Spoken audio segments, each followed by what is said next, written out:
is a bold move, and it is. But let me say something plainly about why this matters for Jamaica specifically, and why it matters right now. We are a small island economy. We do not have the luxury of waiting to see how things unfold and then catching up. In sectors that are already being transformed by AI, including tourism, logistics, agriculture, financial services, and public administrations, the countries and institutions that move early will set the term. Those who wait will find themselves locked into systems and standards built by others, often at significant costs. Jamaica's greatest resources has always been its people.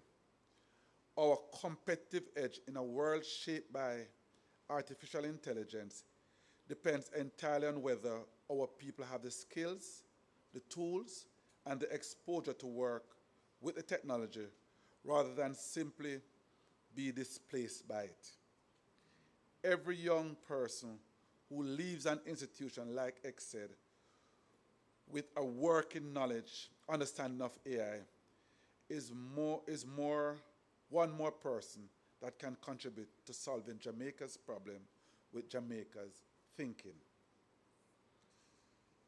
There's also the questions of governance. As AI becomes more present in public life, in how services are delivered, how data is managed, how decisions are made, institutions and government need people who understand it well enough to ask the right questions and hold the right lines. That capacity has to be built here, not imported. This is why a lab like this at the community college in Kingston and St. Andrew is not a small thing. It is exactly the kind of investment that positions Jamaica to participate in what is coming rather than be overwhelmed by it. To the students in the room, pay close attention. The people who will define how AI is used in this region have not all been born yet, and some of them are sitting right here in the room. To Principal McCarthy and the entire EXCED team, congratulations. You have done something worthy of this community and worthy of Dr. Powell's legacy. I wish you a successful conference and a productive launch. Thank you very much.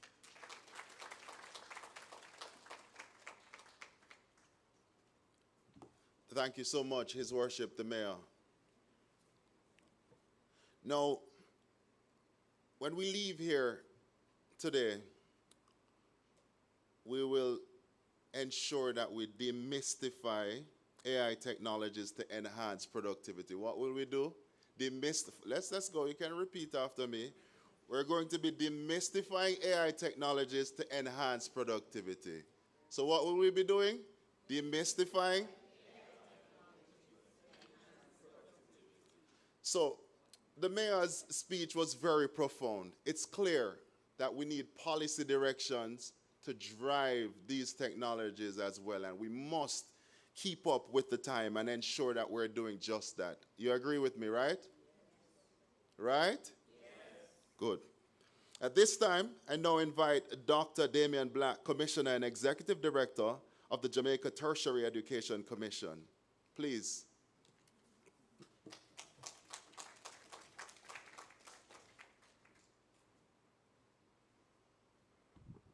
Thank you. Thank you, Mr. Lugg. Good morning, everyone. Mayor Swaby, Bishop, Principal Dr. McCarthy, Dr. Chen of the Jamaica Jamaica Teachers Association, claiming you for our agency, and then certainly our guests, Kaz and the others from AI Owl, and to all the members of this. The movie Wall-E, put out by Pixar many years ago, painted for many a disturbing perspective on life in the distant future, or is it really the distant future?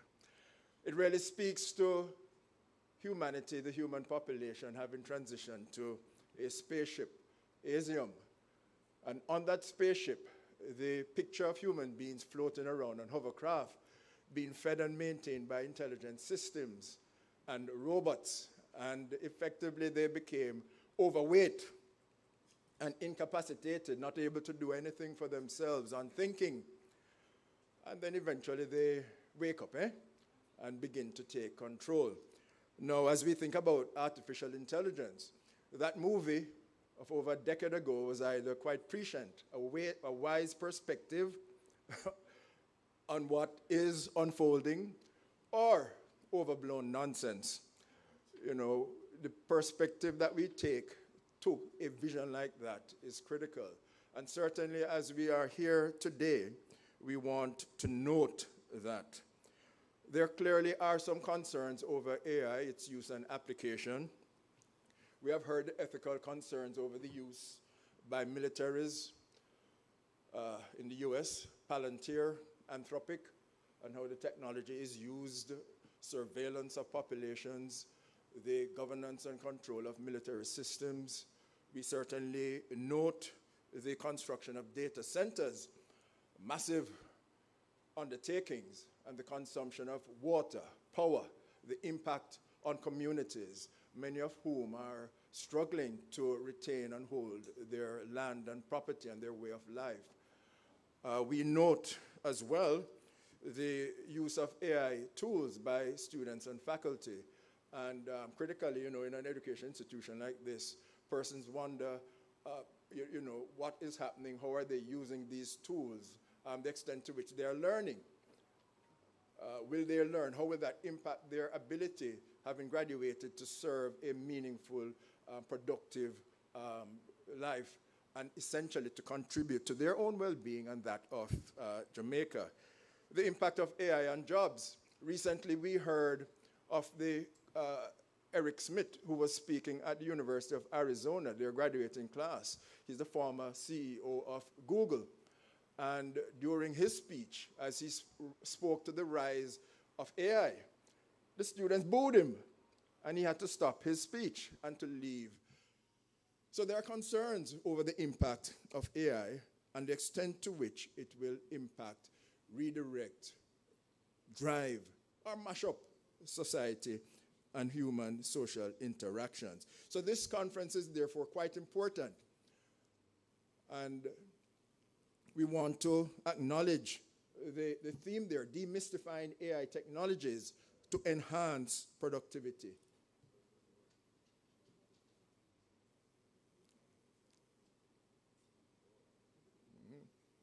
All right. Welcome, Senator Morgan. Acknowledge your blessings. Yeah, man, great. Good to have you with us. So this conference is quite important. Demystifying AI technologies. Its emphasis on enhancing productivity is appropriate and understood in this context. We therefore need to note it, but there are larger issues to be faced. The Jamaica Tertiary Education Commission that I head has participated in a number of fora designed to contribute to the development of AI policy.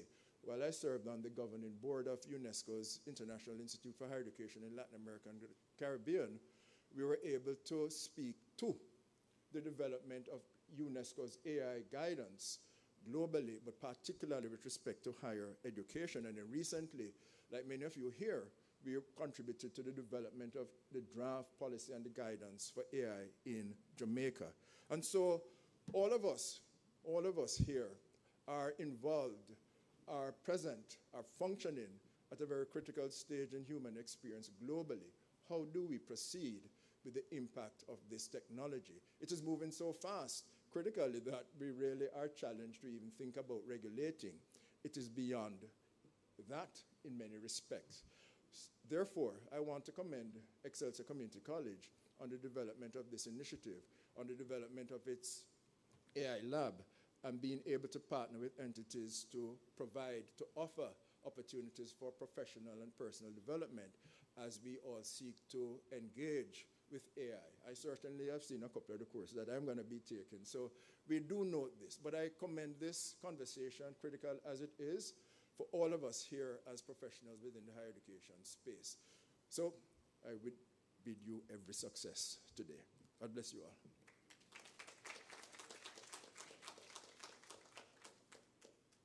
Thank you so much. Ladies and gentlemen, you realize Dr. Black was paying attention, right? Because he used it. He said he is demystifying AI technologies too. All right, good. You're still with me. So there's no doubt that there are concerns about AI, but again, we encourage responsible use. Please let me acknowledge the presence of Senator Marlon Morgan, Parliament Secretary in the Ministry of Education, Youth, Skills and Information. Good morning, sir. Good to have you with us, as always. All right, at this time, I now invite Mr. Lance Scott to bring us greetings on behalf of Dr. Powell Wilson, who's the Director of the Council of Community Colleges of Jamaica. Give him a round of applause.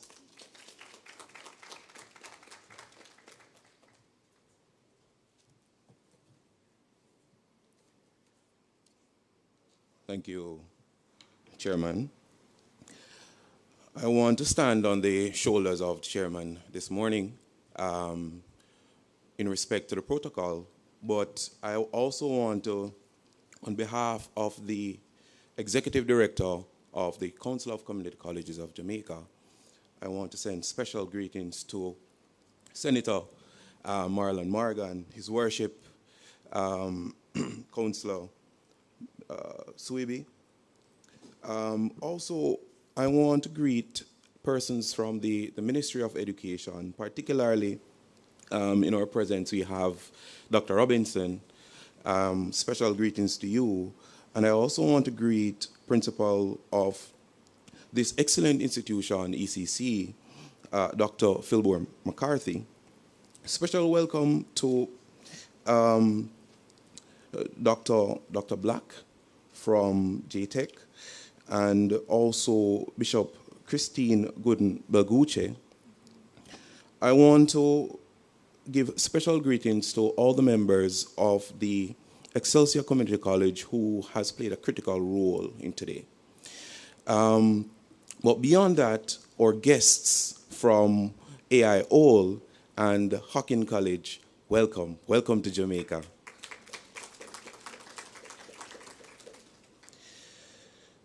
The theme today is an important one: breaking new frontiers, demystifying AI technologies to enhance productivity. The conversation about productivity has been an important one in Jamaica in recent times. There are some statistics flowing around with respect to how productive Jamaicans are in comparison to other regional countries. And it would indicate that we have a far way to go. Many have indicated that artificial intelligence has a role to play there. AI presents significant opportunities for the Council of Community Colleges of Jamaica and its member institutions across the country. As technology continues to shape the modern world, AI has the potential to transform teaching, learning, and student support within our community colleges. AI-powered tools can offer personalized instructions, virtual tutoring, and quicker academic advising, helping students learn more effectively and succeed in their studies. Additionally, artificial intelligence can assist lecturers by reducing administrative tasks and improving access to educational resources. For the CCCJ, embracing artificial intelligence can undoubtedly enhance technical vocational training, TVET, and ensure that graduates are better prepared not only for Jamaica that's evolving very quickly, but also the global economy. Furthermore, AI can foster greater collaboration and innovation among community colleges throughout the island. Artificial intelligence offers tremendous opportunities for the Council of Community Colleges of Jamaica and its member institutions. As technology continues to shape the modern world, it indeed can transform, enhance learning and teaching and support students throughout the institutions. Indeed, the CCCJ and its member institutions believe that AI can enhance TVET. By embracing AI, we'll be better able to prepare graduates in Jamaica that will be able to drive change within our workforce, to become more productive. And beyond that, we can ensure that our graduates are prepared for the global economy. Furthermore, AI can promote collaboration, as we're seeing today, among Jamaican institutions, but also international institutions. The Council of Community Colleges of Jamaica, on behalf of the Executive Director, Dr. Paul Wilson, commends Excelsior Community College and its partners for putting together this AI conference and for integrating it into this AI Launchpad. We believe that artificial intelligence indeed has a role to play. Artificial intelligence will not remove the role and functions of teachers. Instead, it will enhance same. Thank you.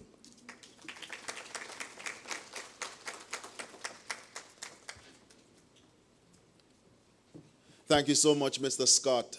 Now, ladies and gentlemen, a lot of that speech was focused around collaboration. And as we speak about collaboration, I'd like to say a special thank you to AI Owl, as well as Hocking College, for this partnership with the Excelsior Community College this morning. Give them a round of applause. As we move through our program, I now invite Dr. Margaret Chin, Assistant General Secretary of the Jamaica Teachers Association, to bring greetings.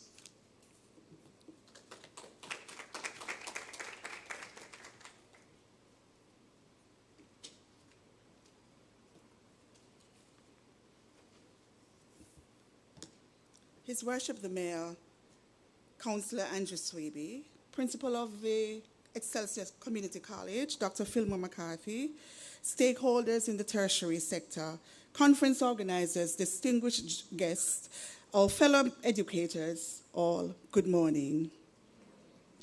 As the great educational philosopher John Dewey once said, if we teach today's students as we teach yesterday's, we rob them of tomorrow. A special welcome to our esteemed keynote speaker, Senator Marlon Morgan, whose insights will guide our journey today as we ensure we do not rob our students of that tomorrow. As the Assistant Secretary General of the Jamaica Teachers Association, it is an absolute pleasure to bring greetings on behalf of our Secretary General, Dr. Mark Nicely, who could not be here for this pivotal event. He sends his best wishes and expresses congratulations to you, Dr. McCarthy, and your team for hosting this vital conversation. The theme, Breaking New Frontiers, Demystifying AI Technology to Enhance Productivity, is not just a catchy title. It is an urgent call to action for not just our tertiary institutions and our partners, but every Jamaican classroom. Technology at times can feel overwhelming. Artificial intelligence often sounds like science fiction. It brings valid concerns about cheating, workload, and losing the human touch. But AI is not here to replace the Jamaican teacher. And Dr. McCarthy says, not yet. Hopefully. AI is here to empower you. I think of AI as my ultimate teaching assistant. And you can too. It can draft your lesson plans in seconds, analyze students' data instantly. AI can also generate resources for diverse learners. By automating these activities, AI gives you back the most valuable asset that you have. And that asset is time. More time to mentor, more time to inspire, more time to do what machines can never do, truly connect with our students. Jamaica cannot afford to sit on the sidelines of this digital revolution. Institutions like the Excelsior Community College are proving that we are ready to lead. Our students must not just consume technology, they must master it. We must demystify these tools today so our youth can lead global industries tomorrow. The JTA stands committed to ensuring that you have training to lead this change. From Negril to Moran Point, every teacher deserves to be equipped for the future. And so, ladies and gentlemen, I challenge you to approach today's sessions with curiosity. Drop the fear. Listen closely to the keynote speaker. Experiment with the tools. Collaborate with your colleagues. Let us break these new frontiers together right here at Excelsior Community College. Thank you, and I wish for you a highly productive and inspiring conference.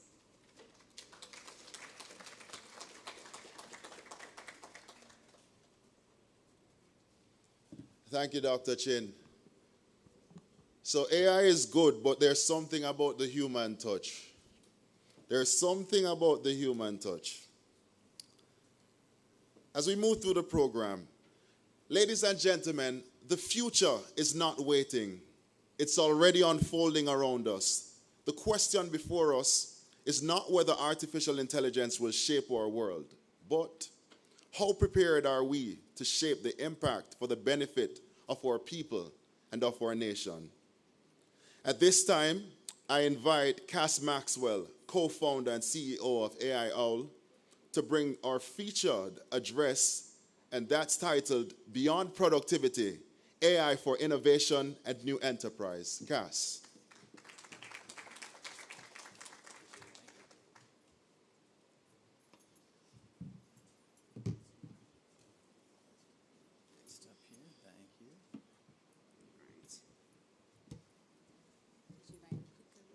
That'd be great, yes. Thank you.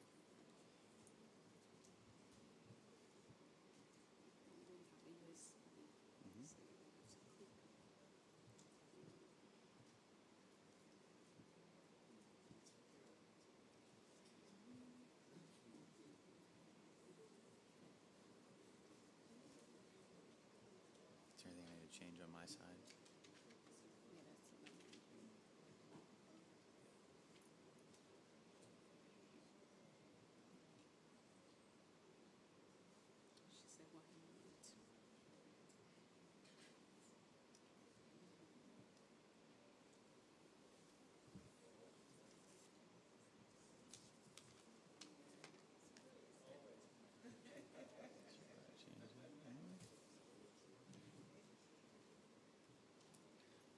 Minor technical difficulties. We'll get through it here.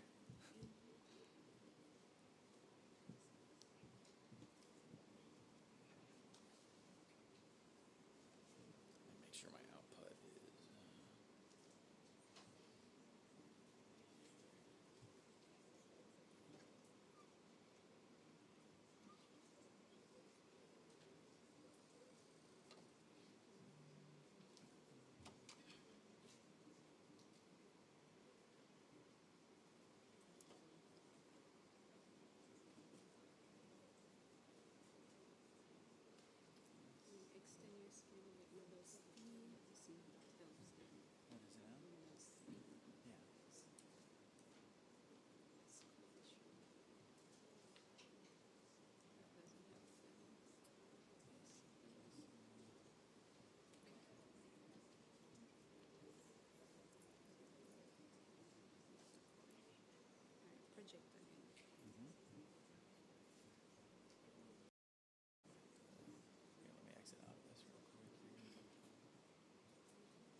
think so. I think so. Everything is good. We're seeing it. Just present.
There we go. There we go. Yes. Thank you to the team that helped with that. Well, good morning, everybody. Good morning. I want to take a second and give thanks to Dr. McCarthy. You have, been such an amazing person to work with, and you became a friend as well during this process over the last several months of setting this up. Thank you to the distinguished guests that are here. I appreciate you all showing up and being a part of this. Excelsior College and the team, you guys have performed at the absolute highest level to help put this conference together. So thank you so much for being a partner in this. And I got to thank Jodian over here. Jodian, raise your hand. She has put so much work into helping. Jodian works with us at AIAL, and she's our director down here, and she has just put in so much work to make this a success. So thank you all.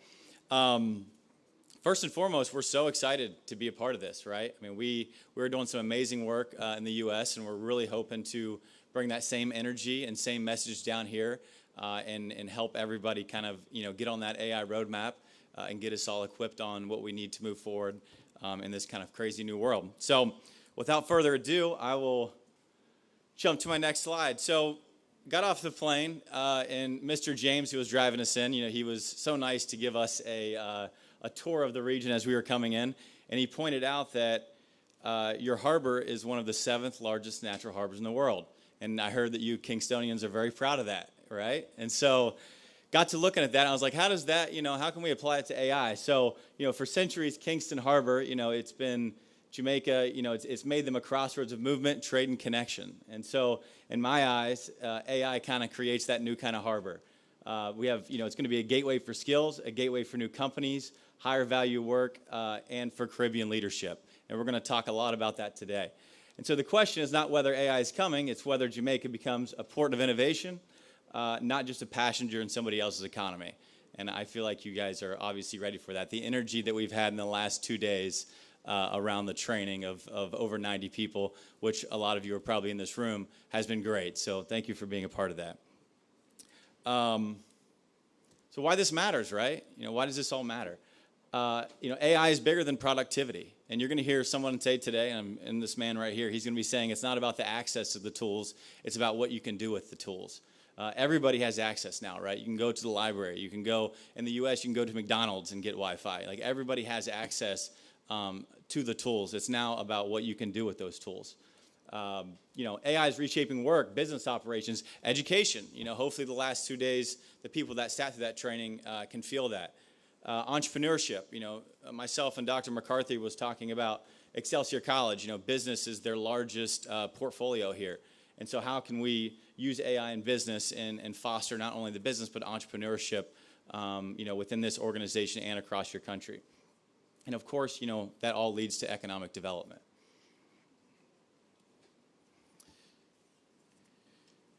So what do we do at AIAL, right? So I got Trace, my partner there, kicking I'm going to say soccer ball, but I know it's a football, all right?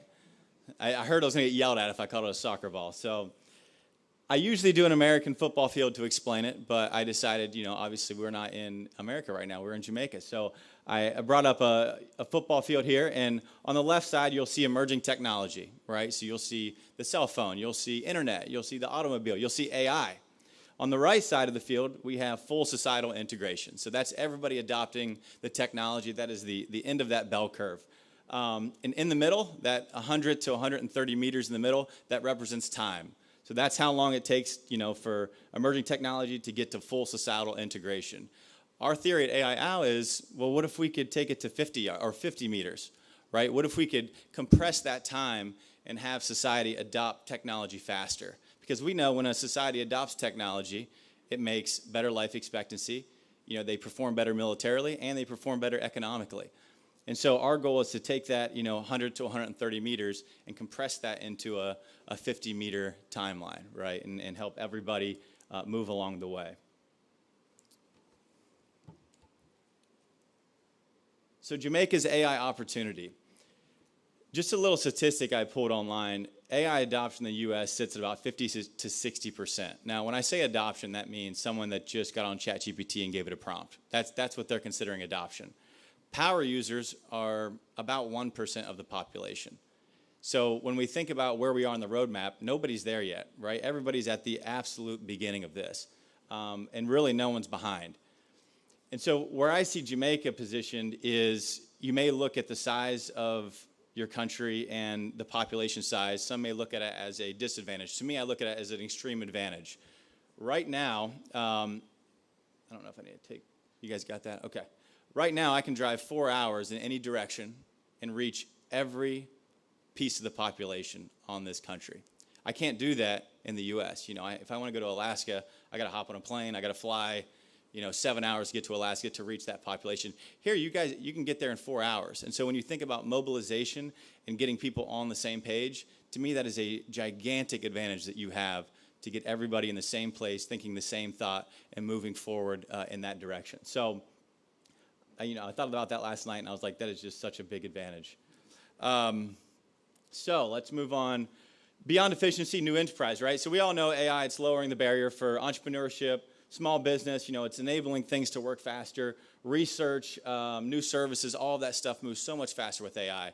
And I want to give a little example, and Trace, when he does his keynote, he's really going to dive into it. But to give you an example of how much it's lowered the barriers is in Ohio, I grew up in a region called Appalachia, right? It's blue-collar region, traditionally poor. You think coal mines, you think industry.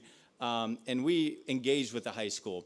And we had 7 girls in that high school, none which were tech savvy, right? One was like a nursing student. One was going to college for basketball. They all came from different walks of life, none of which were technology. They had this idea. They said, well, we know third graders, we know in the third grade, it's a critical time to learn how to read, right? Because up till third grade, you're learning how to read. Third grade and above, you're reading to learn. And so that's so critical. So they said, how can we help those third graders perform better? So over the course of an entire semester through our AI for Youth class, they designed a software. And that software, you take your vocabulary words from your teacher, you input them into the software, it creates stories. Those students interact with those stories, translate into 25 different languages. They have over 3,000 users on that. And these were all people that were 16, 17, 18 years old that have created this software, that have no tech background.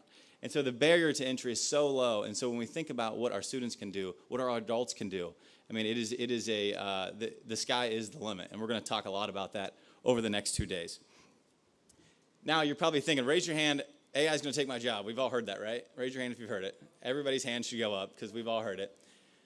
I got a case study interesting to me about how IKEA thinks. I'm sure we're all familiar with IKEA, right? Global brand. IKEA made their chatbot called Billy. And Billy handles just regular customer service inquiries, right? So how much is this product? What color is this product? Is it in stock? Yada, yada, yada. That usually a human would have to answer that phone and take care of. Billy started to field 47% of those calls. So we would all think, well, if Billy handles 47% of the people are being laid off, right? That's not what IKEA did. They saw an opportunity. They said, the people that come into our stores, they want a interior designer, right? They want someone to work with. What's the best color? What's the best nightstand to match my house? So what they did, they took those 8,500 employees that were supposed to be laid off, and they kept them. They reskilled them on basic design principles. Those people then started working with customers and generated IKEA $1.4 billion in extra money. To me, that's a perfect example of letting AI take those mundane tasks, right, and upskilling those people, giving them a higher purpose, which then at the end of the day is going to drive organizations more efficiency and, for a business, obviously, more profit. So I just thought that was a phenomenal case study there. Practical first steps. You have already taken it, right? Like I said, the last 2 days, we've trained over 90 educators, business people, professionals. That is the first step, right? It's getting into training. It's learning what's happening in the world. And that happens, of course, first with our faculty at the schools. We can't expect to teach our students if our teachers don't know what's going on, right? These students are using us every day. I'm sure if you have kids in this room, they're already using ChatGPT. They're already using cloud. They're using all of this stuff. And if you as an educator don't have this knowledge on, well, how am I going to change my teaching methods to keep up with this? How do we expect to hold our students accountable? Then on top of that, it's getting employers, right? This isn't just a student-teacher thing. This is a workforce thing. Whether it's manufacturing, tourism, all of these people can be reskilled, upskilled to be able to use AI as that thought partner to then push them ahead in their job, give them that upward mobility to move on to that next rung. And really, I was just the kickoff guy for AI Al. So that is what I have for you today. We're so excited to work with you. We're so excited for all your keynotes. I'm pumped to hear everybody in this room speak. And thank you so much again for having us. And this is going to be great. So thank you again.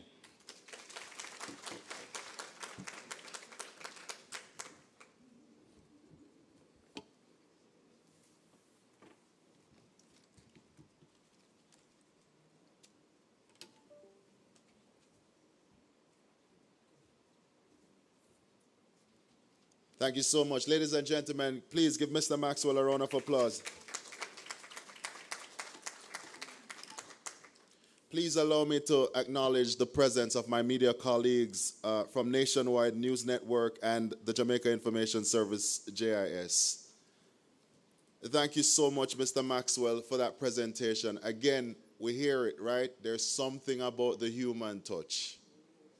There's still something about the human touch, despite all the concerns, right?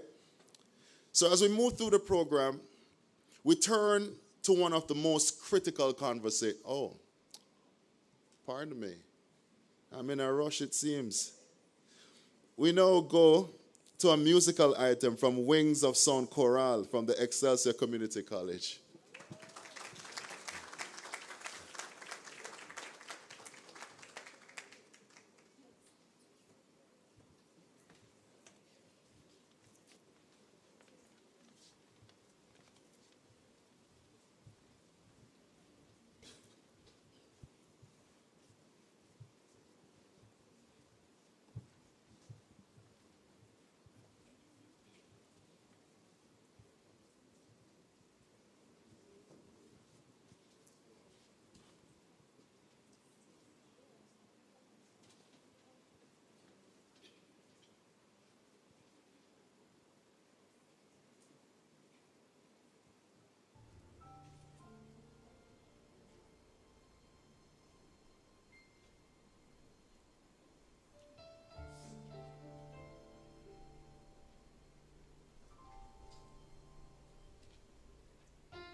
Lift up my eyes to the hills, from whence cometh my help. My help cometh from the Lord which made heaven and earth. He said, He will not suffer thy foot to be moved. The Lord which keepeth thee, He will not slumber nor sleep. Oh, the Lord is thy keeper, the Lord is thy shade upon thy right hand, upon thy right hand. No, the sun shall not smite thee by day, nor the moon by night. He shall preserve thy soul, even forevermore.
day, nor the moon by night. He shall preserve thy soul, even forevermore.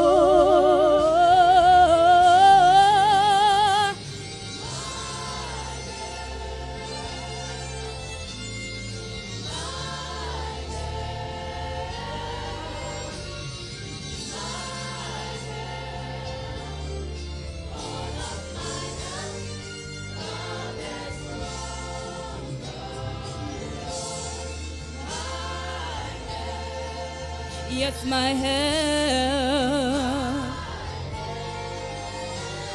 my help,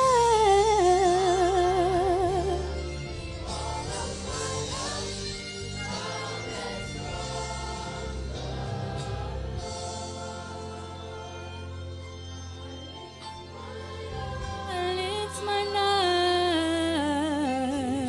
eyes, for the Lord is my strength.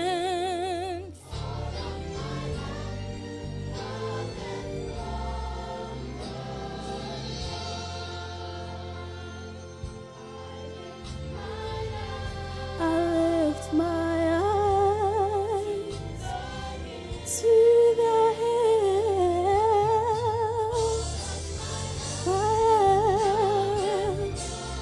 the Lord,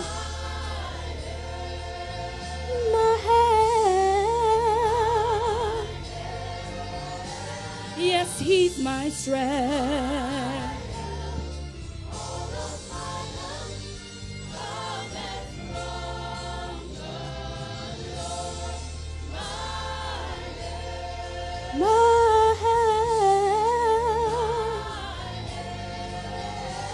My King,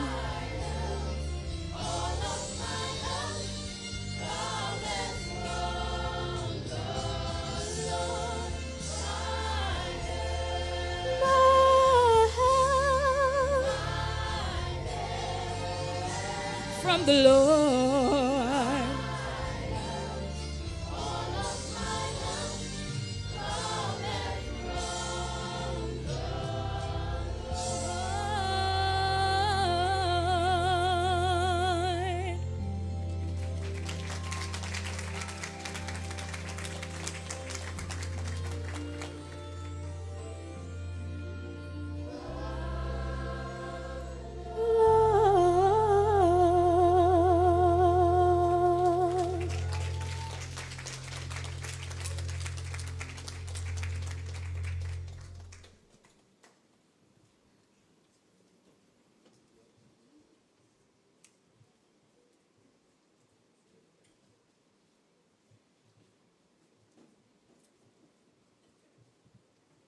Keep clapping, keep clapping, keep clapping. You know, I've always wanted to be able to sing like that, but I just can't. No matter what I try, I just can't do it. As we move through our program, we now turn to one of the most critical conversations, preparing our people for the future of work and learning in an AI-driven world. At the center of this is strong leadership and bold policy direction. Our next speaker represents a ministry that sits at the heart of that mission. But before I introduce the speaker, I'm going to ask Mr. Okina Morgan to provide a profile of our speaker.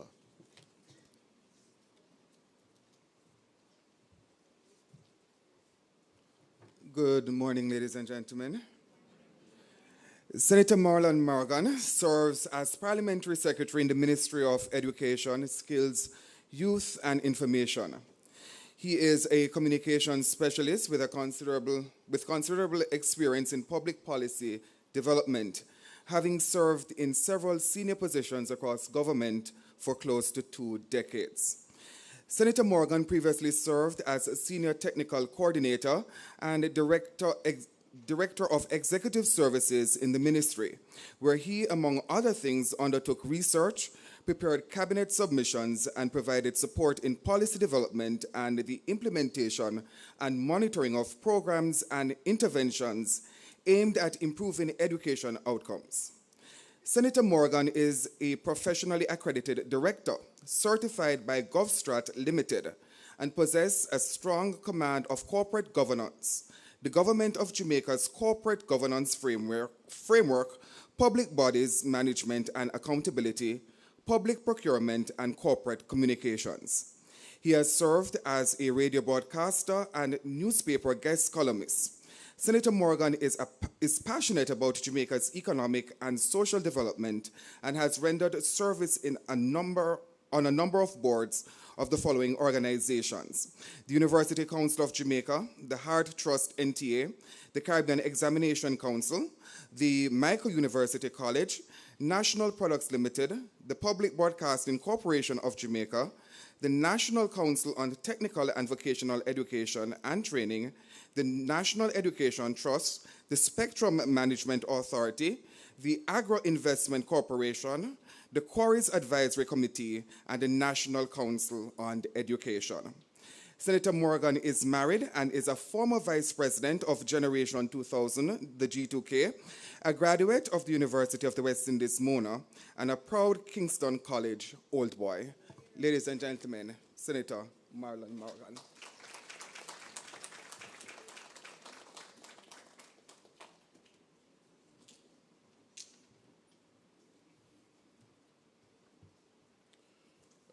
Good morning, ladies and gentlemen.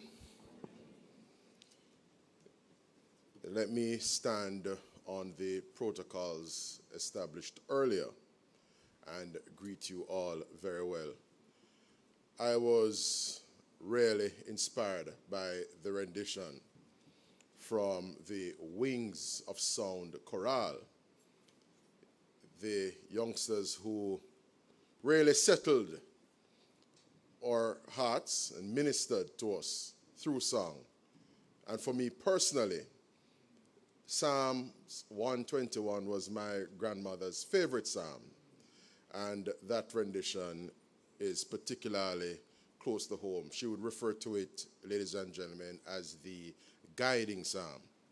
And I must really thank the organizers of the event and, of course, the Wings of Sound Chorale for that wonderful rendition. The occasion is an auspicious one. I must, at the very outset, thank each and every one of you for making it to the grounds of the late Wesley Powell's distinguished Excelsior family. And we're here at the invitation of the Excelsior Community College. And I must tip my hat to Principal McCarthy.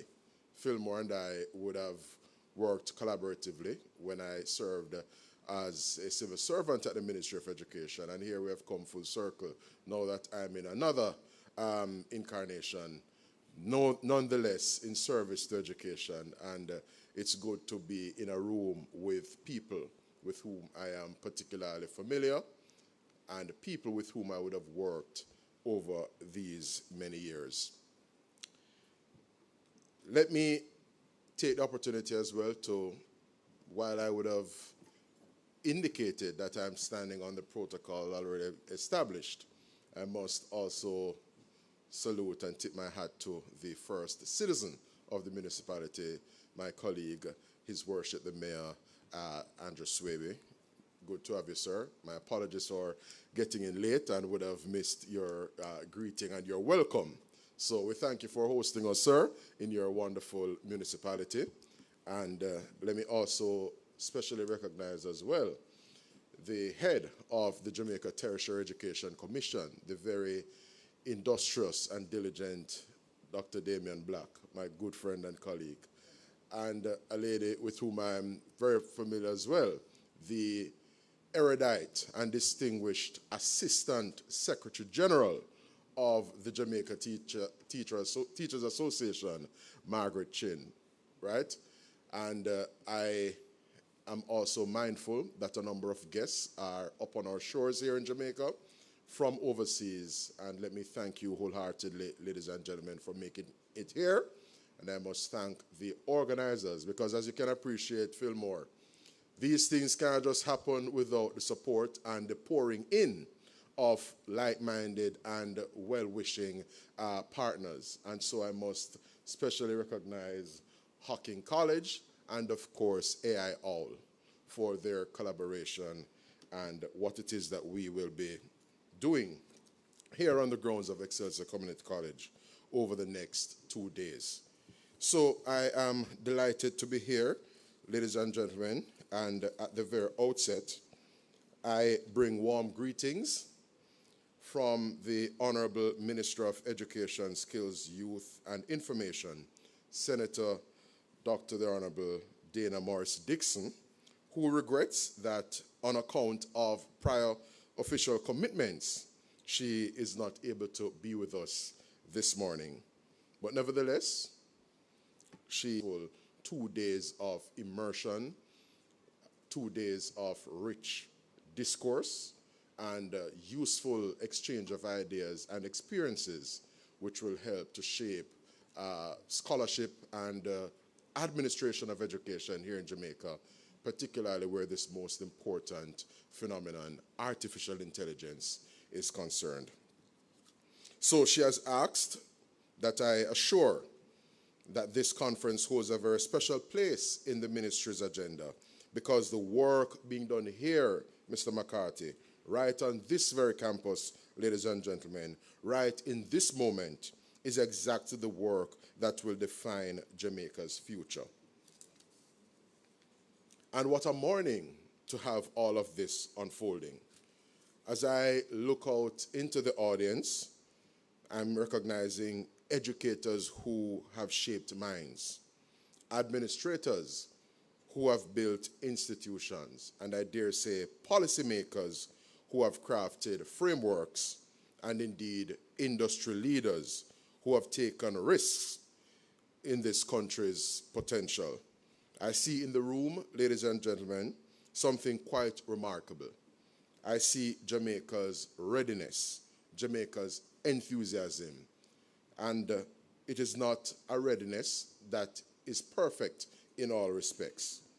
It's not a readiness that is complete in all respects, but indeed it is a readiness that is real, it's proliferating, and many stakeholders are yearning for direction and engagement. And that is precisely what brings us to the campus of the Excelsior Community College this morning. There is a phrase that Minister Morris Dixon uses repeatedly, and she likes to underscore the point. And it is the phrase, artificial intelligence is not the future, it is the now. And I think we have to appreciate that there are folk who will refer to this phenomenon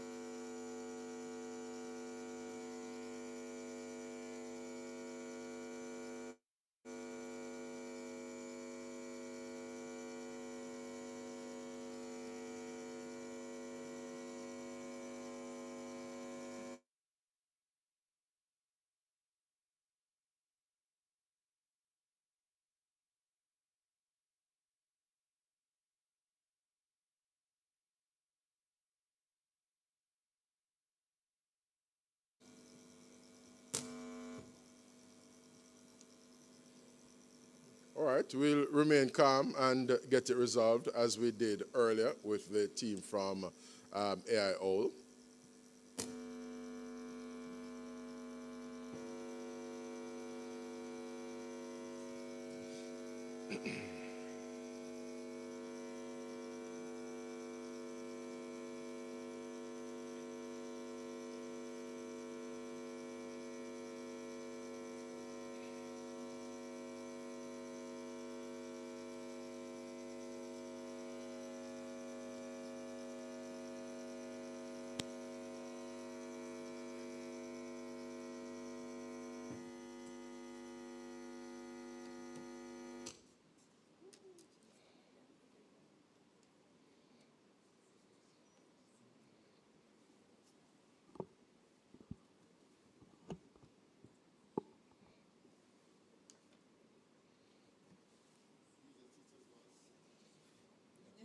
Very well. That may just have to suffice in this instance. but I would imagine for broadcast-related purposes, it may be suboptimal. But if that is what we will have to make do with in the minute or so ahead, we will just have to change gears and shift into teacher voice mode.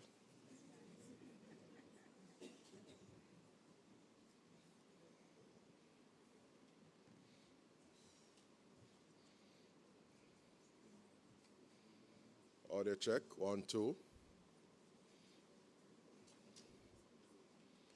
Very well. So I gather we are back up and running. So I was making the point that artificial intelligence is not an esoteric phenomenon and construct. It's pervasive, it's prevalent, it's in so much of what we see and do in our everyday life, quite frankly. Ladies and gentlemen, the minister is particularly right in terms of the observation that artificial intelligence is not the future, it is the now. Because the data set that is available, the scholarship across think tanks and various literary works are there to underscore it.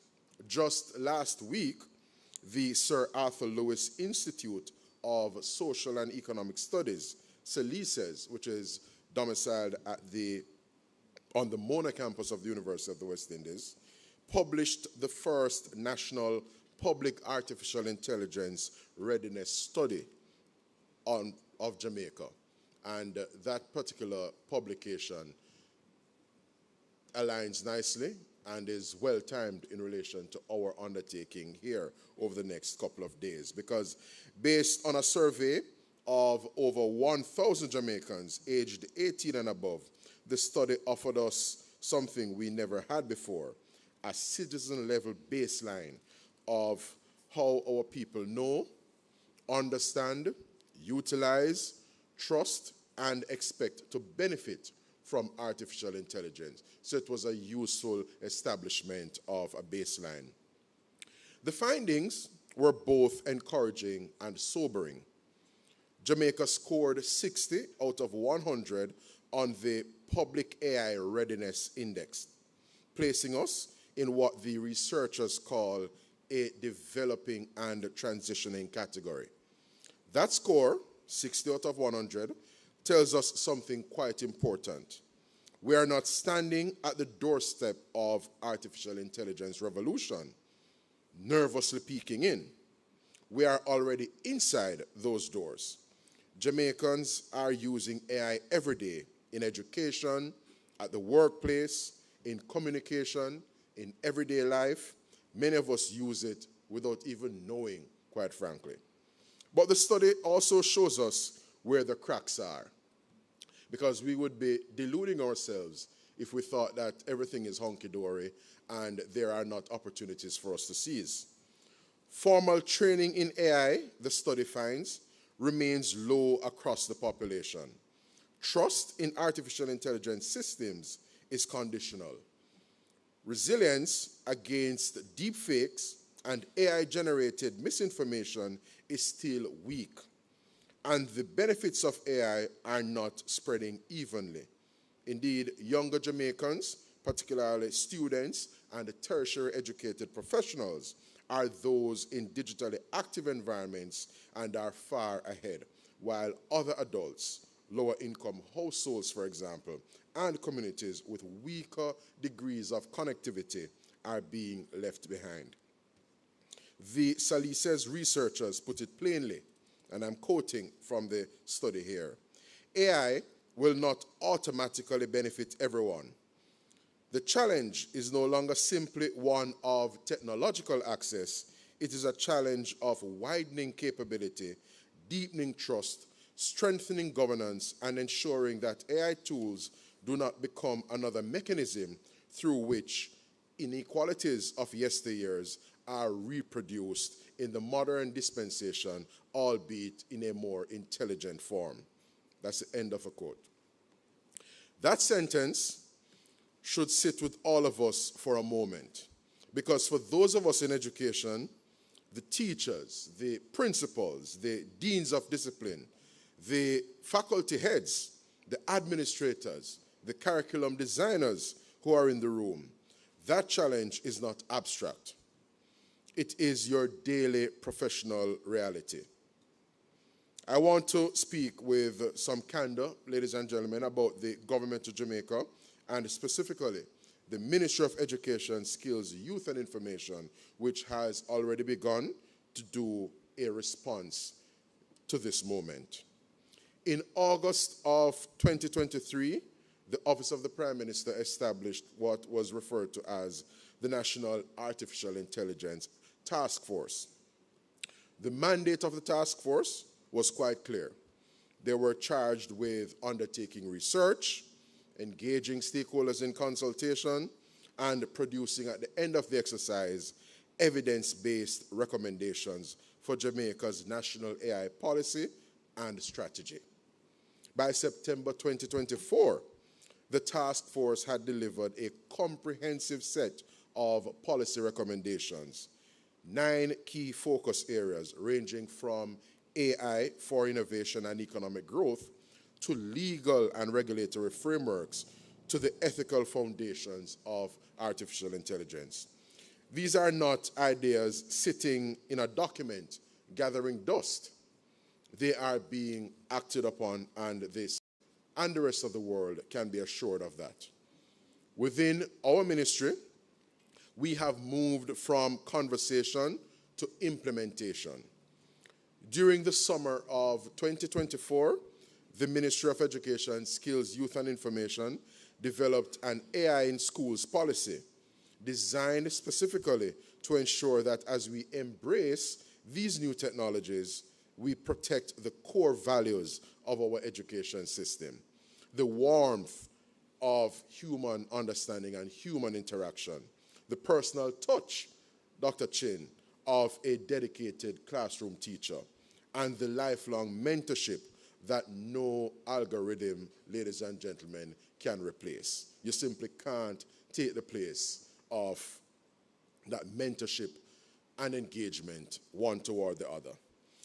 We have begun training teachers in AI integration for teaching and learning, equipping them to optimize their workflows, to enhance lesson planning, and create richer audiovisual resources. School leaders are being trained to use AI in streamlining administrative processes to make your life simpler, yeah? And in a partnership with UNICEF and Book Fusion, we have implemented accessible digital textbooks for students with varying learning needs. This, of course, promotes inclusivity and engagement for all learners, because as those of us in education know, presenting in the classroom for instruction and engagement are learners with diverse needs, diverse competencies and abilities, diverse aptitude, and they need to be reached and engaged where they are.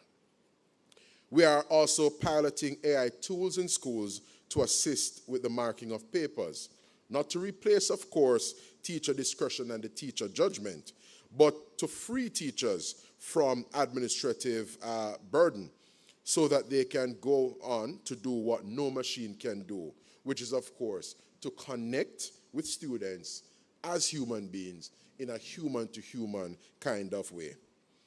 In October 2025, UNESCO, in collaboration with the Jamaica Teaching Council, convened groundbreaking AI in education workshops in both Montego Bay and Kingston. And at these workshops, the JTC would have equipped over 400 teachers, school leaders, and education stakeholders with practical skills and frameworks for responsible AI integration. And also, it was just last April where the Jamaica Teachers Association undertook at their education conference, which they convene annually, to focus attention on artificial intelligence. And they staged a conference last April under the theme, Innovations in Education Technology, the imperative of changes. Because as we know in life, if you're not changing and adapting, you are indeed behind the eighth ball, as they would say proverbially. So we are investing, ladies and gentlemen. Some $8.2 billion have been committed to enhance education technology across our education system. Indeed, plans are underway to establish Jamaica's first state-of-the-art AI lab at the University of Technology, a space where students and teachers alike can develop technology solutions for students, for schools, and indeed for the nation at large. This morning, I am proud to acknowledge that Excelsior Community College is adding its own significant chapter to this national story. So take a bow. In fine Aggie Animo tradition, they're doing it with all their might. The Excelsior Community College, ladies and gentlemen, they are distinguishing themselves because today they are launching the Excelsior AI Lab, and that is not a lean feat. That is indeed a big deal, and we commend the vision and leadership that is making that a reality. This institution, Jamaica's first community college, is demonstrating once again why it has been on the cutting edge of innovation and service. And this is in fine Wesley Powell tradition, Fillmore. Excelsior is not waiting to be told what is next. Excelsior is playing a part and building what is next. Let me be a bit more conversational about how AI is already enhancing technology and learning in Jamaica, and how it can do more practically and ethically. The first thing we want to consider is personalized learning. Artificial intelligence can help tailor lessons and practice to each student's pace and learning needs. Imagine a fourth form student who struggles with quadratic equations in the way I would have, receiving adaptive exercises and instant feedback, while a peer is given enrichment tasks. That kind of targeted support helps teachers to focus on higher order mentoring. So this is really learner-centered, as learner-centered as one can get. Also, let us focus attention on time back for teachers. Administrative tasks, marking of multiple choice items, generating progress reports, preparing iterative lesson materials, can be automated and even semi-automated. When AI assists with routine marking or drafts of assessments, teachers regain hours to spend one-on-one with students, and this is most important, to the extent that a classroom teacher becomes divest of some of the perfunctory and mundane activities in the administration of education. Yes, they will have more time for richer, more meaningful engagement, and that is the direction in which we want to go. So that's the purpose of our pilot marking tools, to free teachers, not to replace them. There's also inclusive and accessible materials. AI-driven text-to-speech, real-time captioning, language support, and alternative format textbooks, work we are already advancing with UNICEF and Book Fusion, as I alluded to earlier. These things make learning more accessible to students with visual impairments, hearing differences, or learning disabilities. Because remember, I spoke earlier to the fact that students who present for instruction, they do so within the context of diverse realities and diverse learning needs. Indeed, no two student is symmetric in terms of needs and abilities. Content creation and local relevance is another area of focus. Teachers can use AI to rapidly create, engage multimedia resources such as videos, simulations, and local context problems that reflect Jamaican history, our culture, and real-life examples. So localizing content is essential. AI helps to scale that process without losing our identity. So AI facilitates a degree of tailoring and our own cultural relevance. Data-informed interventions is another area of focus. Analytics can flag students at risk of falling behind, so schools can intervene early with tutoring, counseling, and parental engagement. So that's the real-time support that a learner can have tailored and fashioned for them. When used with ethical guardrails and respect for privacy, data can strengthen the most human part of education. And this is the care and compassion element, of course. There's also vocational and career pathways. For TVET and community college, AI-powered simulations and virtual trainers can expand opportunities in areas like automotive diagnostics, hospitality management, and agricultural tech, helping students graduate with practical, job-ready skills. So you speak of projects being shovel-ready, you're speaking here now of learners and the output from our education system being work-ready, ready to hit the ground running.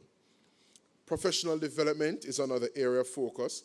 AI can support teacher training by simulating classroom scenarios, offering on-demand micro-courses, and helping educators design assessments aligned to competencies rather than rote recall. And as everybody knows, we are seeking to eschew and jettison this business of rote learning and moving more to the actual engagement and learning that is centered on higher order thinking and the critical C's in education: creativity, collaboration, communication, and so on. UNESCO and the Jamaica Teaching Council workshops that trained over 400 practitioners are an early step in this direction. These applications already respond to real needs in our education system, but they also require guardrails. Such guardrails as data protection, transparency in algorithms, teacher oversight, and a curriculum that teaches students digital citizenship and critical thinking about AI outputs. I'm going to enumerate just a few statistics to put all of this into context and provide appropriate perspective. The Sir Arthur Lewis Institute of Social and Economic Studies surveyed over 1,000 Jamaicans to produce the Public AI Readiness Index score of 60 out of a possible 100, placing Jamaica, as I said earlier, in the developing and transitioning category. The second observation, over 400 teachers and school leaders were trained in the UNESCO Jamaica Teaching Council workshops on AI in education back in October of 2025. The ministry has committed $8.2 billion to enhance education technology across the system. And here at Excelsior, 55 staff members are participating in this professional development program, and 2 instructors, I gather, are already being certified to teach AI in schools. These are hard and tangible numbers, ladies and gentlemen.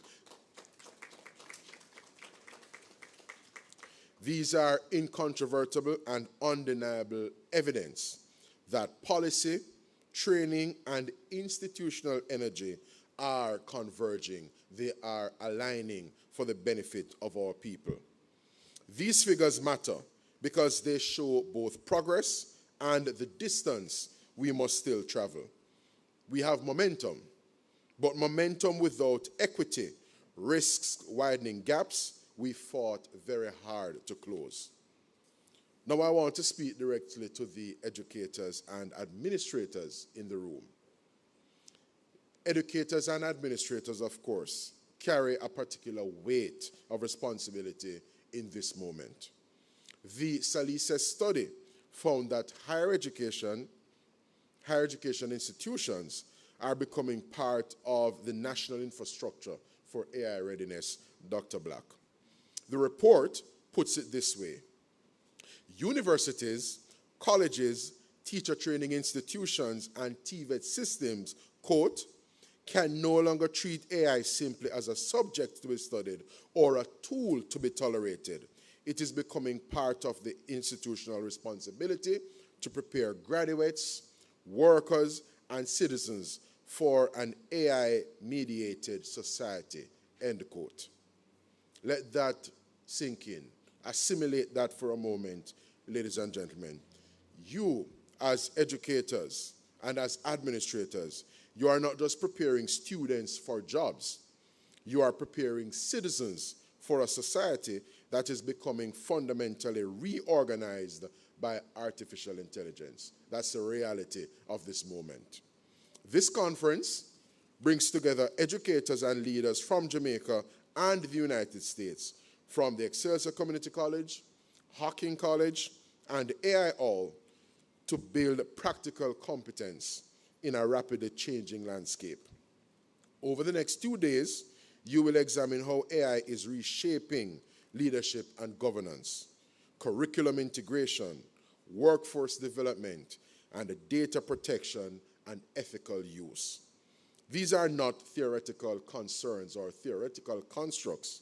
They are the live challenges of your institutions right now. People's lived experience and the challenges that are live and in front of us as we speak.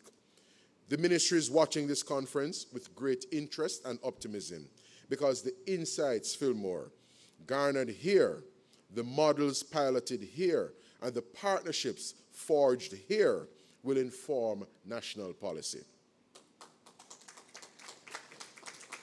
So we have more than a passing interest in what is being undertaken over these next 2 days. So what Excelsior does in its AI lab, what its 55 staff members learn through this professional development program, and its 2 newly certified AI instructors, what they go on to teach, these things matter far beyond the hollowed halls and corridors here at the Excelsior Community College. You are not just educators, ladies and gentlemen. You are, in every respect, nation builders. And right now, your nation needs you and the speed of change. This conference is themed Breaking New Frontiers, Demystifying AI Technologies to Enhance Productivity. I want to spend a moment on that word, demystify, because it's quite an instructive one, and I'm sure the conference organizers deliberately situated that word in the theme. Too often, conversations about artificial intelligence are dominated by extremes. On the one hand, the utopians who speak as though AI will solve every human problem and will do so effortlessly. And on the other hand, the doomsayers who warn of machines replacing all human work and endeavor and undermining human dignity in all respects. Neither of these narratives serve us well here in Jamaica. The truth is, both more nuanced and more actionable. It is a powerful set of tools, and like all tools, its value depends entirely on how wisely, how ethically, and how purposefully it is used and assimilated. A hammer in the hands of a skilled craftsman builds a home. In the era of Hurricane Melissa recovery, it repairs a roof. But the same hammer, Mayor Swaby, could be carelessly used to cause extreme damage, and that's not what we want to have. We want to have the tools in the right hands, embarking upon the right task to produce the desired outcomes, right? So our job, ladies and gentlemen, your job as educators, as policymakers, as institutional leaders and administrators, is to make sure our people are upskilled. Can't afford for our people to be left behind, right? That we have to understand and help them to understand AI well enough to use it purposefully and to question it critically, because we encourage that as well, critical thinking and interrogation of phenomena. We want to ensure that they know not only what AI can do, but what it should not be allowed to do. So there have to be guardrails and what? Boundaries. We have to ensure that people can distinguish between AI that serves human dignity and advancement of our society versus AI that diminishes or undermines it, right? This is the work of demystification, and it is an urgent proposition. Because the more our citizens understand AI, the more agency they will have over their own futures. The less they understand it, the more susceptible they become to manipulation, to misinformation, to disinformation, to the concentration of AI's benefits in the hands of a few. The Salises study found that Jamaica is ready enough to move forward. That phrase should be our policy compass, our North Star, as it were. We cannot afford drift. We must move forward with intentionality, with purpose, with equity, and with clear national fixity of outlook and purpose. I am closing, and in so doing, I must reiterate that there will come a time, sooner than many of us expect, when future generations will look back at this decade and ask, what did the leaders of Jamaica's education system do when artificial intelligence was changing everything? Did they wait for instruction from above? Did they retreat behind familiar methods and comfortable routines? Or did they step forward, curious, courageous, and committed to equipping every Jamaican for the world that was coming? I think we all know the answer we will want to bequeath and provide ultimately to those generations of Jamaicans coming behind us.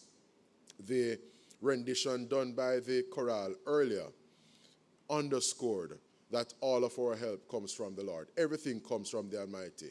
And as a Christian country, we know that we as men, we are inspired by the Almighty, and whatever it is that we have at our fingertips, the AI tools, it was the genius, or it is the genius of the Almighty that inspires man and equips man with the faculties to undertake any of these wonderful things that make our lives easier, and we must never lose sight of that. I believe that people in this room are the ones who have stepped forward. Your presence here today signal and attest to you so doing. You are here because you understand that Jamaica's greatest resource has never been bauxite or tourism. It has always been her people. The creativity, the resilience, the ingenuity of the Jamaican people. And AI, used wisely, has the power to amplify that resource in ways we can barely imagine. But it will only do so, ladies and gentlemen, if we build the foundations, if we train our teachers, if we update our curricula, if we protect our students, if we partner with one another across institutions. And I'm delighted, Fillmore, to see Howard in the audience, and I'm sure others from other colleges across Jamaica are also working collaboratively and just supporting each other and standing in solidarity, because when good things are happening at the level of our peers, we must endorse that and seek to have that mainstreamed across the board.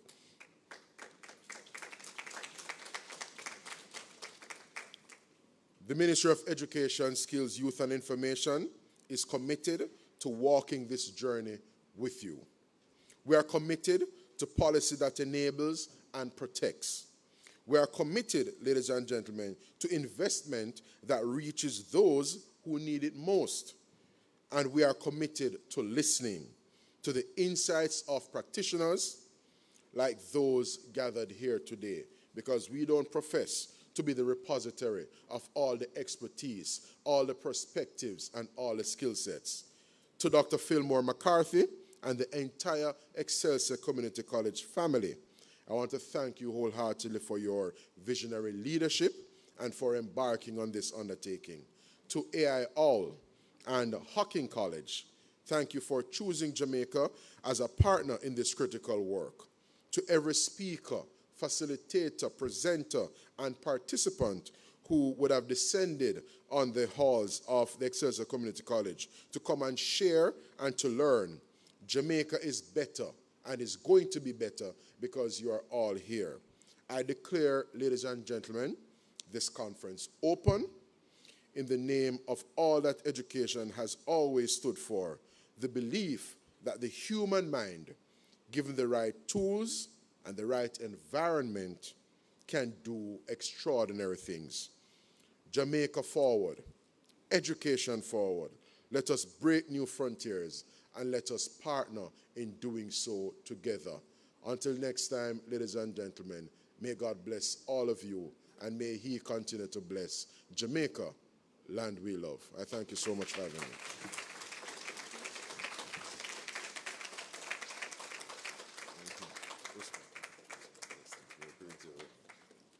Ladies and gentlemen, a round of applause for Senator Morgan for providing such a detailed outline of the government's plans as it shapes the policy direction for the use of AI, stressing the importance of responsible use. Ladies and gentlemen, AI is no longer the future, it's the AI is no longer the future, it's the question is how we strengthen governance to deal with AI. I heard Mr. Morgan officially declare the lab open. But on my program, I have the conference. Oh, got it. At this time, I invite Dr. Fillmore McCarthy to officially open the AI lab here at the Excelsior Community College. Give him a round of applause as he comes. Thank you, Madam. Thank you, Master of Ceremony. You have done an excellent job thus far. And in the interest of time, I will try to be as brief as is possible. I note that the Senator has already provided my speech, so there's not much more to say. But I must recognize the distinguished guest that is here with us this morning, and to recognize that the mayor had to leave. However, we are here at Excelsior Community College because of the wisdom of the Methodist Church, and we want to recognize our bishop for bringing prayer this morning for us. Give her a round of applause. All that is done was made possible. And I noticed that there were a number of accolades relating to what I've done. This is a team effort. And the planning team really was managed by, our consultant, Dr. Cornwall from the Western Hospitals Institute. Let's give him a round of applause, because he was the one who facilitated the coming together of Hocking College and AI Whole. And what is significant about this is also our internal management team, because without them doing the work, we wouldn't be here today. So I must say thanks to all my team members for the excellent work that you have done. But I just want to, I'm not going into a speech because, as I said, Senator would have already spoken to a number of the issues that I want to raise. And I must recognize my colleague principals who are here to share with us this morning. And I want to say welcome again to you all, because this is not about Excelsior. It is about the development of the higher education system in Jamaica. And as the minister spoke, it's all about how do you have a nexus between research, a nexus in terms of policy, and that of practice. And Senator, here at Excelsior Community College, a well-known entrepreneur in Jamaica, Leachin, would have said over and over again, having ideas comes very easily. We can have dozens of ideas, but the pearl is in implementation. And here at Excelsior, we are implementing what we believe is best practice. And we don't have to reinvent the wheel. We can now leapfrog into this new AI era, recognizing that our partnership with AI Whole and Hocking College is because they have already implemented a lot of the strategy in the state of Ohio. You know, I became aware of what was happening because my youngest son is now a second-year student at the Hocking College. And when I went to visit him, he provided me with his AI chat box. And when I look at what he was able to do, I've recognized that the higher education system has been flattened. Every institution, whether you're at Harvard, whether you're at MIT, whether you're at UWI, or whether you're at or Excelsior Community College, having your AI chat box has now enabled you to have access to all content, to all information. It's not a time when the best teachers reside in a particular place, and if you don't go there, you can't get information. With AI and with AI chat box, the information is there for everybody.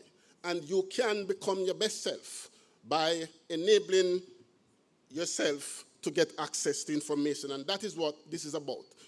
But Senator, my challenge to you, sir, and to the ministry, based on my own studies, which was about technological, pedagogical, and content knowledge. How do we integrate emerging technology into the teaching and learning process? And the findings, Senator, indicate that there must be intentional approach to have our faculty members be upgraded. There must be an upskilling where we have a timetable where a teacher is required to do 30 or 35 hours. When we look at the Singapore model, what they do, it is built in to their teaching and learning timetable. It is not a professional development activity that is done at the end of the semester, or it is done, you know, when the teachers through the JTA should be on vacation leave. It is a part of their weekly schedule.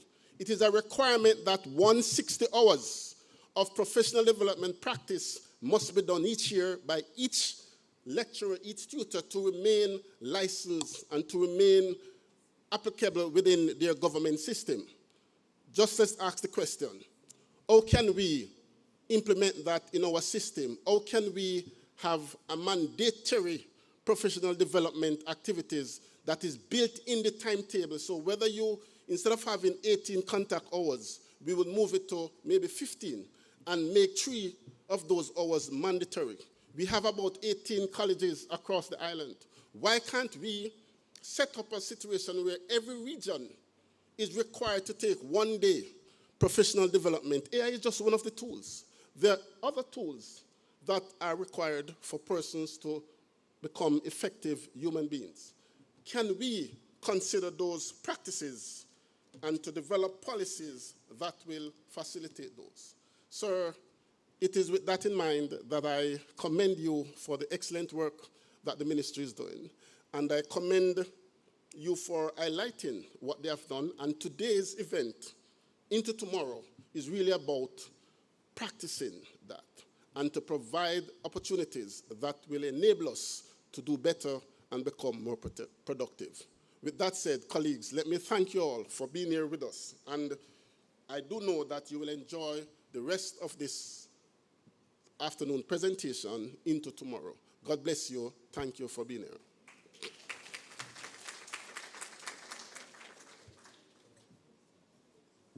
Thank you so much, Dr. McCarthy. Ladies and gentlemen, did you hear that bold charge to the government? I hope you took note, Senator Morgan. Copious notes, indeed. At this time, we move to the closing of this segment of the program. We now go out into our breakout sessions. We're gonna break shortly, but we're coming back right here afterwards, and we're gonna start some more discussions. But again, I just want to thank you all for being here this morning, and we look forward to seeing you throughout the course of the day as we continue our discussions about artificial intelligence. Thank you.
Community College, forming lives, nurturing global citizens. Further your education or upgrade your skills with a certificate, associate, bachelor's, or master's degree from Excelsior Community College. Register now for our day, evening, weekend, or online classes in business, science, engineering, ICT, tourism, liberal arts, cosmetology, and so much more. Call 876-928-5070. Social media at ECCJM and Excelsior Community College. Forming lives, nurturing global citizens.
scholarship program at the Excelsior Community College. Choose from our wide range of accredited degrees and vocational programs. CSEC results pending. Don't delay. Apply online at ecc.edu.jm to secure your scholarship today. For more information, call 876-928-5070 or WhatsApp 876-434-9686. Excelsior Community College, transforming lives, nurturing global citizens.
Check, mic, check, mic, check, mic, check, mic, check, mic, check, mic, check.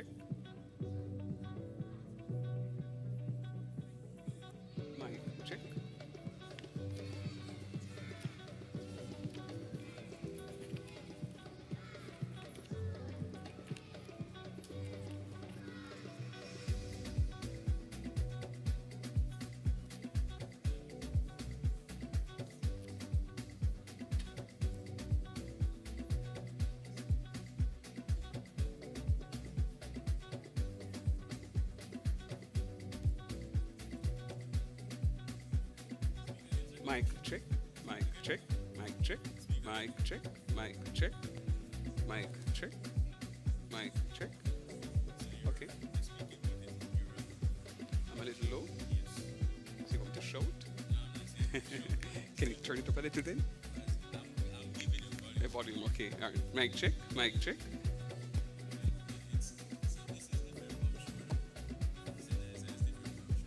How different? Under different or above different?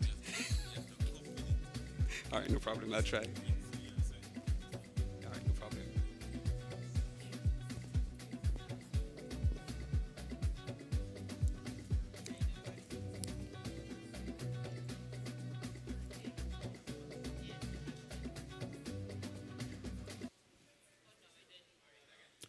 Ladies and gentlemen, good morning.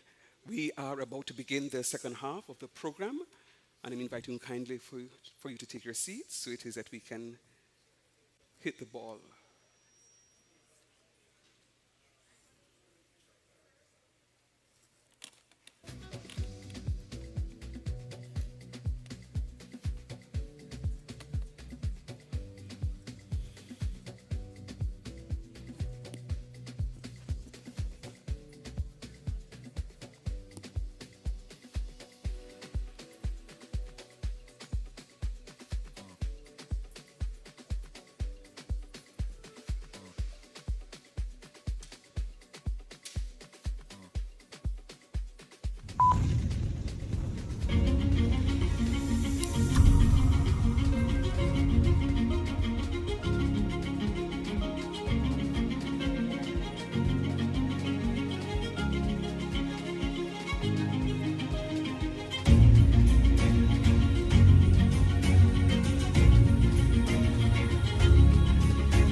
Demonstrated thus far, and will continue to ensure that our discussions remain focused, productive, and aligned with the objectives of this conference.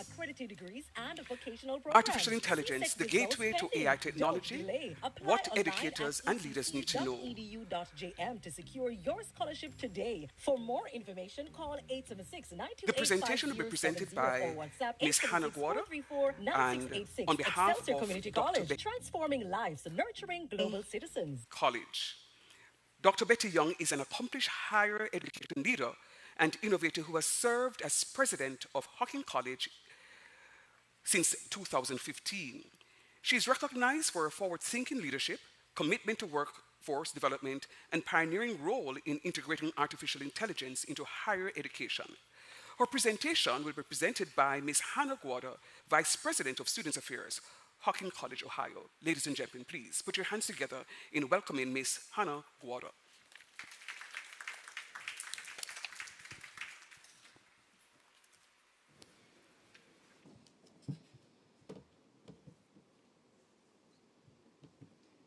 Master of Ceremonies, distinguished guests, all protocols respectively observed, good morning.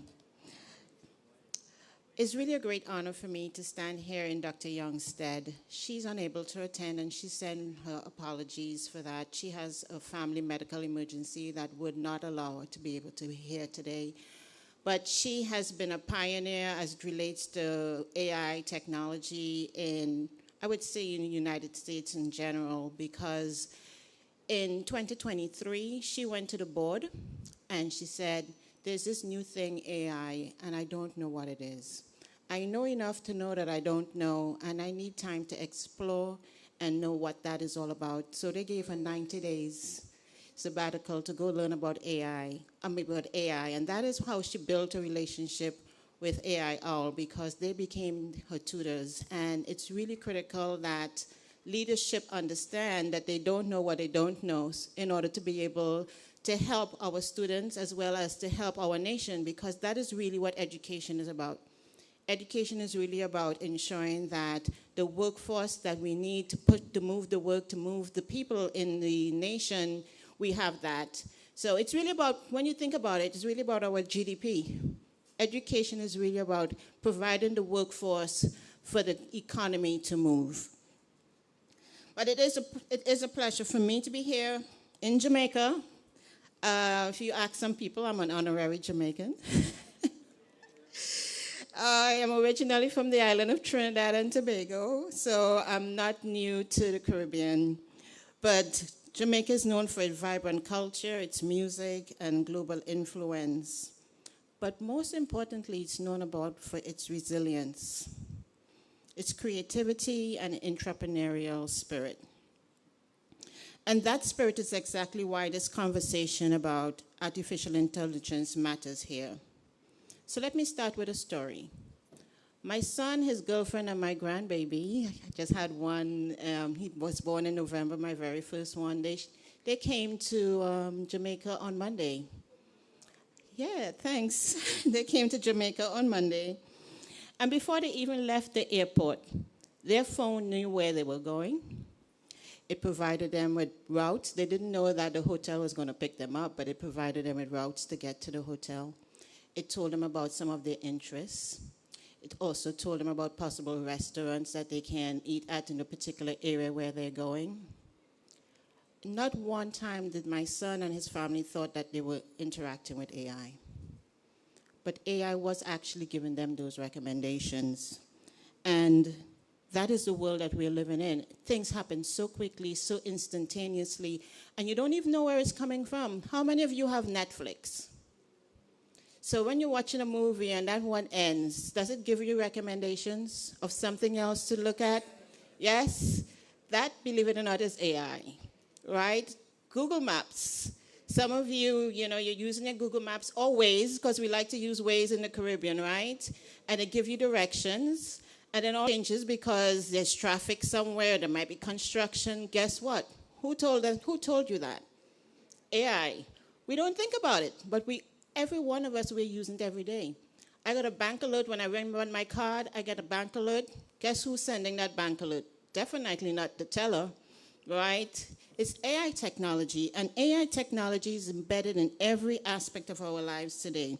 It predicts the weather. And, sorry, I'm going off of my own mind, but I also want to keep on track with her message as well, too. So AI is no longer something we prepare for someday. It's already embedded in our daily life. The real question is not whether AI will shape the future. it already is.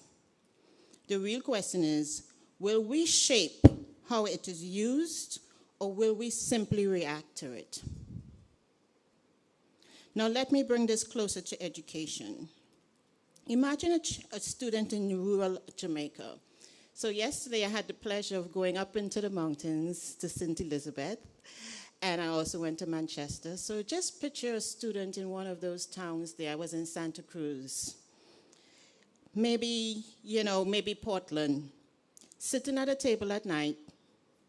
The Wi-Fi may be inconsistent, just as it is in Trinidad. Resources may be limited. But what about ambition? It's unlimited. I remember yesterday looking into those young, beautiful, smiling faces, and some of them, their eyes were just filled with wonder. And I remember that was once me sitting in those seats in Form 4, Form 5, not knowing what my future would hold. And I was able to share my story. And the reason why I share that story is because I want them to know that they too can have a future. Even though you're sitting where people may think you're in the backwoods, right? That doesn't mean that you can't have a bright future as well. Now imagine that student opening a laptop and connecting instantly to an AI tutor, a career coach, a business mentor, because we're not short of entrepreneurial spirit here, are we? We know how to, to hustle to get that money going, but how about if you can actually use AI to help you develop a business plan on how to get your grassroots business moving forward? Or even simulation platform, preparing them for a global workforce. That today is not science fiction anymore. It's happening right now. And coming from Appalachia in rural Ohio, because that is where Nelsonville is and Hocking College is, I can tell you we're having the same story. Definitely a different geography, but it's the same challenge. However, we also have the same opportunity. That is why this conversation matters. Not simply because AI is changing technology, but because AI is changing access, opportunity, education, and leadership itself. Now, before we go talk about strategy and leadership and implementation, let's make sure we are all saying and speaking the same language. Because one of the biggest barriers to AI adoption is fear, created by misunderstanding.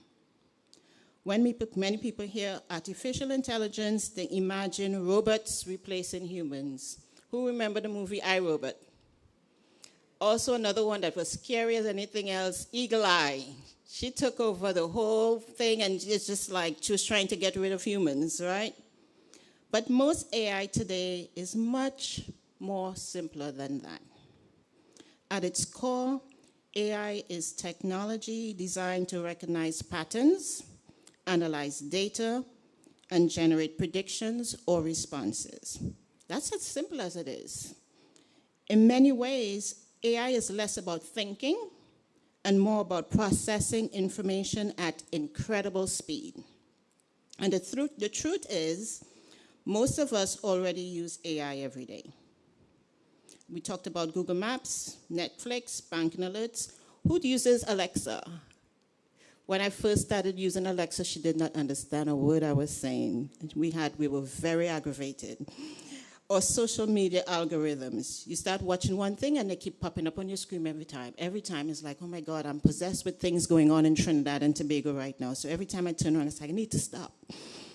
Now, recently, generative AI tools like ChatGPT have been brought into the public conversation because these systems can create content, writing, images, summaries, lesson ideas. Guess what? Even computer code now. That changes the conversation significantly for educators and institutional leaders. Because now AI is no longer operating quietly in the background. Our students are using it, faculty are exploring it, industries are demanding it, and institutions can no longer afford to ignore it. How many of you have used some form of AI in the last week? Yeah. Now keep your hand up if you use it intentionally, right? That difference matters because many institutions are already using it unintentionally, without a strategy, without governance, and without preparation. That is where leadership becomes essential. We are living through one of the fastest transformations in the history of education, I think in the world, I would say. And unlike previous technological shifts, AI is moving at extraordinary speed. Traditionally, education, in particular higher education, has been careful, we've been deliberate, we're committee-driven, and slow to change. But AI does not wait for quarterly reports. It does not pause for strategic planning cycles. The workforce is changing now. Industries are changing now. Student expectations are also changing now. And this creates an important leadership challenge. And even if you're a teacher in this room, guess what? You are a leader because you lead that classroom. You have the power to influence your students in your classrooms. Because AI is not an IT issue. It is a strategic issue. It affects curriculum, workforce readiness, student support, operations, ethics, and institutional competitiveness.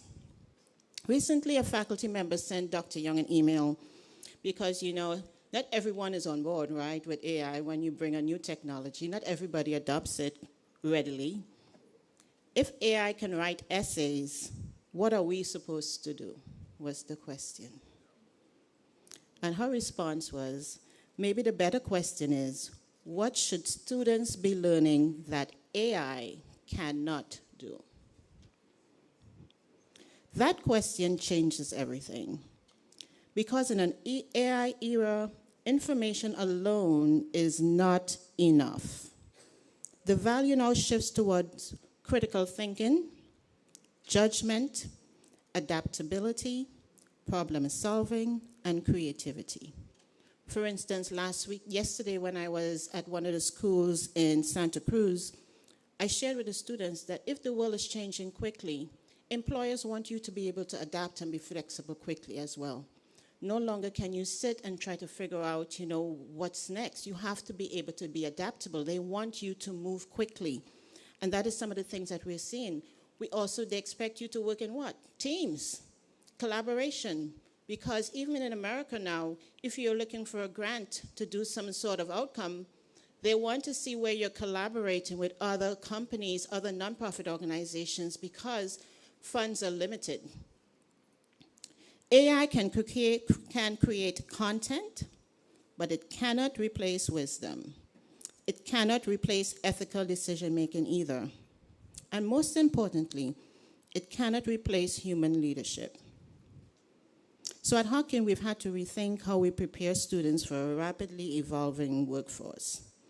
Not simply teaching students what to know, but teaching them how to adapt continuously. Because many of today's students will work in jobs that do not even exist yet. Now let's talk specifically about Jamaica and the Caribbean, because the Caribbean is important to me. Trinidadian here, my dad is from Barbados, so it's important. And I'm really glad to hear that the senator is talking about the decisions that they've made and some of the implementation. It means that they're building the foundation that Jamaicans will be able to pivot quickly. Because if things are moving quickly, you need to be able to pivot quickly. The Caribbean has deep educational traditions, strong cultural identity, and institutions that are often built on long-standing systems and practices. And while those traditions create strength and stability, they can also make rapid transformation challenging, as they do in many parts of the world. So it's not anything that's unique to the Caribbean. But here's the opportunity. The Caribbean is still in a position to shape AI adoption intentionally rather than reactively. And that really matters. Because many larger systems globally are now trying to retrofit AI into structures that were never designed for that pace of technological change. Institutions here have the opportunity to move thoughtfully and strategically and collaboratively, while still preserving the values and cultural identity that makes this region very, very unique. The question is not whether tradition and innovation can coexist. The question is, how do we modernize without losing the human and cultural foundations that matter most? And I believe Jamaica is uniquely capable of helping answer that question. For instance, think about tourism. AI can help predict tourism demand, personalize visitor experiences, which I talked about earlier, optimize transportation, improve customer service, and strengthen workforce training. Imagine a hospitality student in Montego Bay using AI-powered simulation to practice real-world guest interactions before ever stepping into the hotel environment. Imagine tourism leaders being able to forecast visitor behavior weeks in advance. What can that do for the bottom line? Do you see maybe the stores and the gift shops can actually, what's the word I'm looking for? Supply, they can bring certain different types of supply, because I love to shop, and I shopped in the gift shop this week, so they're able to do things of that nature. Imagine AI helping local businesses market globally. That is not theoretical. Those systems already exist. And beyond tourism, AI has implications for agriculture, hurricane preparedness, healthcare access, financial services, logistics, and even entrepreneurship.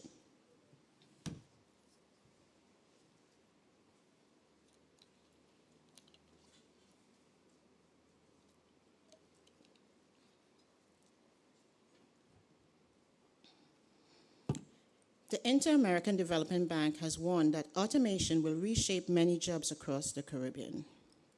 But this is not simply a story about job loss. It's also a story about workforce transformation. And institutions like yours will play a central role in preparing that workforce. So the question becomes, what should educators and institutional leaders actually do now? So let me offer 5 leadership questions every institution should be asking themselves. Do we have AI literacy at the leadership level?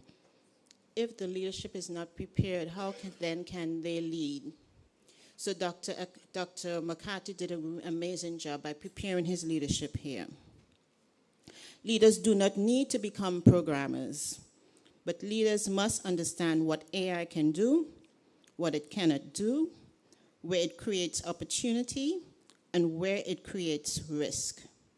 Because if leadership does not understand the technology, leadership cannot guide the institution responsibly. Are faculty prepared? Many faculty members are navigating uncertainty right now. Some are excited. I was very excited when I learned about AI. I was like, whoa, you can do all of this?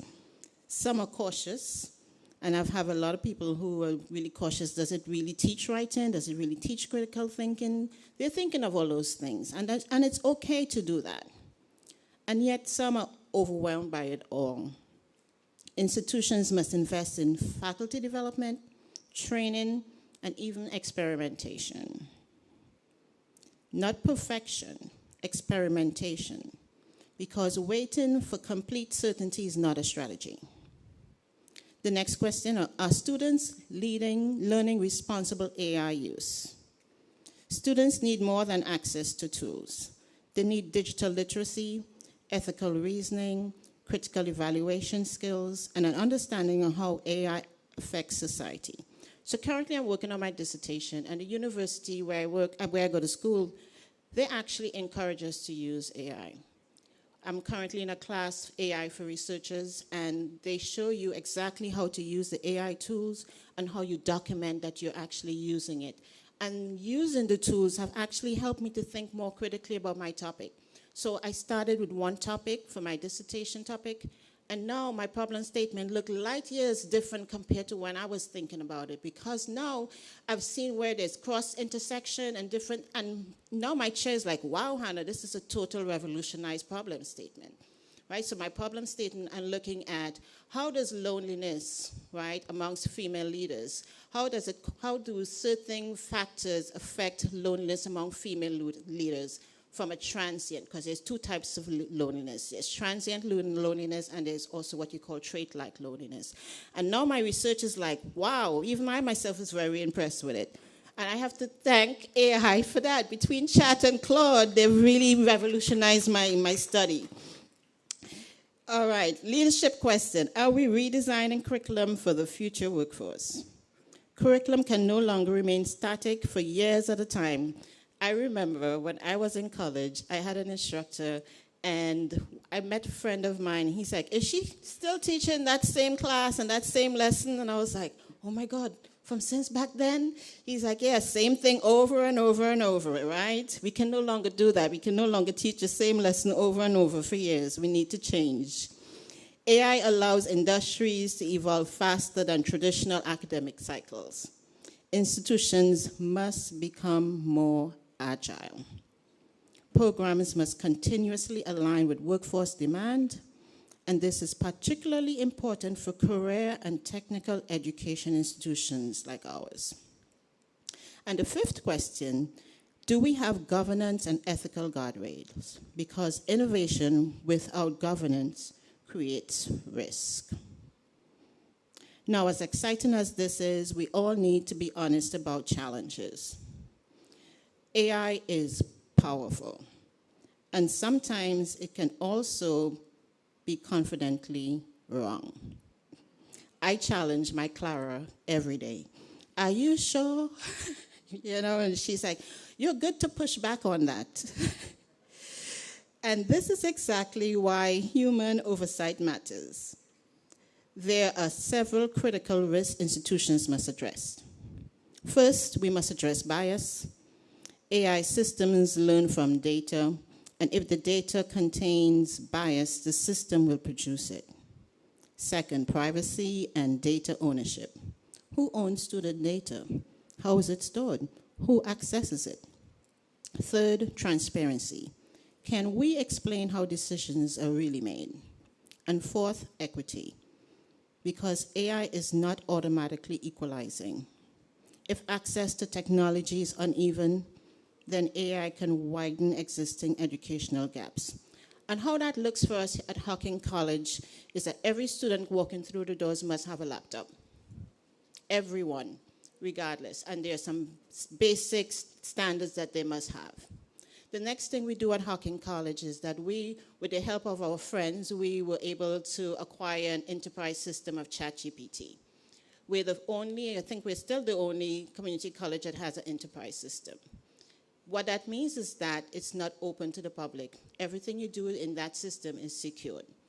So our students, every student walking through that door have access to that system.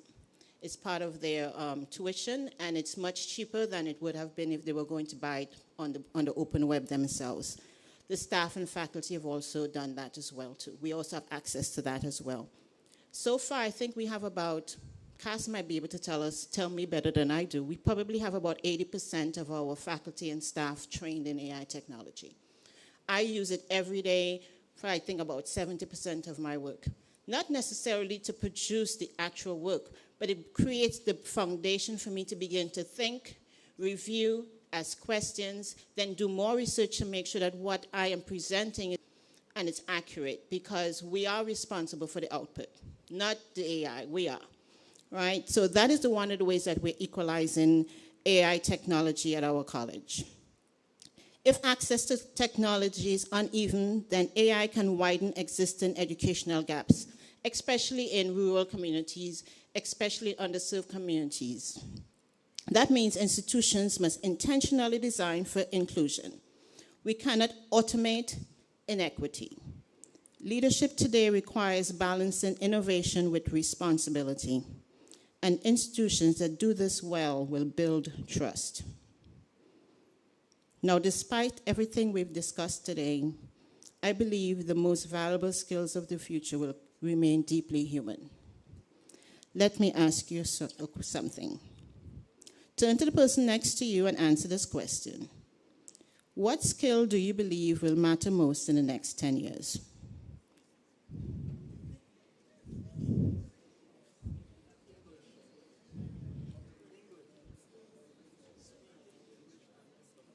All right. Globally, we are seeing growing demand for what? Critical thinking. I remember my mom, when she was alive, she's like, these young people can't think. Everything is in their phone and their phone and their phone, right? Critical thinking. Communication. Many of the students that I interact with, they're challenged with communication because many of them, they say they have social anxiety. That's what they say. They have social anxiety. They don't know how to make friends. And basically, they don't have very good resilience at all. Adaptability is another one that they're demanding for, leadership and creativity. So here's the thing. AI can generate a lot of answers, but it cannot replace judgment. And in a world increasingly filled with AI-generated information, because you're going to have information back and forth, based on the prompt that you put in is the response you're going to get. And you can get different answers based on the prompt that you put in, based on the very same item, right? And in a world increasingly filled with AI-generated information, the ability to ask the right questions may become more valuable than ever. So let me bring you back to where we started.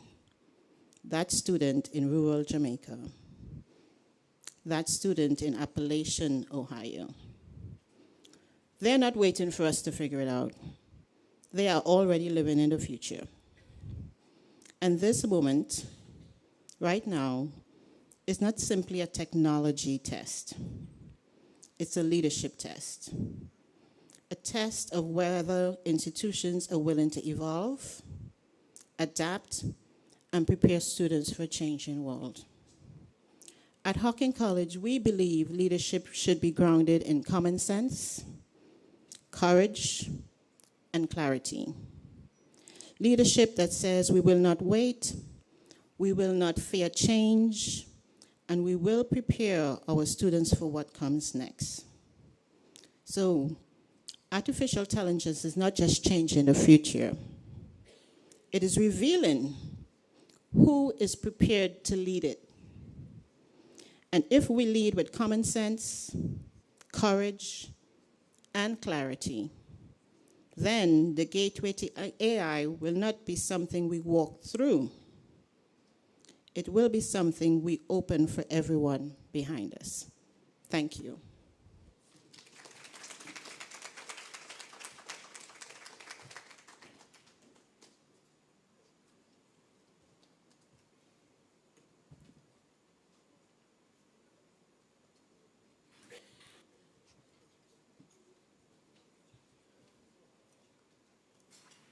Thank you very much, Ms. Quarter, for presenting on behalf of Dr. Betty Young.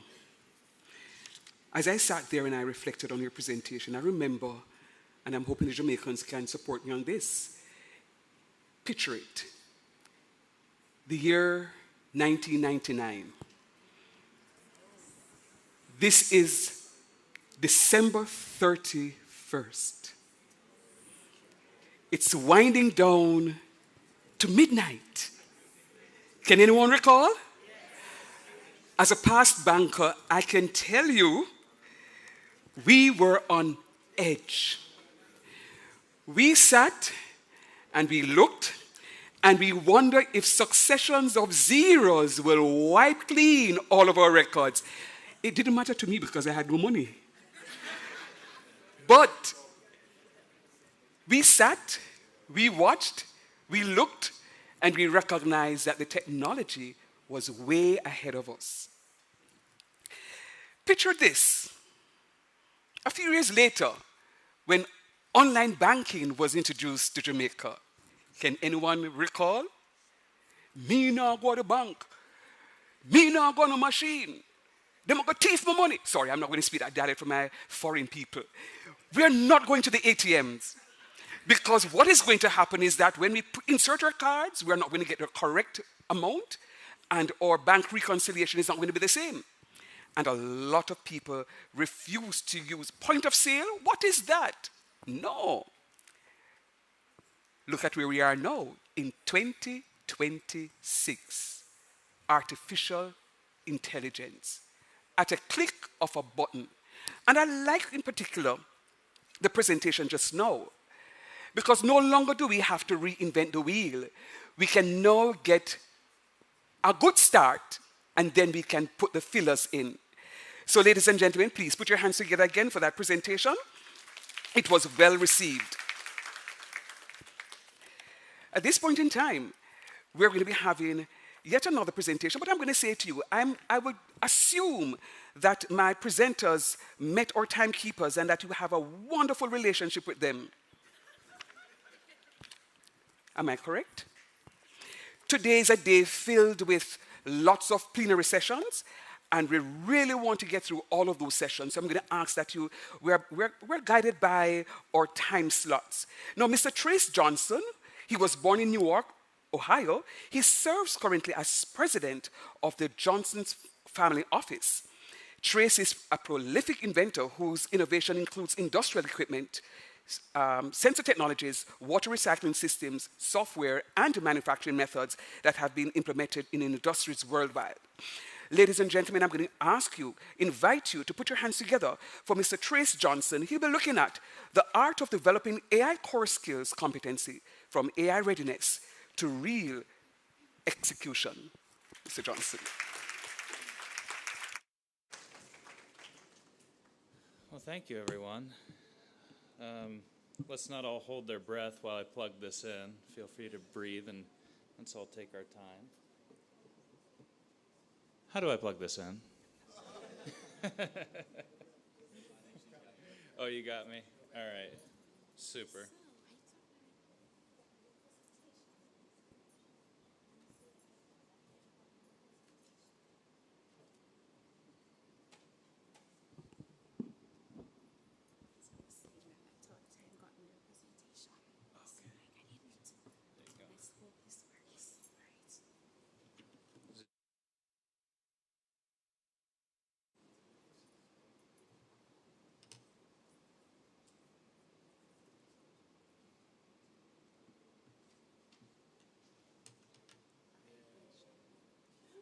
That is incredible. We are truly learning new skills today and becoming more efficient every step of the way, right? No doubt about it. Well, I'll give myself a little bit more of a quick introduction so you know where I'm coming from when I talk about artificial intelligence and provide a perspective of what we've seen in the United States and in the state of Ohio. And I want to echo all of our friends who have come from the United States, just how humbled we are to be able to share our experiences with you all, and what a great past couple of hours it's been. I came in at night on the tour. I was told that I really need to see everything during the day. We're excited for that this afternoon. But it's been so lovely. And I got to say, the more and more I hear the sentiments of your leadership and your folks here, the more and more it feels a lot like home, right? Why does it feel like home? Number one, the resounding point that's being made is there's a human touch that's absolutely critical. Wisdom is a guiding force through whatever is coming next, whether it be artificial intelligence or who knows what comes next. A respect that we don't have all the answers, right? And we're forced with neither being pessimistic nor overly optimistic about what the present situation is and what the future could be. And that to me feels a lot like home. I have had the privilege, because I always say this, in the state of Ohio and in the United States, all of us stand on the shoulders of giants. And in Jamaica, you have your own giants whose shoulders you're standing on.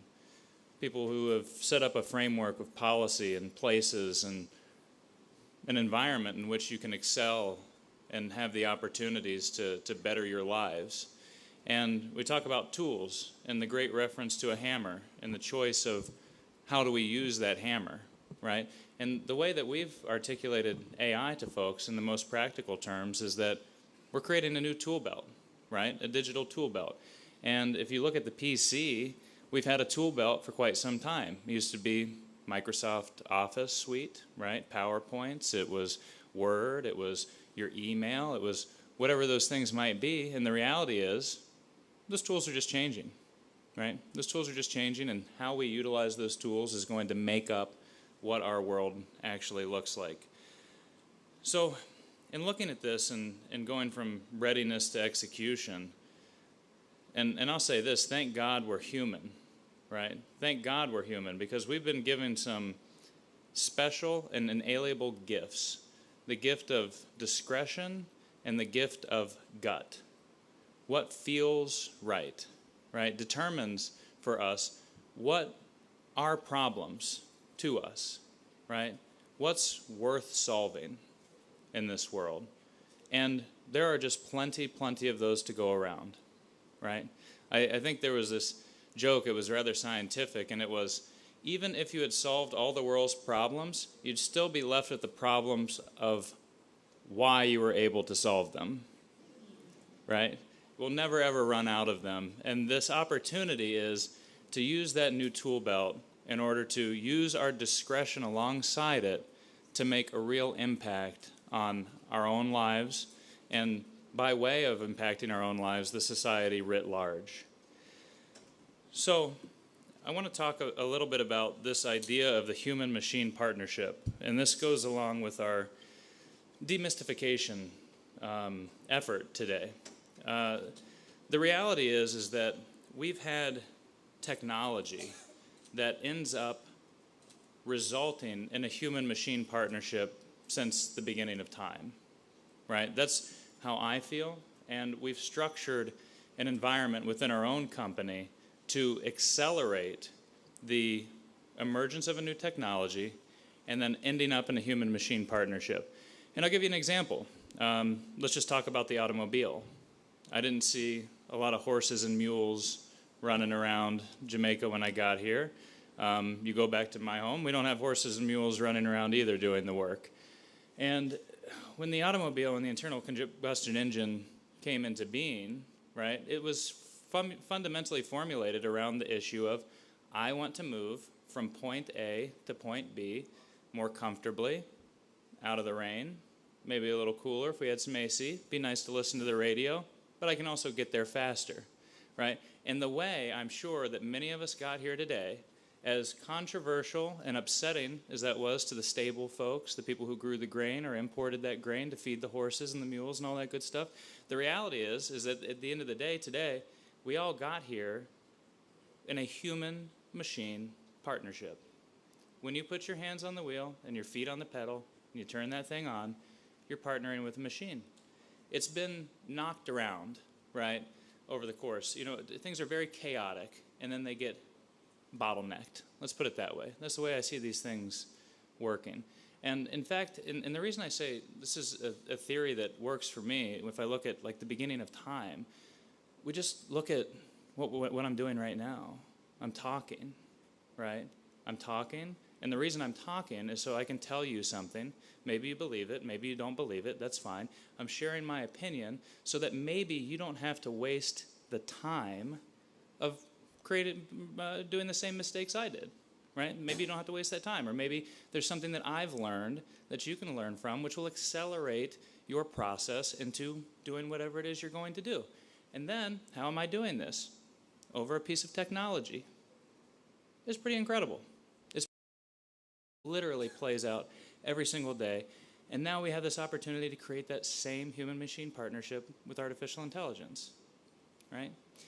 So I'm going to go ahead and play a video that's emblematic of this. It's the story of Ridgewood High School, who followed a very similar path to what folks we've seen do this. Hocking College has done it. Other high schools in the United States have done it. And Excelsior just did it today, right? Which is providing a space a lab environment with technology and connectivity and education condensed into one area to aggregate problems that are worth solving. And this same formula that Excelsior has now taken a great leap in doing has been playing out successfully, and I want to show you some of the fruits of that labor. This will be video 1.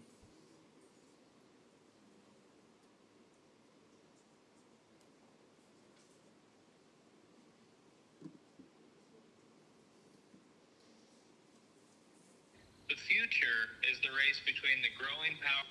I really love this quote, and it's from Stephen Hocking. The future is the race between the growing power of technology and the wisdom with which we use it. My name is Cass Maxwell. I'm the CEO and co-founder of AI Owl. Our ethos is to help society adopt emerging technology faster. The Ridgewood story itself, to me, I grew up in Appalachia, so if I'm going to tell the story of what's happening over there, it's first going to start with a community that's not traditionally known for tech. When you think about Appalachia, you think blue collar, you think hardworking, coal mine, whereas this is, flipping that on its head. We have 7 girls who are in high school infusing tech and solving a real problem on a community level. Hi, my name is Addison Lammers, and I'm a senior at Ridgewood High School. Hi, my name is Sophia Book, and I'm a senior at Ridgewood High School. My name is Kenzie Bice, and I'm a senior at Ridgewood High School. Reading Reimagined is our idea to help the younger kids get off of reading improvement plans, which over COVID, a lot of students got on reading improvement plans because they fell behind in their reading. So we came up with the idea after learning about 40% of 4th graders in our school district are reading below grade level. And so that was a problem we saw in our own district, and we decided to make a change and do something about it.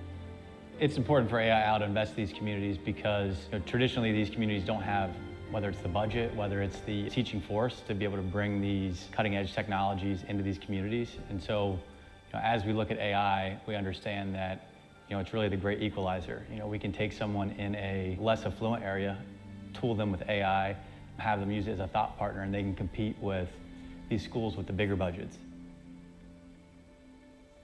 Hi, my name's Spencer Feig, and I'm the Director of Development at AI Owl. I would say from the first day I came in, I saw how the students, they got along so well. The group of girls in this class, from the moment I stepped in the room, it was like we're all friends here, and we're striving toward this one common goal, which is to build this new tool in AI. Reading Reimagined will be very helpful because it breaks down the reading process. On one of the things, we have a phonetic breakdown level. So a child can take a word that they're having trouble with, and they can type it into the box, and it will break down the word and use the phonetic sounds and this thing we call scooping, which breaks down each syllable for the kid to learn. On the first day, I didn't really know what to expect because my strong suit definitely isn't like math, social media, like all that AI stuff, it's not really my strong suit. So I was really nervous, honestly. My name is Autumn Joyce, and I'm a senior at Ridgewood High School. My favorite part about this class and the whole process was definitely everyone putting out their ideas and seeing our shared vision take shape. Hello, I'm Lester McCurdy, a teacher at Ridgewood High School.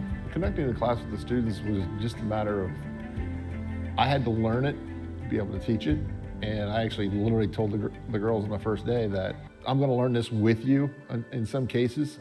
When we dive into the actual AIs and stuff along those lines, that it's going to be a learning process for them and me, and we're going to make mistakes, but we're going to learn from it and grow together.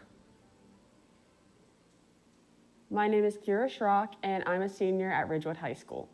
The most challenging part is the group we have is a bunch of really strong, I think independent girls, and we all wanted leadership roles. So I think that was the most challenging part, accepting that we all could have our own rules and not be in charge. My favorite part was also being with a bunch of independent, strong girls that wanted to do something, and we took an issue and created it into something that can actually be solved through AI. Hi, my name is Sophie Paw, and I'm a senior at Ridgewood High School. AI can seem scary, but just like anything can be bad. To be scared of what is unknown about AI, when you do research and you use it for good, it's a really helpful tool to learn anything. When schools think of AI, I think the first thing we go to is cheating, right? The student is going to use it to cheat, to write the papers. These programs are showing that it's much more than that. I don't think AI is taking over, because I think if it's used correctly, people will be able to build off their creativity with AI. I think in general it's a tool. I don't think it's a replacement. You know, the students are interacting with someone who, or something that is much more powerful and smarter, and so they can use that to fill that skills gap and level themselves up. I'm very excited about the project they're working on. It's turned into a full platform where a third grade student can go in and create a full story using their vocab list. What surprised me most was like how serious it actually was. On the first day we made jokes that we were just there to make AI cats. We've said this whole time that we're kind of like the underdogs. We're 7 female students from a rural area in a small town Ohio, so I feel like that's something that really sets us apart from other candidates. Previously, before taking the class, I was not a big fan of AI, so taking the class made me realize that it's actually a tool, not a replacement for things in people's lives. What I would tell my past self about this class is just to do it. Don't be scared and just have fun with it.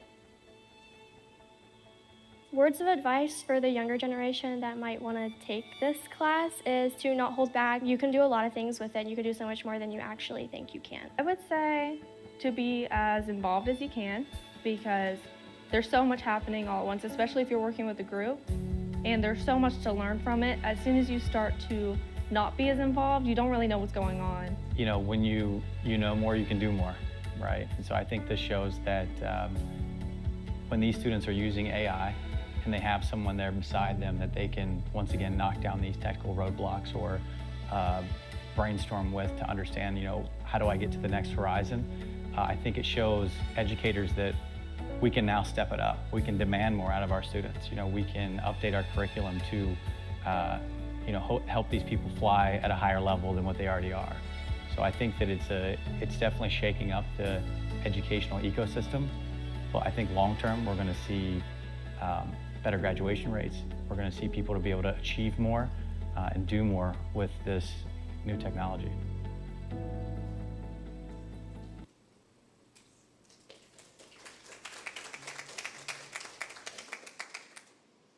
Thank you. So that was an example of the AI for Youth program. Alongside Intel, we generated this formula. And the thing about the learning pathway, and I put it here, it's amazing where real problem solving can take you, and even more amazing about what's experienced along the way, right?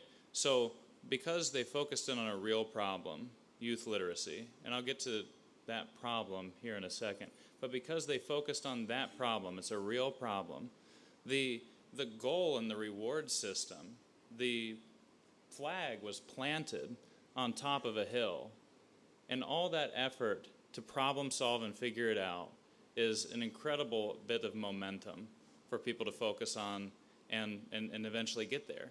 And these girls along the way had the opportunity to speak at our White House, at our State House, in educational committees, conferences. So not only did they learn how to solve a problem, how to use AI to get there, but they had never publicly spoken before.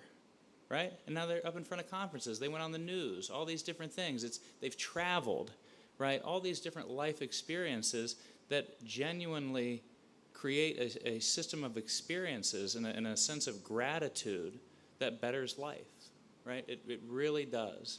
And so that's been their journey. And I want to focus on that quote that I had given in the beginning of the video, and it's by Stephen Hocking, and it is, "The future is a race between the growing power of technology and the wisdom with which we use it."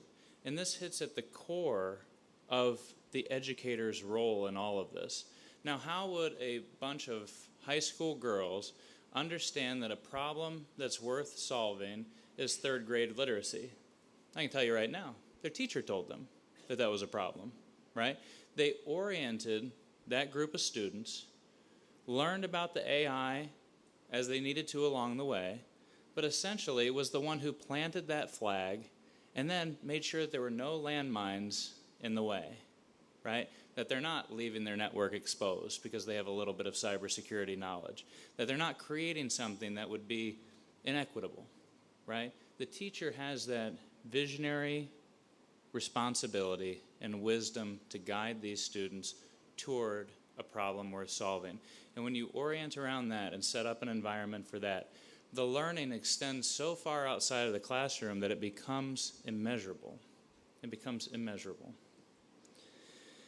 And so when we look at these problems and we look at this lab, what I've found is that the environment shapes the problems we're exposed to, right? These folks were in a classroom, so the teacher has a problem set in their head, and those problems are the things that they've been focused on through their career. They're educational problems, right? And the interest of that particular person will orient them toward solving which problem they believe they're capable of solving, right? When we follow our interests, we become passionate about them, and in my experience, the most likely way to succeed is to actually care about what you're doing, right? And so interest and environment are two things that it's hard to break away from. It's really difficult to determine what you're interested in. It's an innate human quality, but that's your talent, right? It's closely aligned to your talent. But what labs do, what these environments do, there's so much more than just a row of computers. They set up an environment where things like industry collaboration can happen. And we've seen that happen many, many times over again. So you're not just getting the problem statements from the educational environment, from directly that teacher, but you're setting up an environment where you can also have local companies come in. And they can say, you know what, in my paper mill, we're having this issue with logistics. That's happened.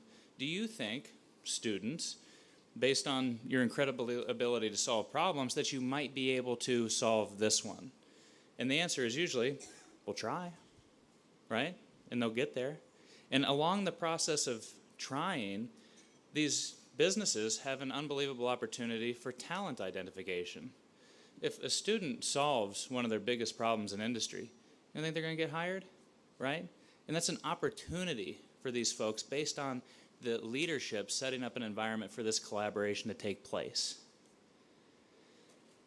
So, taking a view of the landscape here and a special, look at this, and again, me hearing and understanding a little bit and knowing how this is just a lot like home, you have a lot of opportunities. The funding is there. The assessments have been done. Know where you stand. And the policies that the Senator had talked about earlier are in place. You have a framework to act within. And there is a great energy in order to push this forward, right? Those things I believe we can all agree on. And just like the example, in Ohio, and Cass talked about earlier, we have this mountainous region where people are generally kind of cut off from the rest of society. The highway systems didn't go through there because it's mountainous, which leads to a lot of other particular issues. It's almost like being on an island in a lot of different ways, right? And the population centers are about the same size. This model really, really works and leans in on a lot of the strengths, which is, even though you're on an island, even though Appalachia seems like it's on an island, that makes you really connected.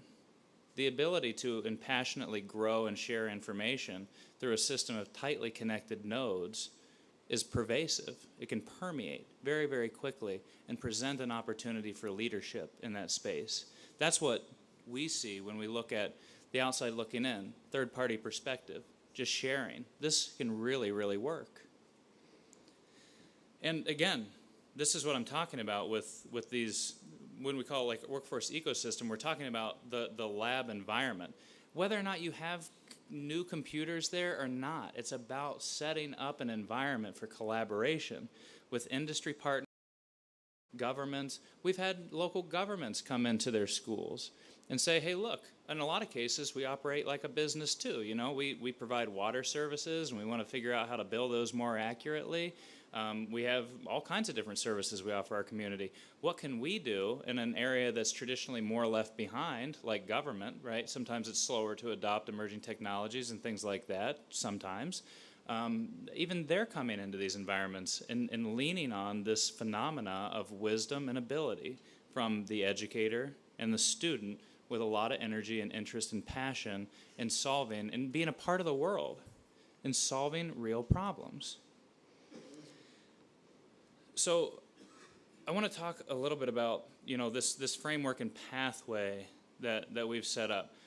Awareness is one thing, right, which we're doing a good job today of sharing where we are and why, right? This is awareness.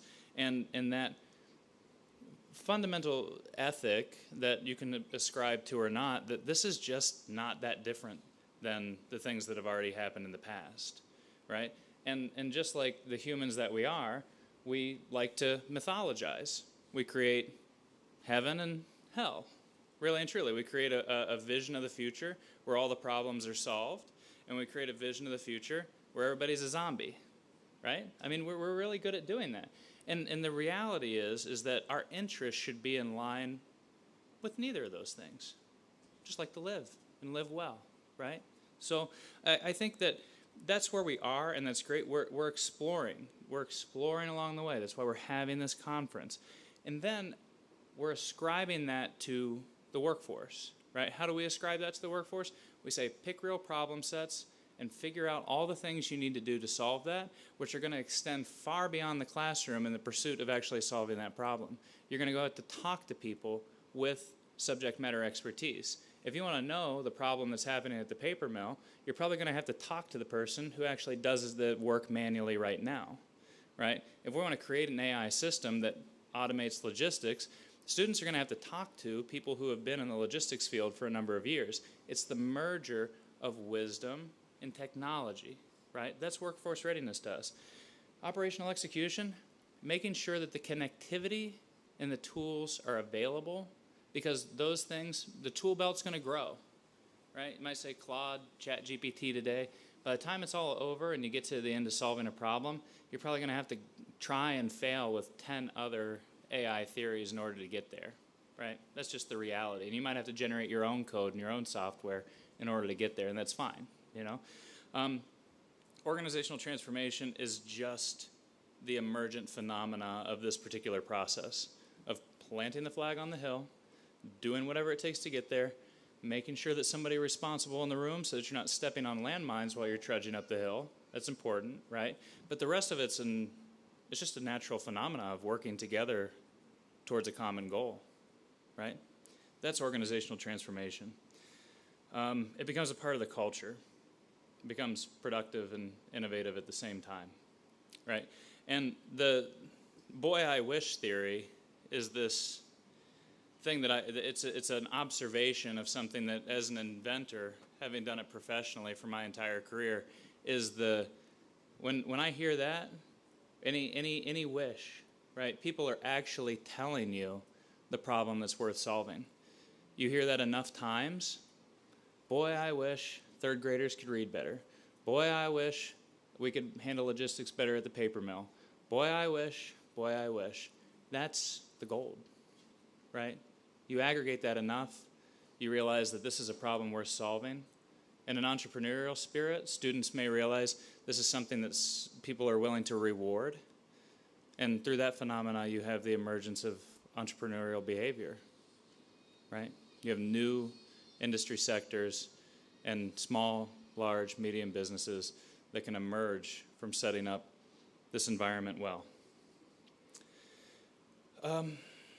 And I think we all agree this workforce shift is already happening.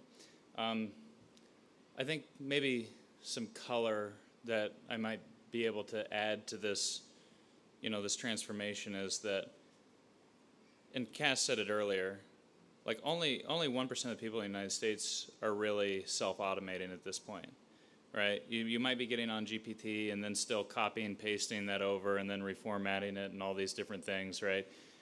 The reality is that what's laid out in front of us is to take a new view on how we've been working for the past 20 years with laptops. And I can share with you this fundamental shift in perception that can happen to help guide you. So when I'm clicking on a computer, my interpretation is that I'm clicking on a computer. But what we have to realize is that that computer is actually doing that. Like, I'm clicking on it, but the computer is doing something too, right? So if we think of things in terms of what the machine is doing, not what we're doing, and we catalog those things, so not what did I do, what did the machine do? When I clicked here, the machine registered a push button on my mouse that was transmitted via Bluetooth into the operating system, which then registered in the operating system that that button was clicked, determined the location of my cursor on the user interface, and then determining, based on where my cursor was on that particular screen, performed an action on what we would call a button, right?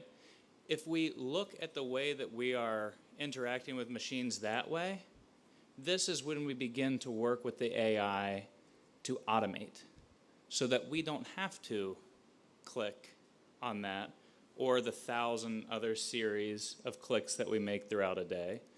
We can set up a system that does that for us, which then leads back into all the other great things that we were talking about earlier. More time to focus on what really matters. And we've talked about this. It's awareness, application, practice, adaptation, leadership, and reskilling. And the point that I want to make about this, two things. One is that all of this can be done by focusing on solving a problem. 1 through 6. Just happens. You get to the end of the loop, you realize you don't know everything. Boy, I better learn more. Right? By focusing on solving a problem. The other is, I wanted to pose the question about the vision of this. I mean, it's already incontrovertible that a revolution has taken place. But, okay, great. A revolution's taken place. I think that we can start thinking of what we do with that as more of a renaissance, right? And if we think about renaissance and the way that it's traditionally used, what does that mean? It means an explosion of creativity and new phenomena, right? Because every single one of us now has the power through the revolution to interact with a machine just using our words. It's revolutionary. But the emergent phenomena of that individualized capability can now lead to creativity.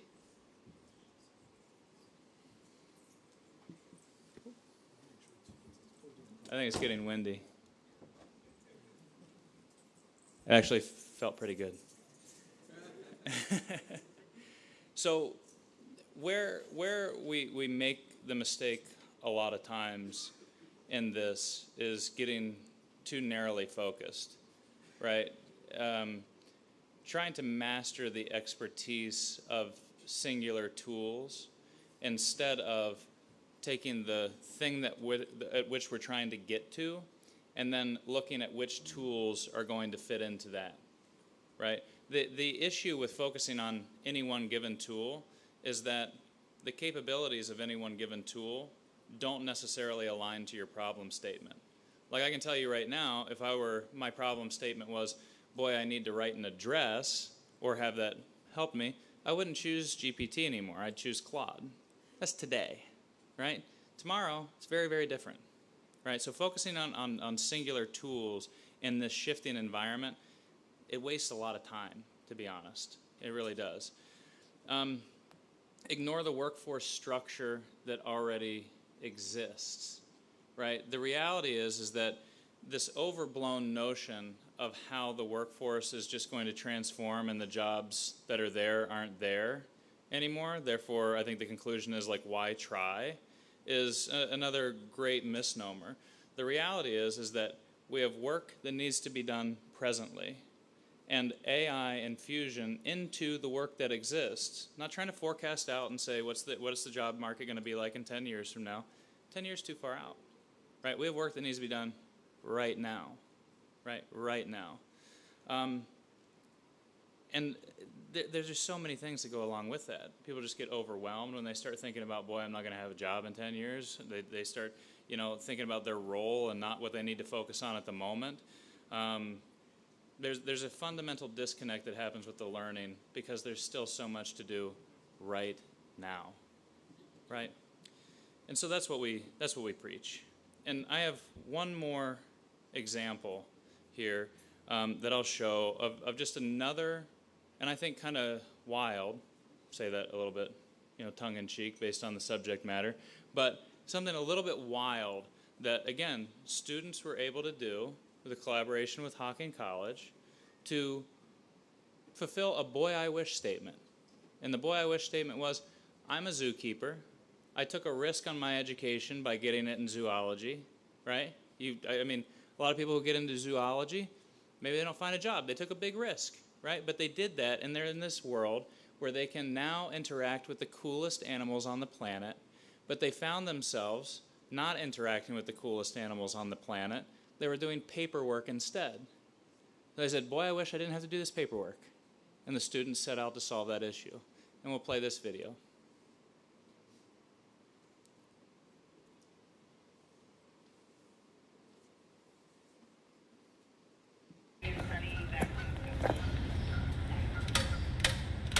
I'm going to take extra just in case. Come on. Good girl. Come here. The coolest thing ever is when you call an animal this large by their name and they come to you. My name is Mindy Scott. I am a zookeeper for and elephant care professional at the Columbus Zoo. All right, this foot.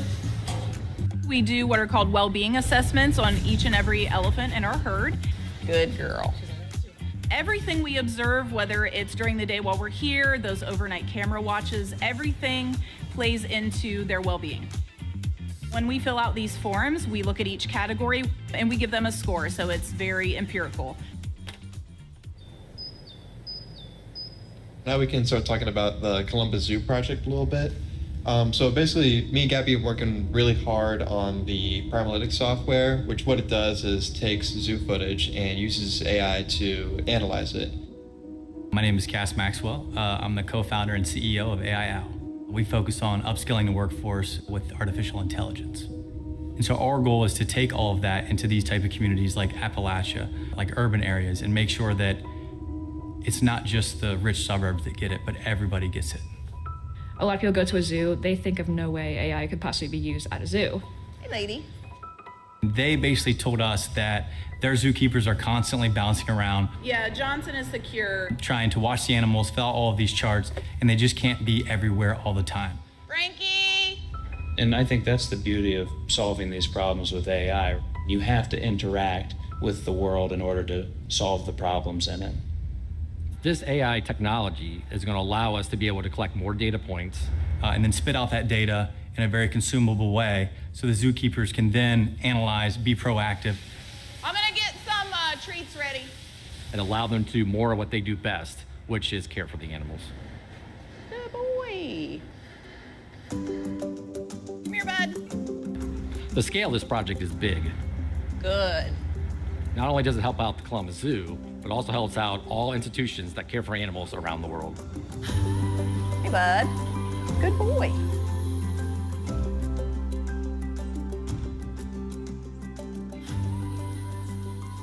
So before I wrap up, I'll just, I suppose, double down, triple down, quadruple down on the concept. That is that when there's a problem to solve, and it goes to the region-centric issue of environment, right? Who would have thought AI could be used to solve a problem in a zoo, right? It doesn't necessarily matter what the problem statement is. It's the human ability to apply a new tool into solving it that is the opportunity of our era for innovation, for creativity, to create a renaissance. So, thank you very much.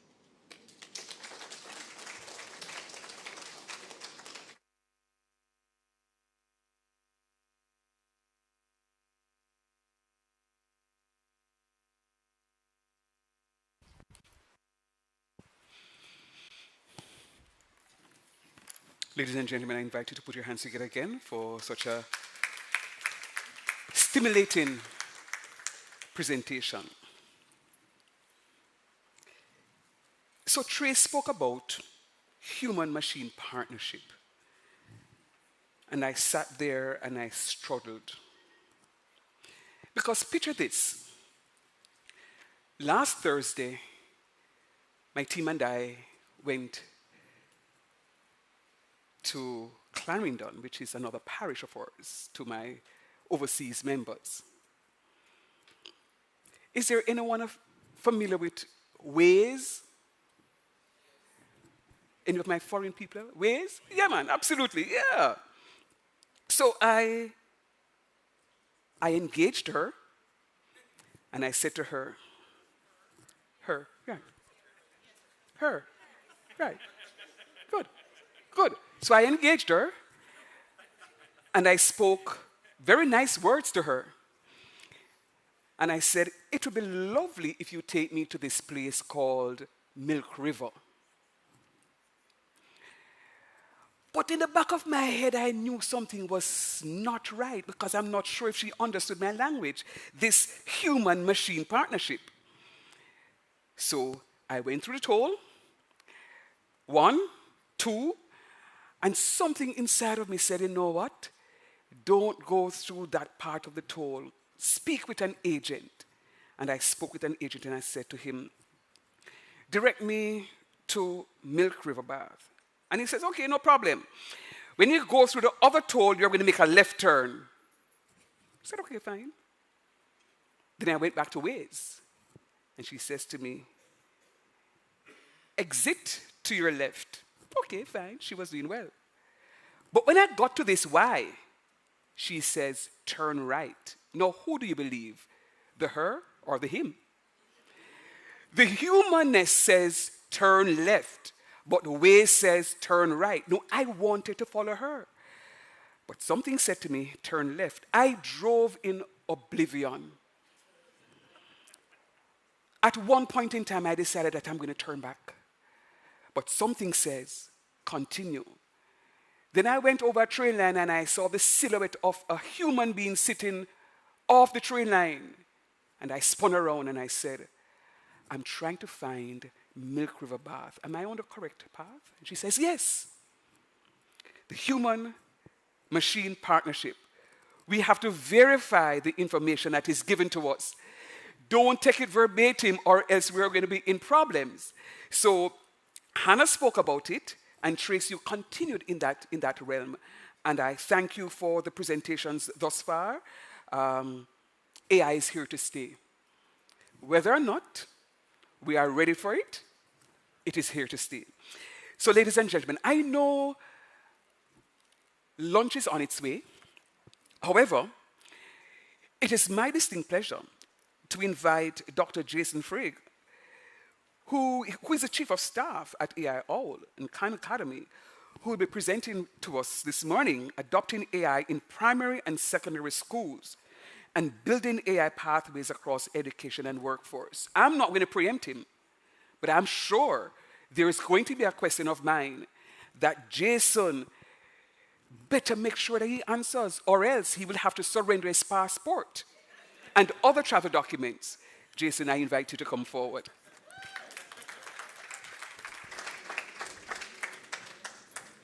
Thank you so much.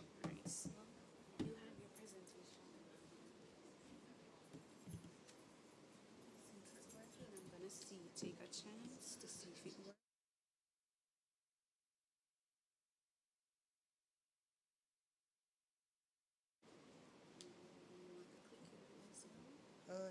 I think this will be okay. Yeah. Yes. Yeah. Thank you. Well, good afternoon. What an honor. I'm told that in most presentations or conferences that the least engaging presenter comes before lunch and the most engaging comes after lunch.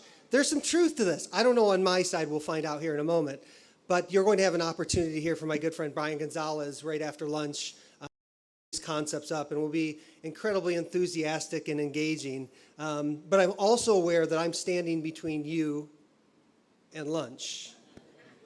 I'm fully aware of that. And so I did make some modifications because as I was listening today, tons of great information. Lots of tremendous wisdom, lots of tremendous opportunities to take action. And so I'm going to make a few slight adjustments to my presentation. But before I start, oftentimes in conferences, there's a lot of great wisdom, a lot of great statements, a lot to take in. And I made a few notes that I just wanted to double down on and go back to because they were said with some of our presenters today, to not lose sight of those. Because a lot of these conversations that have surfaced today and a lot of the points that have been made, it's an overwhelming amount of information. And so I think it's important to talk about some statements that were made early. The countries that move early win. Jamaica's greatest resource continues to be its people. Capacity built here, not imported. Super important point. Demystifying to enhance productivity. Educators. Are there any educators in the audience today? A few? Educators, enhance what's already happening. Approach today with curiosity. Incredibly important.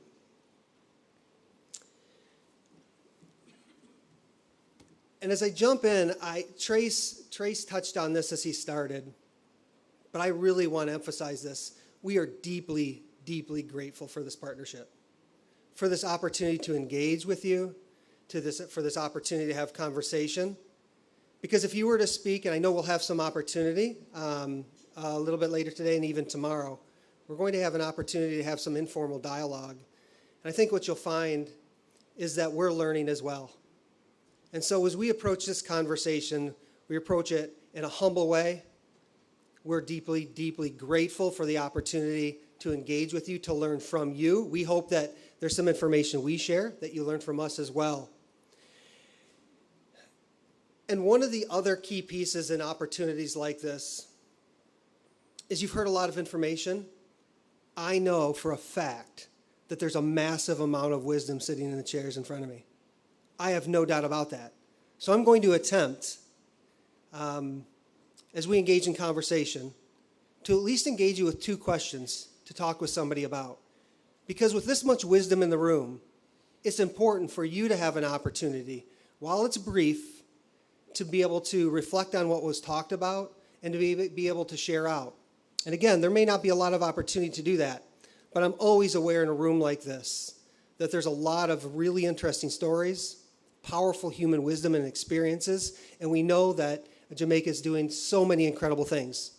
Again, we're just honored to have the opportunity to be here to talk a little bit about the work we're doing, hear about the work you're doing, and importantly, collaborate on opportunities ahead.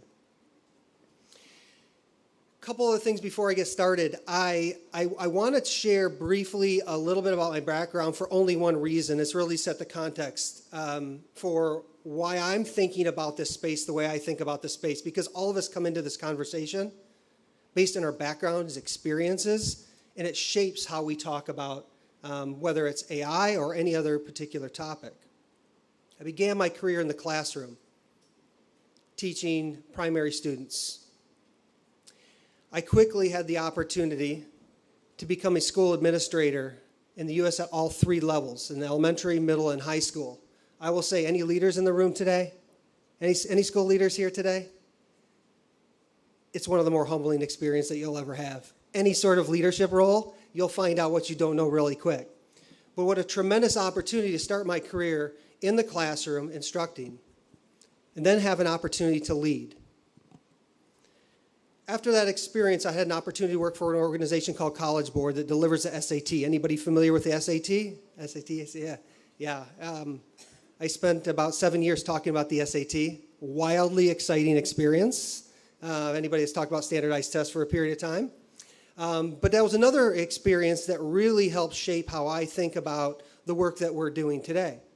Because as a classroom teacher, as a school administrator, and then having a chance to work for a standardized testing company, I never lost sight of something. There are students sitting in the classrooms all across the United States, all across Jamaica, all across this globe, that have an amazing level of expertise and wisdom that sometimes it's untapped. And whether I was a classroom teacher, whether I was a school administrator, or working for a standardized test company, that was never far from my mind. And so as we transition, and this work transitions into the work that I'm doing now, it's always center for me to remember that at the core of this story is how do we impact students in a positive way? How do we draw out that brilliance?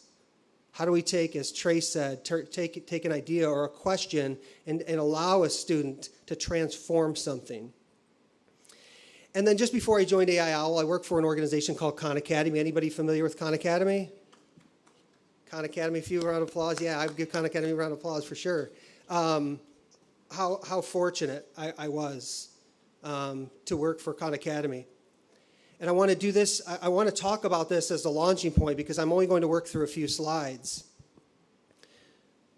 But the experience at Khan Academy when I joined, and for those that are not familiar, Khan Academy is one of the largest, most influential educational technology companies on the globe, impacting millions of learners every day, providing a series of courses that students have access to free. So I joined the Khan Academy team, and my first objective was to engage with schools, to tell the story about Khan Academy, to ensure they were maximizing the free resource. Little did I know, a year and a half into that experience, there'd be a new conversation. It was centered on AI. And I want to kick this portion off to tell a personal story.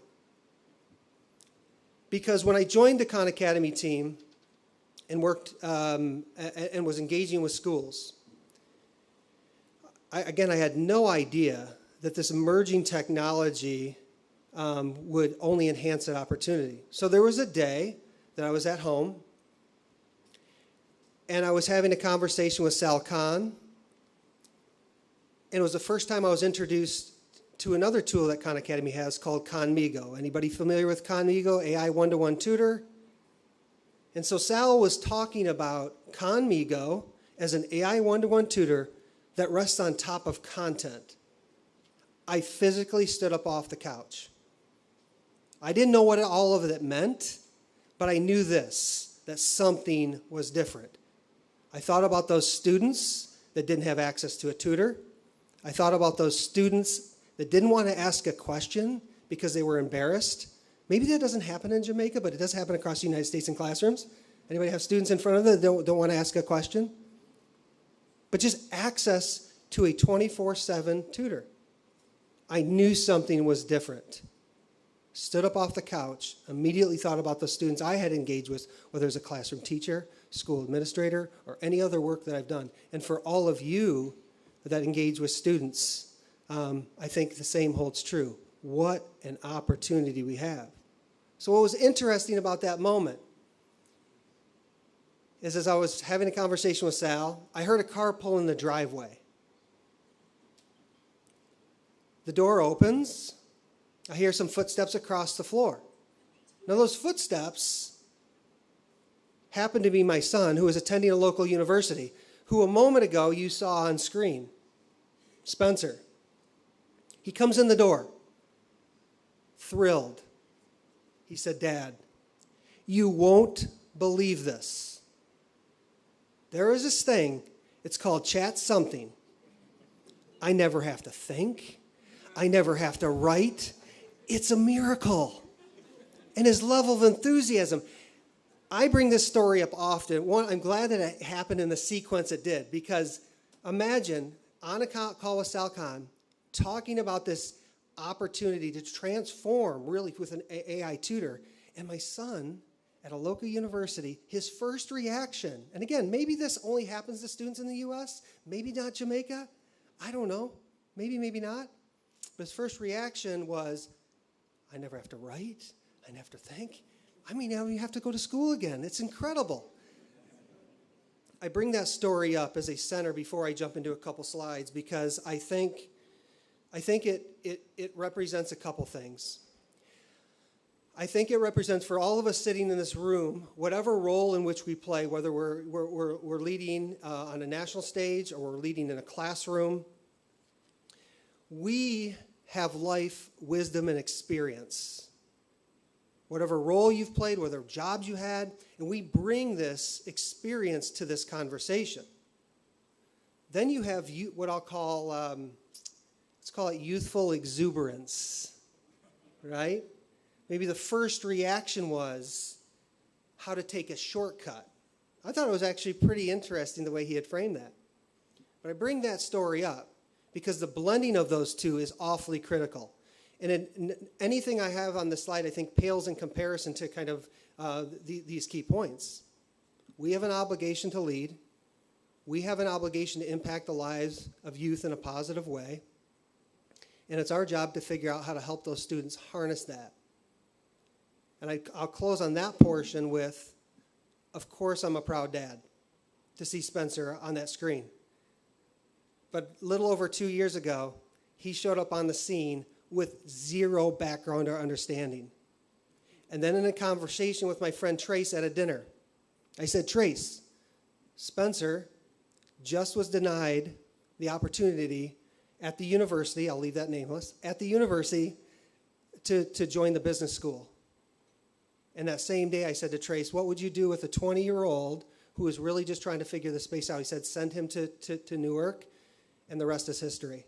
I only bring that up as a personal story because Spencer represents every single other student sitting in your classroom. That same opportunity exists. He was curious. He was willing to take a risk. And then we bring the human or adult or life wisdom into the story. And that intersection, I think, is powerful. So when we talk about adopting AI in primary and secondary schools and building AI pathways across, it starts with each one of us in the room taking action. It takes us taking risk and being okay with not knowing everything. And then the blending of those two, some really powerful things. So I didn't want to miss an opportunity to talk about that specific example because that story is represented in every single student in your classrooms across Jamaica. So as I said, fully aware that lunch is coming. I didn't forget about that, just in case you did. All right, I see some eyes out there. I know I've seen this look before. The question is no longer whether AI will change Jamaica. The question is whether Jamaica will help shape what AI becomes. I believe, without a shadow of a doubt. Just listening today, the enthusiasm, the leadership, you're in a really tremendous position to take the lead. To lead, not follow, to take the lead. So I do want to take, and I'll only do this twice, but I do want to take 1 minute because of all that wisdom that's sitting out there, that's looking back at me right now. I want to take 1 minute to just address this question with somebody next to you, and then I just want one person, and this gets real awkward because after I'm done, and I'll say, does anybody have anything? We all stare at each other. I'll stare back at you. You'll stare back at me until somebody actually says something. So I'm prepping everybody for that. Just one person in the room, share some feedback. How might AI expand opportunities for students in Jamaica in the next few years? Take 1 minute, and then we're going to circle back, and I need one person to share out. How might AI expand opportunities? Take 1 minute.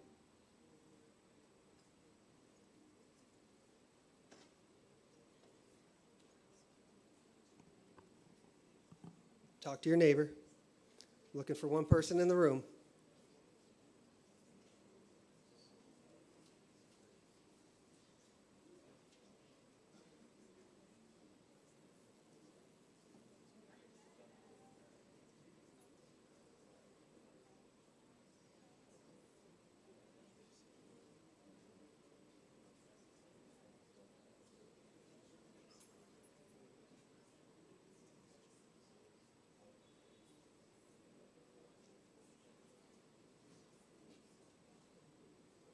All right, 20 seconds.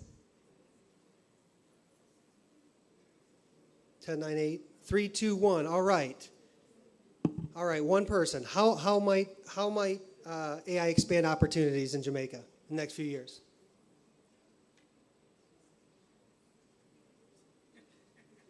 Somebody who's bold.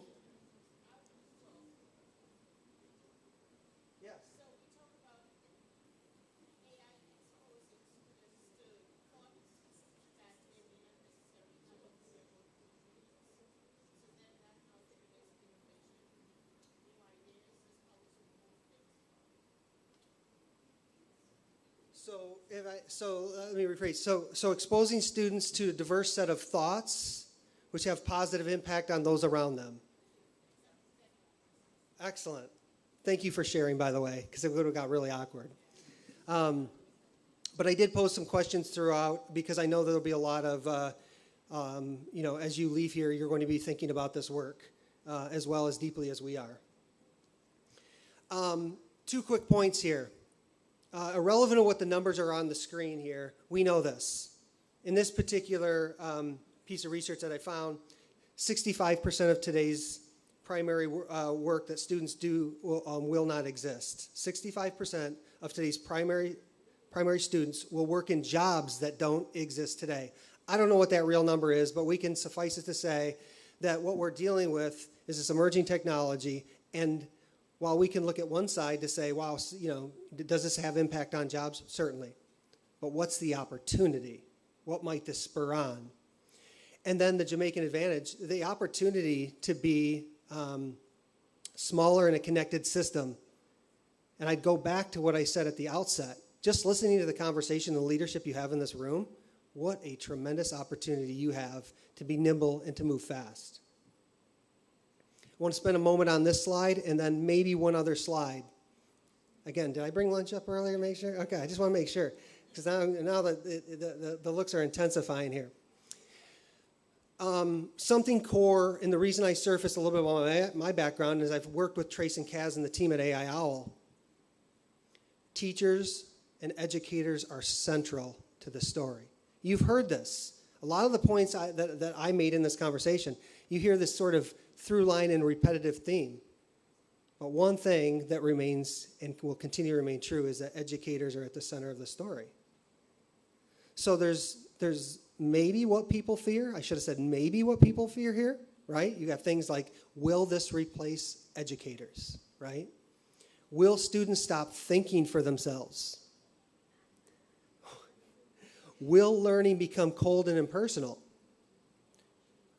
I'm going to save this next one and go to, will only technical students succeed? And then my favorite, will AI make cheating easier? Raise your hand if you think AI will make cheating easier. Nobody? Well, hold up. Because cheating is a brand new phenomenon. We've never experienced cheating in a classroom in our entire lives. What? In the U.S. We don't cheat in the U.S. I didn't cheat in 7th grade. My friend did. Trace cheated all the time. He told me. If you really think about some of these points, though, this is not a new phenomenon, right? Innovation, sense-making, do something with this. So I'm not in any way saying that those fear or those concerns are not valid. Absolutely valid.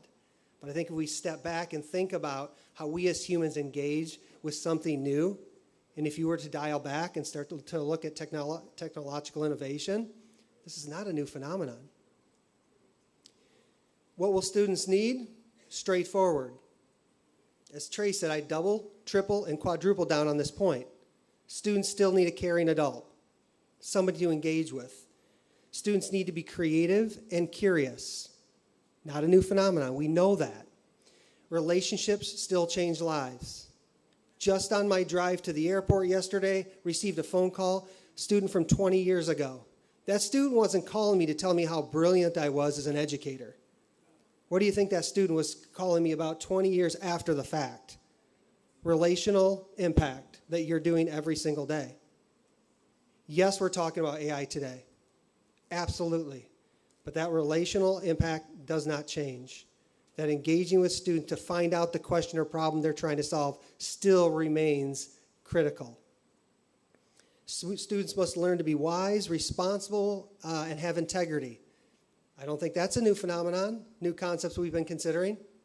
Every student deserves an opportunity to create and lead.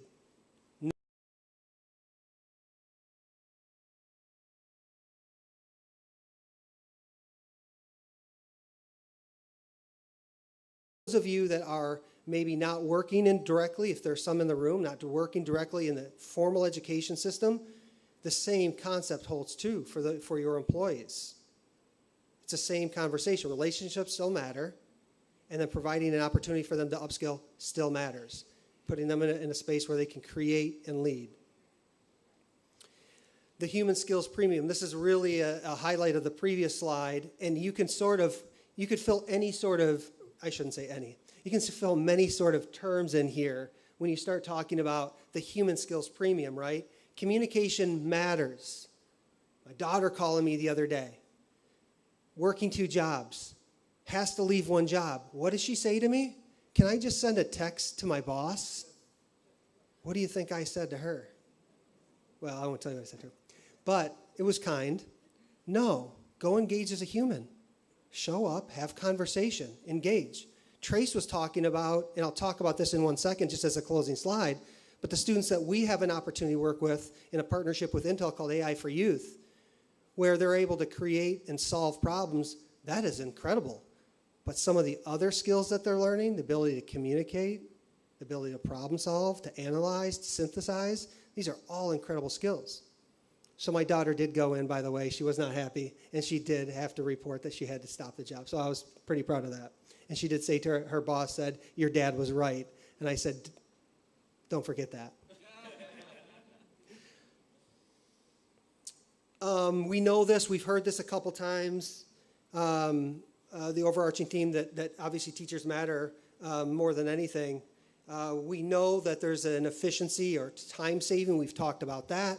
Tomorrow I have an opportunity with my colleague Jackie to talk more about the education, much more specific on the education side and the workforce side, about some of these concepts and the way we're thinking about them. We hope that there's active dialogue there. But there's all kinds of things that AI can support. Many of them you're using every day. And we still know that the key part for educators is that relational aspect. Kind of 4 pillars, the way I think about this work, and this, again, you can change terminology, but generally the way we think about the readiness path, if you will, first is recognition, right? So go back to the story I said. Spencer walks in. There's this thing called chat something. I don't know what it is. He began to recognize that there was something there that could do something else. Now, he hadn't fully framed, like all of us in this journey, like what that is. Then the next level is, how do I use this responsibly? Which leads to confidence. And then, Trace brought this up a moment ago. If you spend any time with the AI OWL team, you hear this, let's solve a problem. Let's do something with the learning. So we're constantly emphasizing that.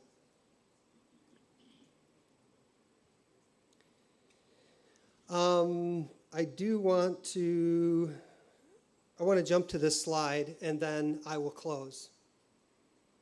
I'm coming back to this. Trace showed a couple videos.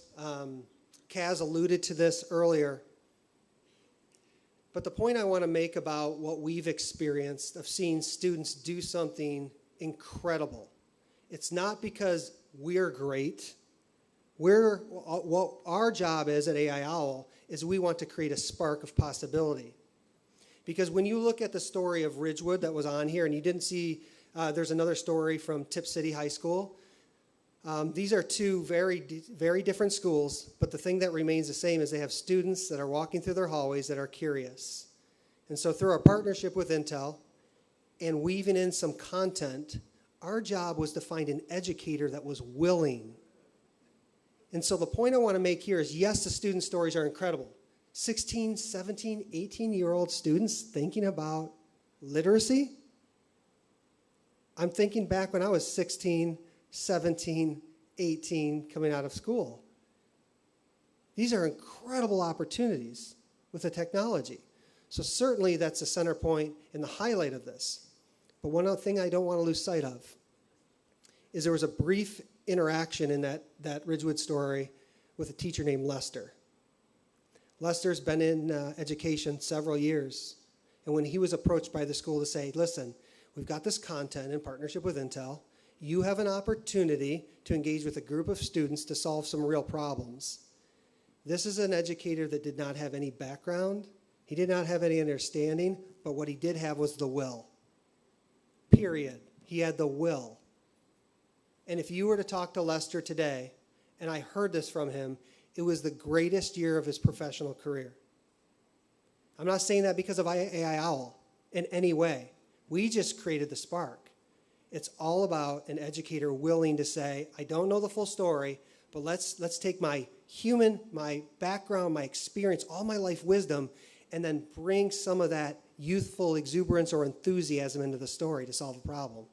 And when those two things happen, you see results of that. Whether it's at Ridgewood, there are similar stories that happen at Tip City, and we're seeing this all over the state of Ohio. And that's why today, what an honor it is to be here to collaborate. Yes, there's a lot of talking at today, but during the informal times, we hope with a continued partnership, we have an opportunity to collaborate, to learn from you, and you learn from us as well. And then just in closing, my challenge, educators, super straightforward. Explore, experiment, and lead. Put yourself out there. And I know many of you in the room are already doing this. But you have a colleague or somebody you work next to that's a little hesitant, I encourage you to help them explore, experiment, and lead. For the administrators, if you spend any time with me, you're going to hear me talk about school leadership. Obviously, that matters. You set the conditions. You taking risk matters. You opening up opportunity for your educators matters. I'd parallel that right to the workforce. Same concept. If you work in another industry, it's the same concept. Explore, experiment, lead. And for business leaders, I know there's a lot of work happening across Jamaica. Stop waiting for talent to appear. Engage and continue to engage with educators, because obviously that's a pipeline of the future and workforce here in Jamaica. Thank you so much for your time.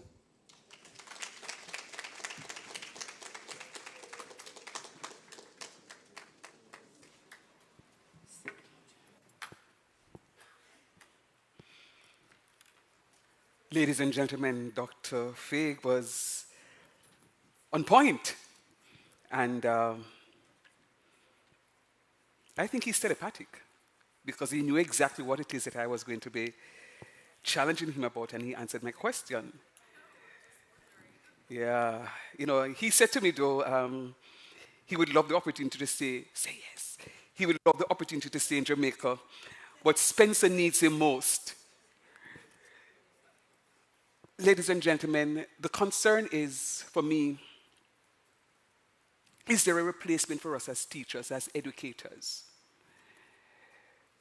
Do students recognize the importance of understanding what is at the back end of, I'm a math educator, so at the back end of solving problems. So I do use AI in my classrooms, and I encourage my students to use AI. But what it is, and incidentally, Dr. J, there's no difference with students in the United States and in Jamaica. Students. It's for them to understand what happens at the back end, how things operate, and not just to plug in, to get information out, and then present it as their own, that they must understand. A quick story before we move on to lunch. There's a student of ours in the School of Them, and I remember teaching them college mathematics, and he went on the International Work and Travel Program. The long and short is that he is still there working, and he became assistant housekeeper. And he said, sir, one day, the payroll system went flat. The weekly paid workers needed their money. And his manager knew not how to do the calculations. And he said, Mr. Shand, me just draw off a piece of paper.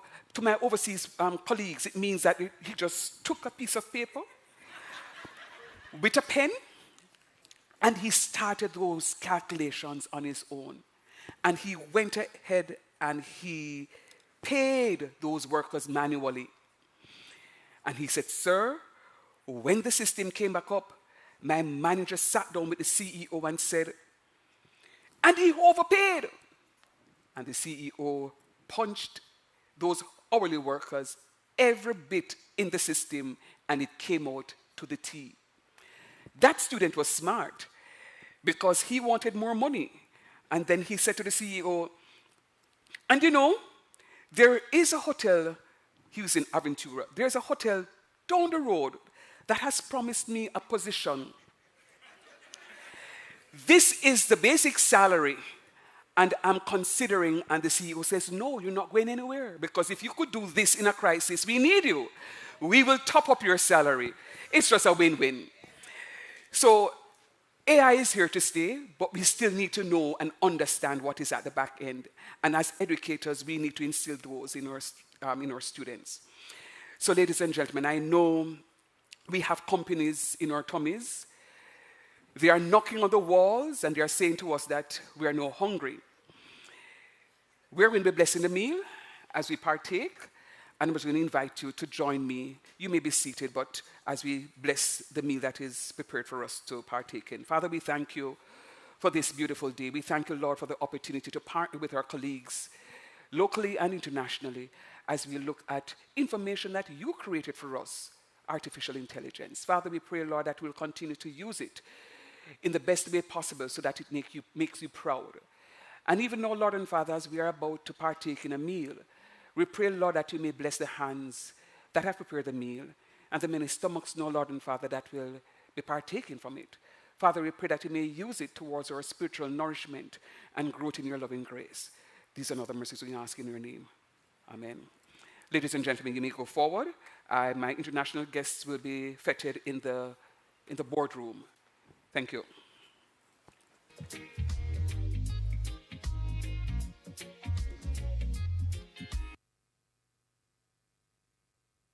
Further your education or upgrade your skills with a certificate, associate, bachelor's, or master's degree from Excelsior Community College. Register now for our day, evening, weekend, or online classes in business, science, engineering, ICT, tourism, liberal arts, cosmetology, and so much more. Call 876-928-5070. Social media at ECCJM and Excelsior Community College. Forming lives, nurturing global citizens.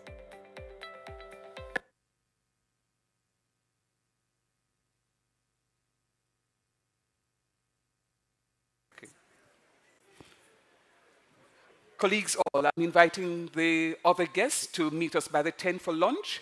And it would be nice for us to get back at about 1:30 so that we can settle in to start at 1:40.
It's all good. All right. There's that. At the Excelsior Community College. Choose from a wide range There's that of accredited speaker. degrees There's that and speaker. vocational programs. I CSEC think we're results good. pending. Don't delay. Apply online at All right. Can we try the laptop? ecc.edu.jm to secure your scholarship today. For more information, And do we have a call pointer? 876-928-5070 or WhatsApp I have an extra one if we need it. 9686. Excelsior Community College, transforming lives, nurturing global citizens. It's difficult. So they said you can wear a headset. But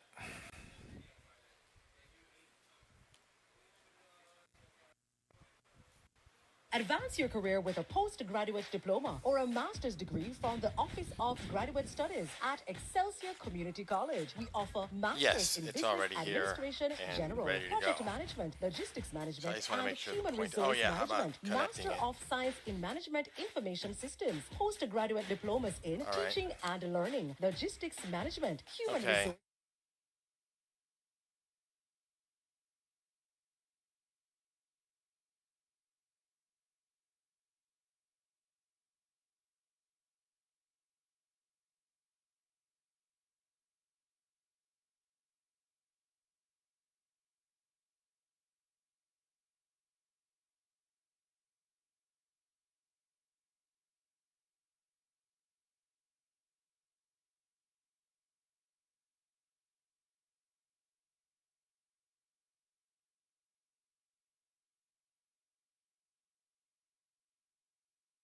all right.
tourism, liberal arts, cosmetology, and so much more. Call 876-928-5070. Social media at ECCJM and Excelsior Community College. Forming lives, nurturing global citizens.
Transform Pathway Scholarship Program at the Excelsior Community College. Choose from our wide range of accredited degrees and vocational programs. CSEC results pending. Don't delay. Apply online at ecc.edu.jm to secure your scholarship today. For more information, call 876-928-5070 or WhatsApp 876-434-9686. Excelsior Community College, transforming lives, nurturing global citizens.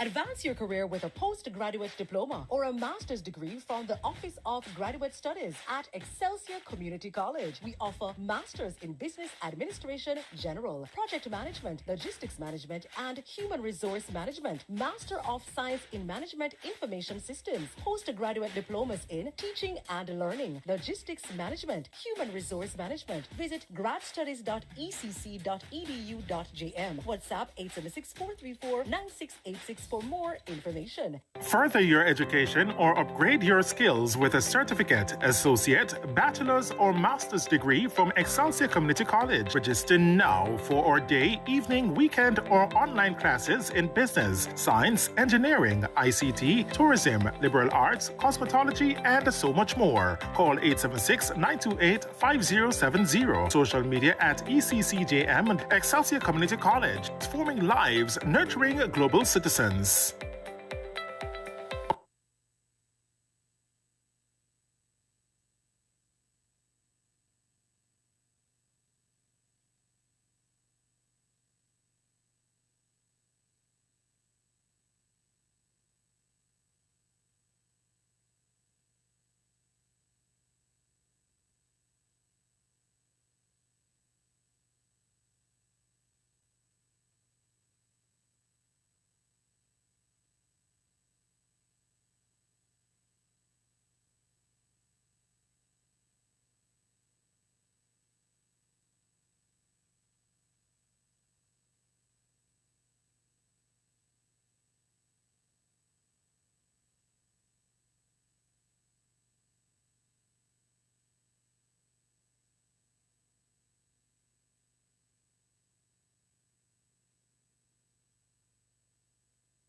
scholarship program at the Excelsior Community College. Choose from our wide range of accredited degrees and vocational programs. CSEC results pending. Don't delay. Apply online at ecc.edu.jm to secure your scholarship today. For more information, call 876-928-5070 or WhatsApp 876-434-9686. Excelsior Community College, transforming lives, nurturing global citizens.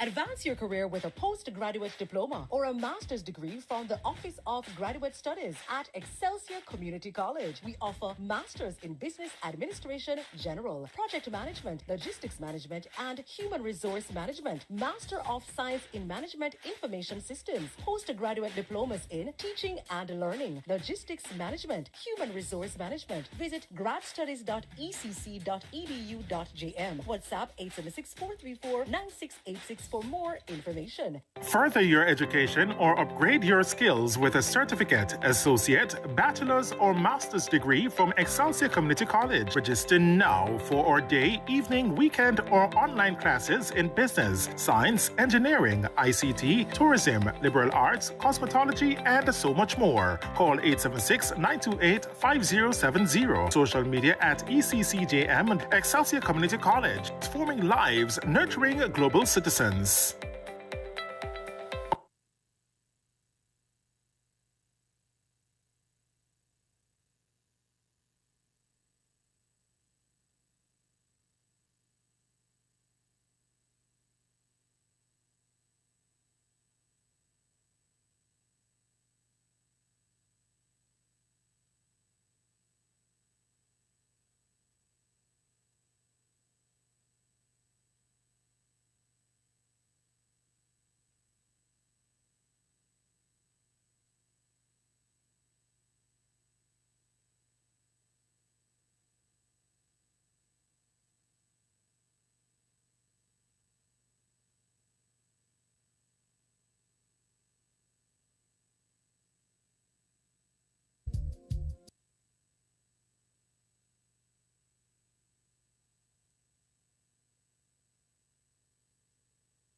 Pathway Scholarship Program at the Excelsior Community College. Choose from our wide range of accredited degrees and vocational programs. CSEC results pending. Don't delay. Apply online at ecc.edu.jm to secure your scholarship today. For more information, call 876-928-5070 or WhatsApp 876-434-9686. Excelsior Community College, transforming lives, nurturing global citizens.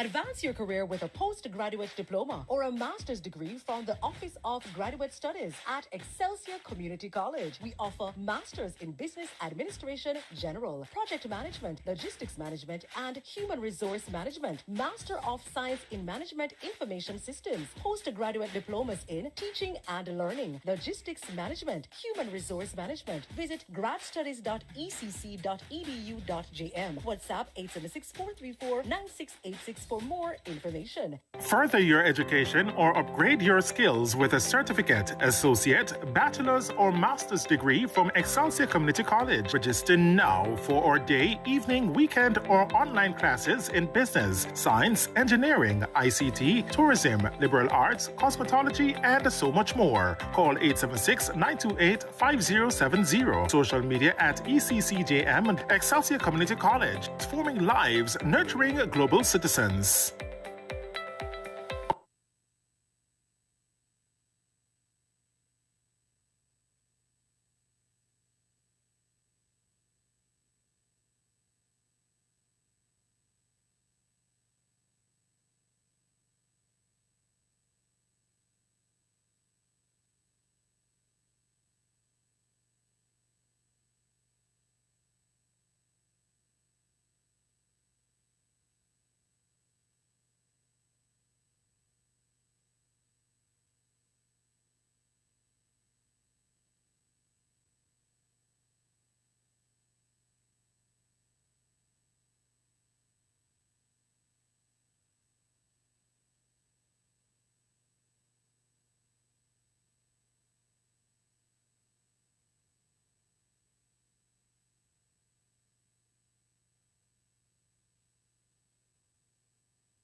Pathway Scholarship Program at the Excelsior Community College. Choose from our wide range of accredited degrees and vocational programs. CSEC results pending. Don't delay. Apply online at ecc.edu.jm to secure your scholarship today. For more information, call 876-928-5070 or WhatsApp 876-434-9686. Excelsior Community College, transforming lives, nurturing global citizens.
Ladies and gentlemen, shall we reconvene?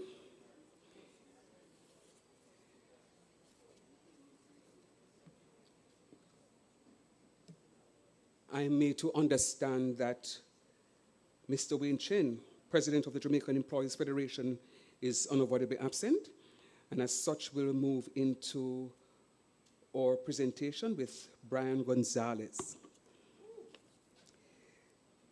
So Brian is an applied AI and workshop strategist focused on ensuring the AI economy creates opportunity for everyone. Over a 25-year career at Intel, he held senior global leadership roles, led multinational teams, and directed education and workforce initiatives across 30 countries. And in a conversation with him, he has traveled to over 102 countries. I volunteered myself to be a gopher. I pack bags pretty well, and I don't take much space. He then said to me his wife is not a traveler, so there is a possibility, so giving God thanks. He has expanded across all technologies and has strengthened the connection between learning, innovation, and economic opportunities. In our side conversation also, he also shared his age, and I quite frankly believe that because he's in AI, his age was recorded in AI, because what he communicated to me, definitely I'm not seeing that on him. So ladies and gentlemen, trusting that you had a good lunch, please put your hands together and join me in welcoming our next presenter, Brian Gonzalez.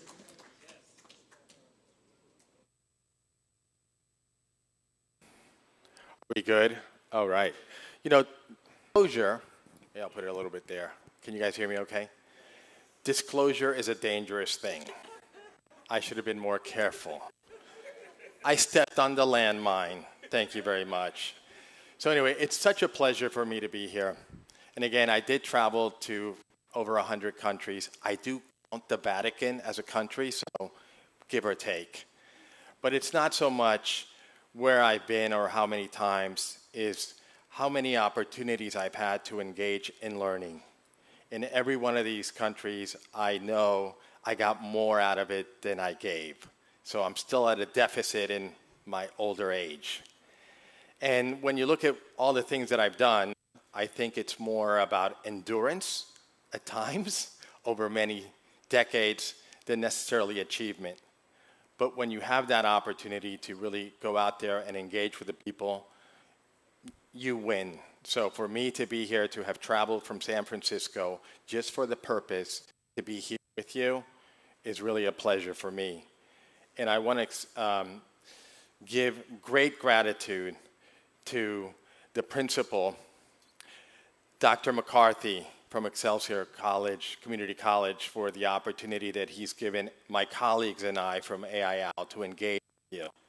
I've had the good fortune to visit Hocking College, so I know the great work that Betty Young and others do there, so I think we're in good company. But I have to tell you, I was humbled by the immense that I saw today and that I heard from your minister and all the speakers that came before me. It is really, truly impressive. When we had our moderator earlier today, he talked about us looking at demystifying and also looking at ways to increase productivity. So, as we say in Silicon Valley, that was so long ago. That was this morning. I have new goals for us. All right, I'm going to read those for us.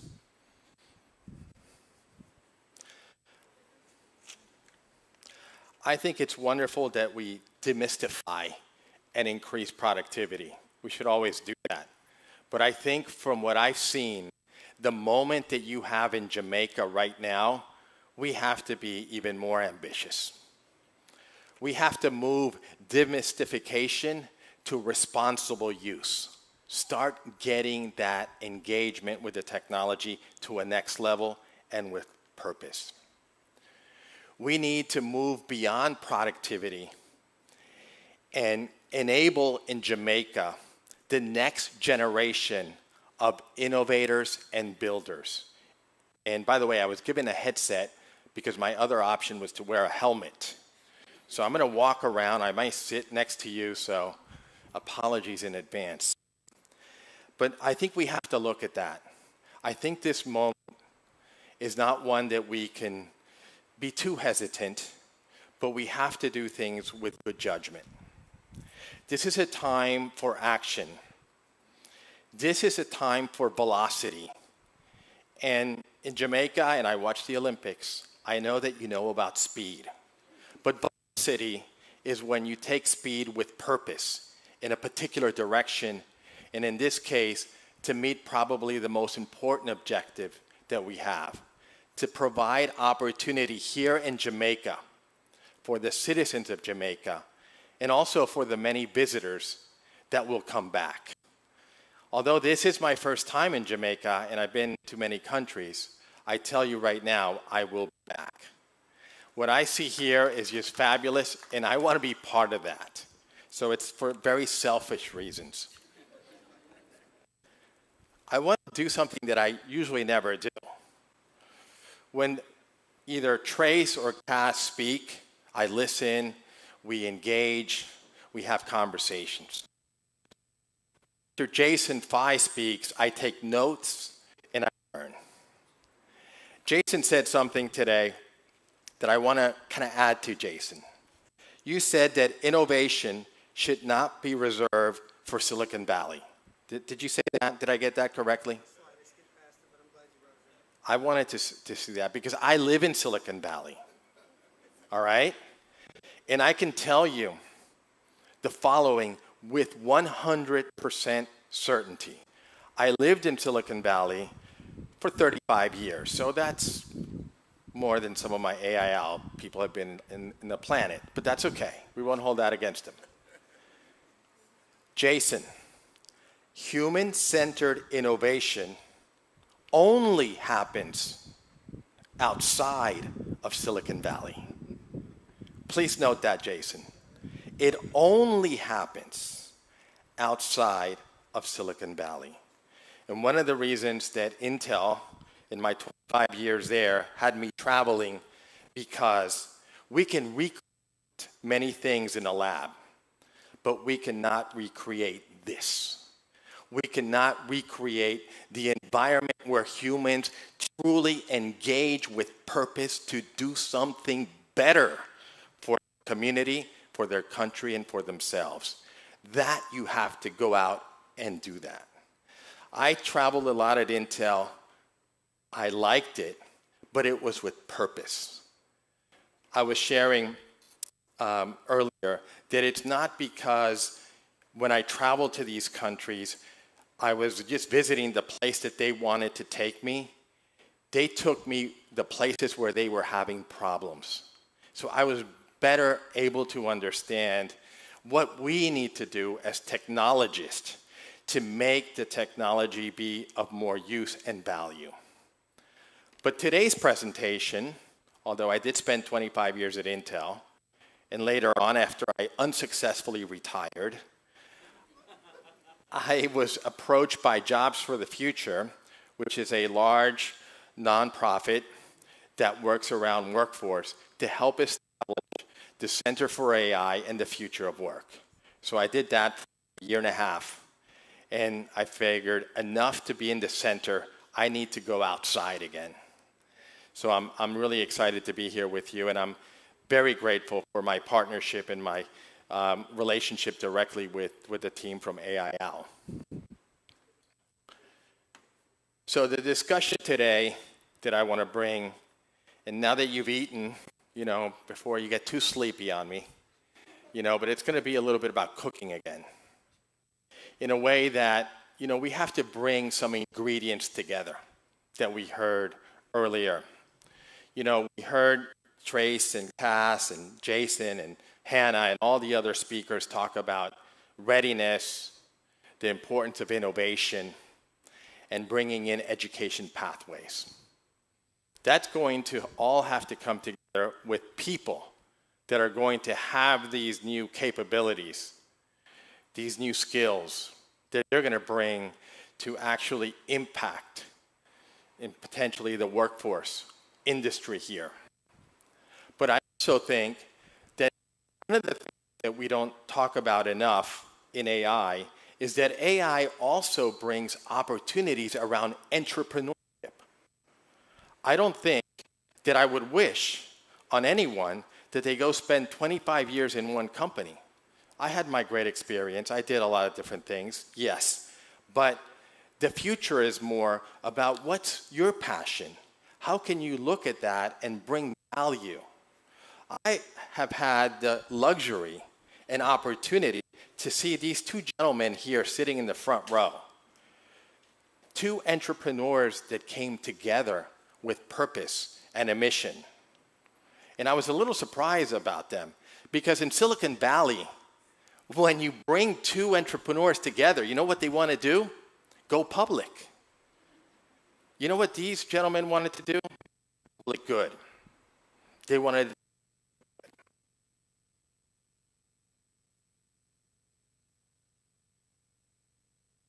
my mic. There we go.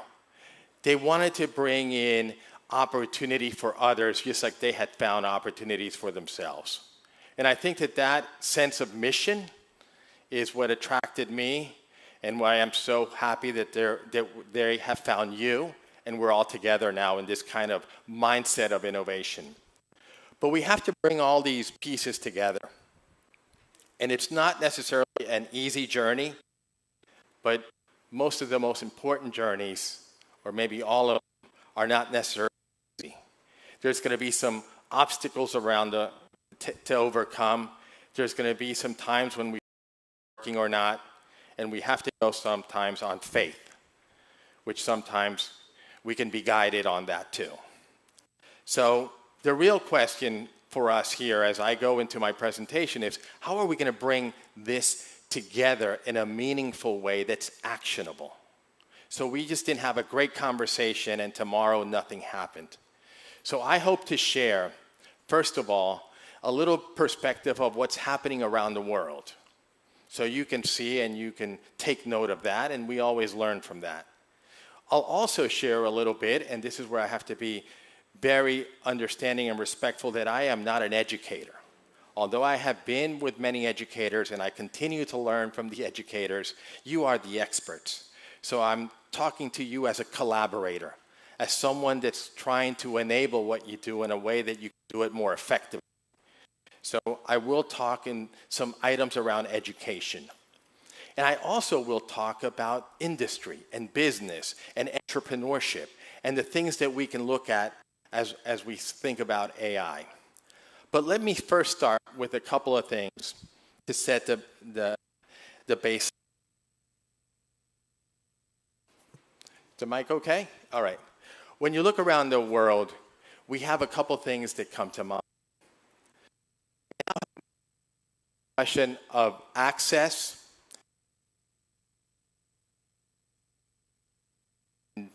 My mic. Okay. Okay, we're good. Okay, so we've moved from just plain access. Can I get to the tools? Can I get to the internet? Well, it's still spotty. Listen, where I live in San Francisco, there are parts of San Francisco where I can't get internet connection either. So it's a universal problem. It's much worse in rural areas. I understand that. But it's something that, for the most part, we have been able to mitigate. But what's starting to be more compounding is the whole area of skills development, because the skills are changing. The requirements for the jobs are changing because the jobs themselves are changing. So skills development become a challenge, to say the least. The next part is execution, and Trey's talked about this. I was taught, and also the principal talked about this. Dr. McCarthy talked about that there's a lot of good ideas. Actually, there's a lot of ideas. Some may be good ideas, but even many of those good ideas never come to fruition. The execution part is really important. So at the end of the day, my discussion today is not about technology. It's about the future of Jamaica in terms of where and what actions you want to take to embrace the technology, understand what it can do, understand what it can't do, so you can provide a platform, an enablement platform for the next generation of innovators and builders. And when I say next generation, it's people my age. It's not just the young students that are coming out of colleges like here at Excelsior. It's all of us that are participating in this opportunity. The last thing that I wanted to say is something that I've recognized in my travels. The new digital divide scares me, because back about 15, 20 years ago, when I was working at Intel, if we saw the digital divide as you not having a computer, now everybody has a computer. You remember Nicholas Negroponte, 1 laptop per child? You know, we could have given 2 laptops per child. It didn't matter, because at the end of the day, it's not if you have a device, it's what can you do with it. How can you apply critical thinking and problem solving to solve something that matters to you, to your community, and to your country? The new digital divide is that we think that we've given students access, but they don't have engagement. The new digital divide is that we give them technology, and that with that, we think we have enabled them to a bright future ahead. We don't. We need the magic, the power, the intuition, the experience of teachers to help guide those students with these new technologies that will change. Today, it's OpenAI. Tomorrow, it's Anaconda. It's Little Fish. They'll come and go. But what doesn't change is that human need to have an understanding of why we're doing this, to what purpose, how do we sustain it, and what's the impact. And don't look at ChatGPT for those answers. Look at your teachers.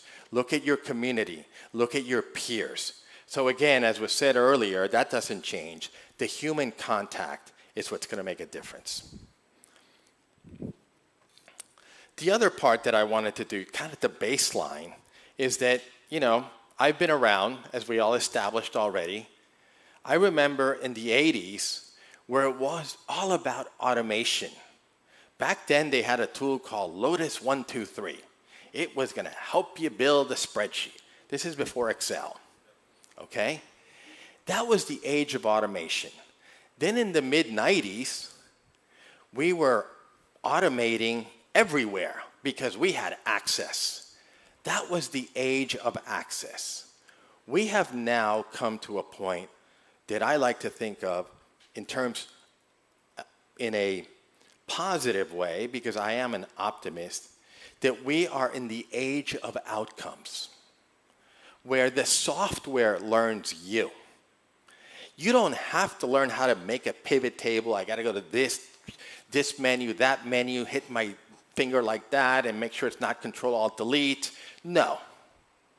All of us that have used ChatGPT or Gemini or Claude or Peppy or whatever the next chatbot comes, you're more focused possibly on what you try to do. How do you go about that rather than what keys and keystrokes you need to have?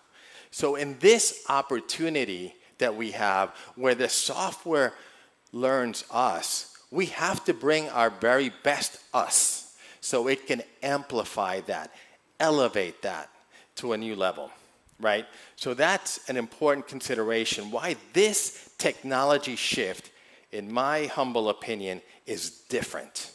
Because now we do have the software to help us in a different way, where if we can give it leadership and direction, and I'll use that word, leadership and direction, it can help us take us to a destination that we can make judgment if it's the right one or not.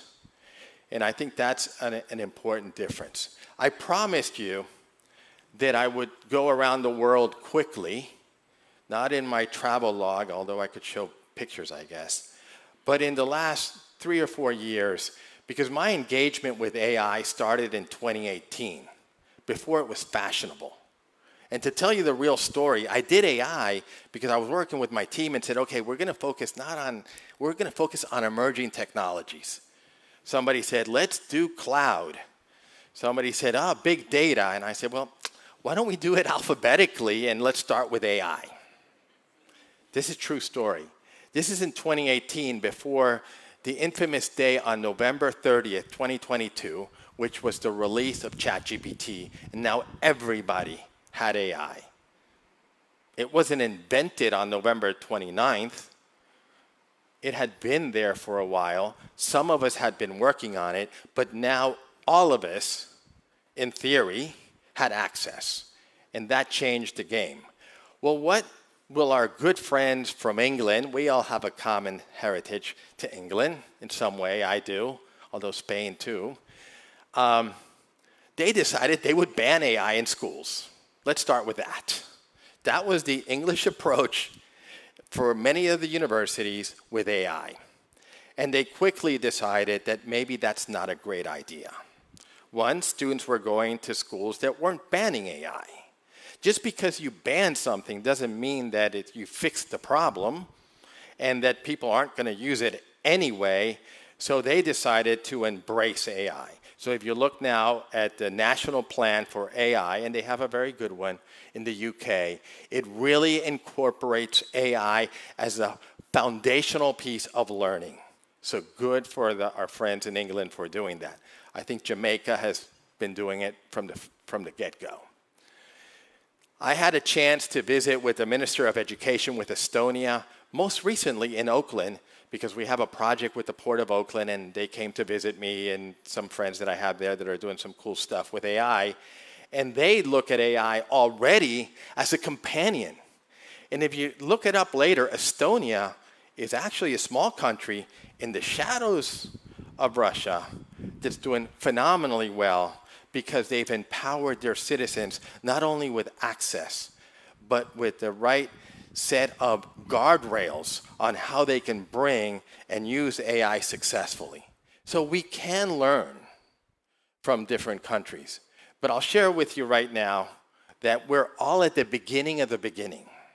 If you were to ask me in the US, tell me 1 or 2 states that are out of 50. Puerto Rico's still not a state, right? Okay.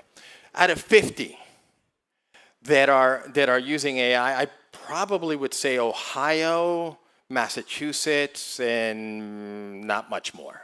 Not even California, because they have not looked at it as a statewide initiative.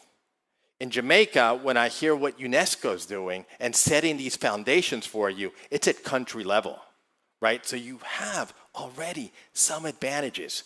And I think that my colleagues talked about, I'm from Puerto Rico, I think I may have mentioned that. So, you know, we have this island resourcefulness, right, that comes with being someone in the islands, right? I'm a little bit more east, right? But still, we have that resourcefulness. The same thing with Estonia. They needed to do that. Speaking of islands, or island-type states, Singapore. I spent a lot of time in Singapore. It was mentioned here. Singapore has really embraced the concept of using tutors, incorporating what does it mean when you have proficiency, making the distinction between completion and capability, right? Not looking at students, did they finish the work? Did they finish the work? Yes. Okay, good for you. How did you do the work? What were you thinking? Tell me a little bit about the process. What tools did you use? Oh, you used ChatGPT, very good.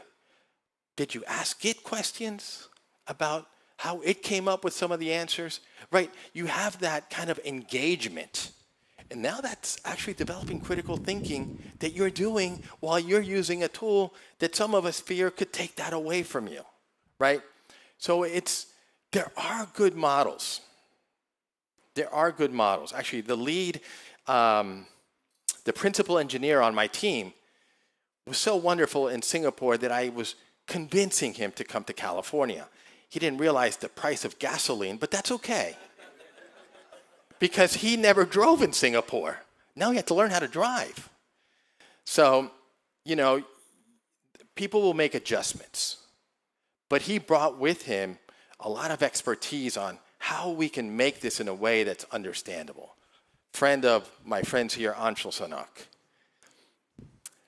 The other part, and in India has been amazing in terms of technology, implementation, huge population, being able to be software mavericks. Some of the best software engineers are in India. Absolutely the case. Well, they look at now, with the pace of technology, it's no longer, what you learned in the book. It's not even when you learn in the weekly newsletter. It's not even the daily podcast. The technology is moving so fast that we have to look at calibrating around credentials and micro-credentials. Show me, great that you have a degree, I love it, but show me what you can do that's relative to me in terms of my business. So this kind of collaboration with industry that I talked about in making our soup, remember it was one of the ingredients. How are we doing that? And someone said, rightly so, the purpose of education is not necessarily employment, but it is part of the picture at some point. Have the full person, make sure that they have the skills that they need for life, but also be able to maybe become not employed, but an entrepreneur and start their own opportunity. So sometimes having these micro-credentials. I told the story, I think it was the other night, where I came from Intel. I was working on this program we were going to roll it out to community colleges, which we did. Our CEO came from a community college. This is true story. Department. I took his name off. I kind of changed a little bit what could be his resume, and I gave it to our head of HR, or the chief of staff of our head of HR. Let me give it to Jason over there. And she said, this is great. This person is fabulous, but we only hire people with a 4-year degree at Intel. Well, there lies your problem, Intel. You are not getting in with the times of where the talent is right now. And a lot of the work that we have that's the most innovative, I'm not talking about chip design, but the other, let's say, logistics operational parts that are also important to us, it may not be someone necessarily that has to have a 4-year degree. It could be someone that has been credentialed, has gone to Excelsior, has been able to show and demonstrate this capability, and that's the person we should be thinking about hiring. Not completely disqualify someone because of a degree, right? So I think that this is an important consideration that's changing. And I think that this creates opportunities for Jamaica. Because the fact that you have already had some benefit from seeing what other countries have done. I've heard, the work that you brought in from UNESCO, the fact that you understand the Singapore example. You have some learnings already that you can bring to the table that will help you get ahead. But let's talk a little bit of how we lead from here. And I want to talk about the strength that you have already that I think you're building on.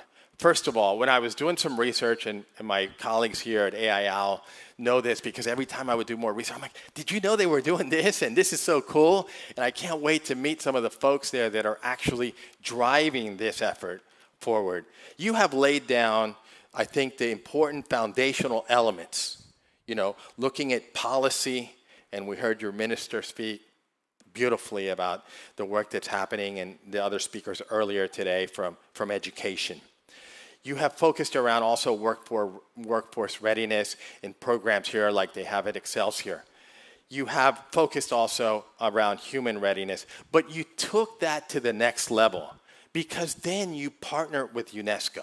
And I know a little bit about UNESCO because in 2015, I was invited to Paris to talk to them about a new program they were coming up with. I was telling them about our digital readiness program, and somehow they called theirs readiness too, but we won't quibble about that. It is super cool, the effort and work that they have put in to make these assessments. It is fabulous. Again, the same brother that's always sending me stuff. I send them some things of what you're doing here, and they said, well, why can't the U.S. do that too?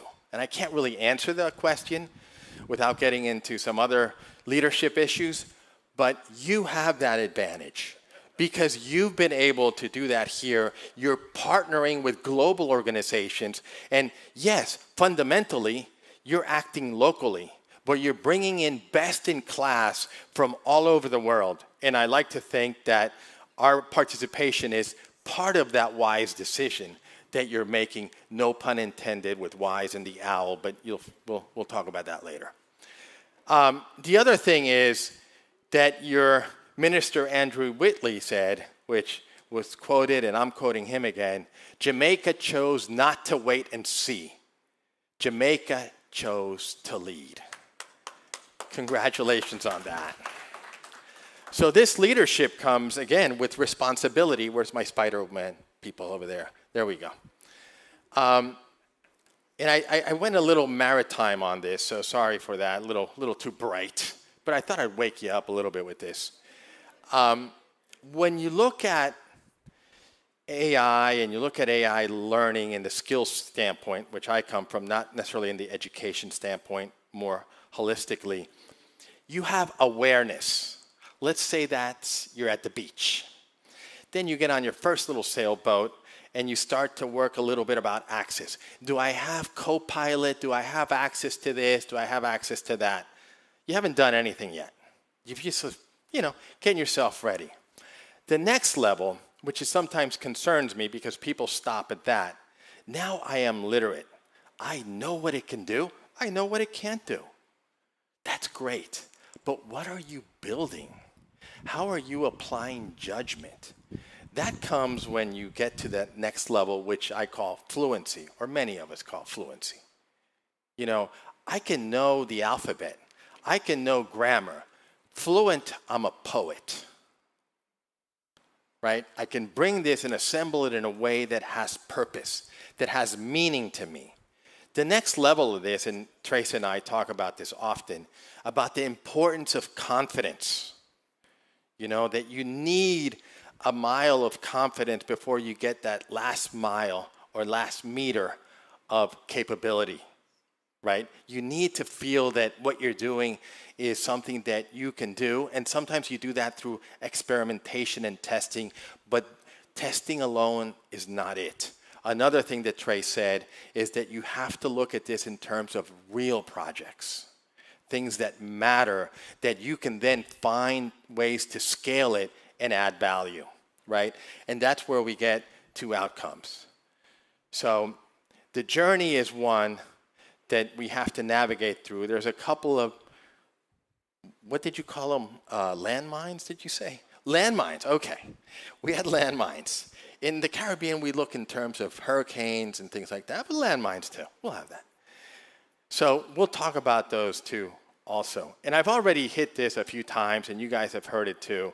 I mean, how do you get to become more fluent? Well, it's like that old saying, how do I get to the best symphony hall in the country? You practice, you practice, you practice. The difference is, in this case, start practicing with things that matter to you or real projects, right? That it's important. And do that. And show what you've done. I do that with my team, and it probably drives them crazy. I do something in Notebook LM. I show them, and then I realize I should have not shown that one. I could do better, or what am I doing? But that whole idea of transparency and openness and show what's good and show what's bad, maybe it gets into over-communicating, but we're at a point at the beginning of the beginning where over-communication is okay. Because that feedback that you get is going to help look at ways that you can improve your approach and also look at your judgment and say, I thought this, but in reality, as I look at it now with another human telling me, it's different than what Claude was telling me. What's up, Claude? Right? You have to have that kind of external. Jim, one of our instructors, talked about that. Sometimes you have to step away a little bit, clear your head, and come back to it, right? And apply the judgment. Reflect and iterate. And understand the value that you're delivered. So I think that this is one that we've covered quite a bit today. And the other one here that I want to go is I look at my kids and I look at myself. We are the greatest generation of consumers.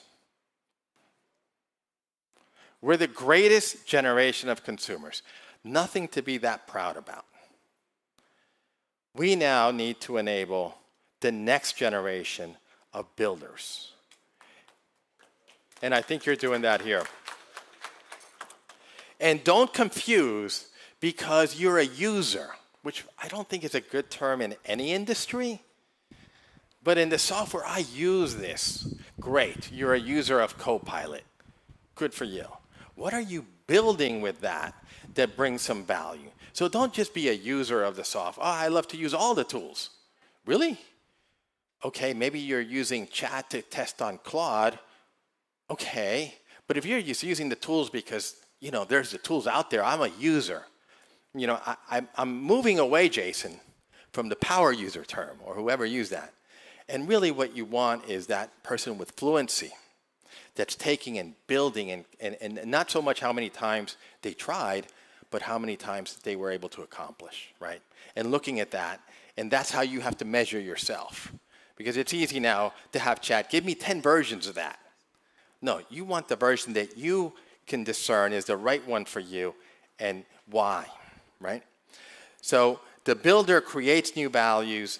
Also, critical thinking happens at a much more accelerated rate when you're thinking about, I'm building this, what's the implication, what are the systems approach that we have to talk about.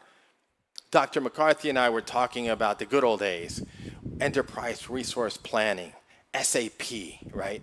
When you do these projects and you're building, you have to have a systems view of the world. We don't use that term anymore, right? What's the systems view?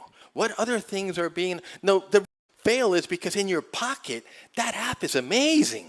But when you release it out to the distributor in Columbus, that app, not so good, right? It exposed data that we hadn't realized we were exposing to our competitors or worse, right? So you have to have that systems approach, and when you become in the builder space, you start to appreciate that. You also understand the importance of cybersecurity and fortifying and all these other things. It's a lot different than a user.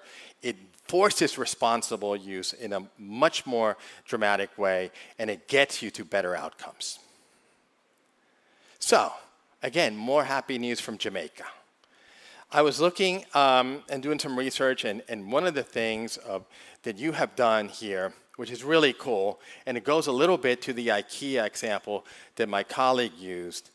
There's a chat, generative AI is being used at the visitjamaica.com, where it answers in 10 different languages. All right, that's pretty cool. Now, someone could say, wow, that's like 9 jobs someone could have had, right? 9 people we could have employed. You could look at it that way too. Or you could look at, now we can get visitors from 10 countries that may not have come here. And let me tell you, I'm guaranteeing you, once you come to Jamaica, you come again. You want that repeat business, get them the first time. And if you have to use AI to do that, do it. And I don't think it's taking employment away, it's bringing in a bigger share of wallet, like Cass brilliantly described with IKEA. The other thing that you heard your own folks here from the Ministry of Education is how you are understanding that education is fundamentally local, but you need to have a world view on what best practices can be adopted and adapted for the Jamaican context. That's all good. As a fellow person from an island, that's all good. We're going to, in Puerto Rico, we're going to make everything into salsa music anyway, but we'll borrow from different genres of music. We'll even borrow a lot from Jamaica because we always love the music from Jamaica, right? But we're going to localize it to our own. But you have to have an open view of what other countries are doing. And I think that having UNESCO and World Bank and others participating, and teachers that are now, over 700 teachers are now part of the program with UNESCO. That's fabulous. That's 700 teachers that, as Jason said, can be lighthouses for that next generation of innovators and developers, and giving them the guidance that they need to be successful. Because Chat, Gemini, Claude, Peppy, the next one, ain't going to do it for them. The teachers will. So that's the power that I see in your education investment. And last but not least, and certainly not least, I did a little bit of research on one of your entrepreneurs. Maybe some of you have seen her because she's been very well publicized. Marin McPherson. She's also a UN youth advisor. This is a multi-talented person you have in your island that's doing amazing work, and she is a builder, a creator, and solving community problems here around housing. And she's built an application, just like we saw the young ladies in Ridgewood, the similar style approach of maybe it was an adult that helped them look at the problem, but it was a collaborative team of their peers that said, we're going to do this. We're going to tackle this problem. We don't know how, but we know why, and we know what at the high level we need to deliver. Let's use the technology on the how part. There's nothing wrong with that. There's nothing wrong with that. And that actually accelerates outcomes. So again, you're doing it here in Jamaica. I just wanted you to know the guy from Silicon Valley, right, is coming in, as he always does, to take note of the local talent, because that's where the technology gets proven and the technology gets improved. And the companies recognize that. Now that I've said all these great things, let me take you back, not to the landmines. We're going into kind of rough seas here. You have your life jacket on, my man? Okay, good. And again, Trace talked about these already, but I'm going to take them at the systems level, just a little higher. If you don't have people in the loop, it sounds so obvious. But, oh, we have a new technology project, and we're going to launch ChatGPT version 92, and it's going to be great. And wait, what are people doing? What is the type of, how do they learn these new technologies? What incentives are we giving them in terms of the time that they're going to commit to do this, to bring this on board, right? You have to look at the people side. I mean, I'm glad that chat works 24/7, and it doesn't, because sometimes it says, hey, you've had enough, come back in 2 hours. Really, chat? I needed you right now? Now you take a break, right? Claude does it even worse, especially if you're using 4.7. Anyway, don't get me started. So I'm kind of bitter about it. I got a slide that would have been here. Anyway, but just because they're working 24/7, I'm not. So you have to have the people side of how this has come together. The other thing, and again, Trace and many of us alluded to this. It's great that you learn this, and then you learn it in the classroom, and then you go do something else, right? If you don't bring together, why don't you bring, and I know you guys do this already, the teachers, but I'm still learning. Bring the problem into the classroom. Let's all talk about it. Before you start coding, why don't you talk speaking? Tell me what you're trying to do. Tell me what problem and opportunity you're seeing. Why don't we do a problem statement? Sounds cool, right? Why don't we do that before we get into, well, I'm going to do this API interface, and I'm going to use Codex from OpenAI or Claude's friend or Workshop, whatever. No. Let's talk about what you're trying to accomplish. And training, that's how you kind of grow. The next thing is prompts without judgment. And I'll have a little judgment on this. My wife of 33 years, God bless her. Really, now you know, God bless her. She says, oh, I did this, and we're going this, and, Chat told me we had to do this. And I'm like, Tina, I'm kind of in the AI space. We can't say Chat told you, right? Did you question it? Did you go back? Because, it's not Chat that's taking us there. You and I are going there. What do you think? And again, I wasn't that bad, but it was like the role playing here a little bit, because she would beat me up if I say that. But you know what I mean. It was just, you can't just pass through. Because let me tell you, Chat's going to say something to you. It said, Cass, you're really smart. Trace, Gemini thinks you're tops. Claude, I don't know about you, Claude, right? Everybody's like, the ChatGPTs are designed to please you. They're going to make you happy. They're going to think, that was the best thing ever. And then you say, that is so terrible. I hate what you did. You have a good point. You're really smart. What I just told you is really bad. Really, Claude? I'm going to Gemini. Gemini says, they're all the same a little bit, right? Because they're predictive. You know, people even question if they're really intelligent. All right? Not to open the kimono too much, right? They're algorithms, right? And they want to tell you most of the time they are programmed to make you happy and to say, that was really good. That song you did in Suno, never heard about it. Little reggae? Oh yeah, the people in Jamaica are going to love that you're using artificial intelligence to do reggae music. And are they? Really? I don't think so. They'd rather I go buy an album or go to a restaurant and see some live music, chat. But they want to make me happy, right? So you got to be, the best thing I do is ask chat. This is assignment now. Jason, I'm going to start doing assignments too. Ask chat, I use chat a lot, but use anyone. Something you really know about. Ask it something you really know about. Hey, chat, how do I make whatever, or how do I do this? And you're going to say, it's about 80% right. So all this stuff you're doing could be at least 20% wrong. Think about it.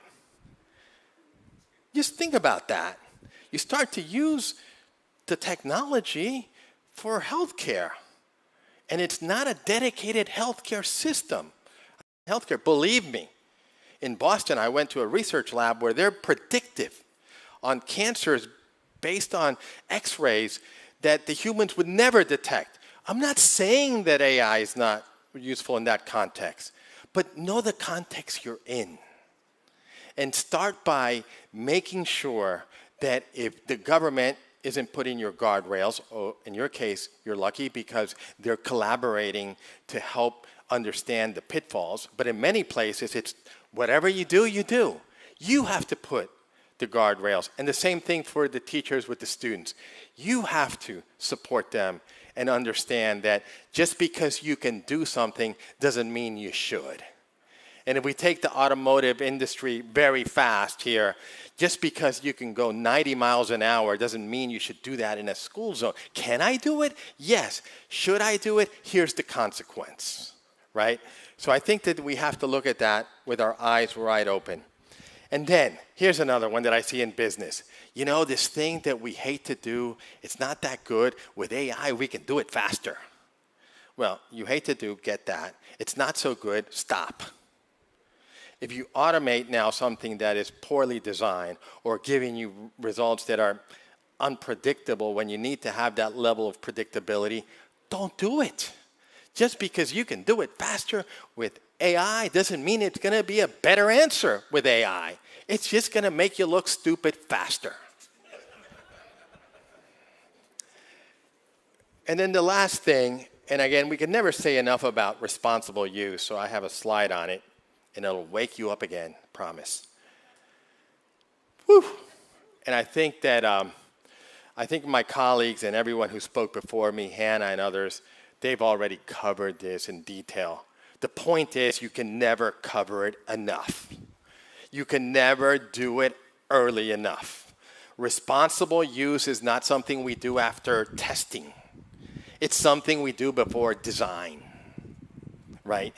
Think about the implications. So if you stop worrying now on how you're going to do this crazy thing and you figure out should we and why and how we approach it from an implementation standpoint, it doesn't become a conversation about technology. It becomes a conversation about people and what's the impact. And you know what? Chat, as much as it likes me, and Claude, as much as it thinks I'm okay, and the other one, they're not people. And I have to engage to make these pilots successful with people.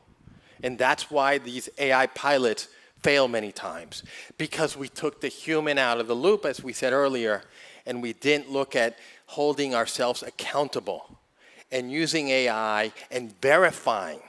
Again, go back. Ask a question of something you know about. It's going to make you think that chat is not all that smart.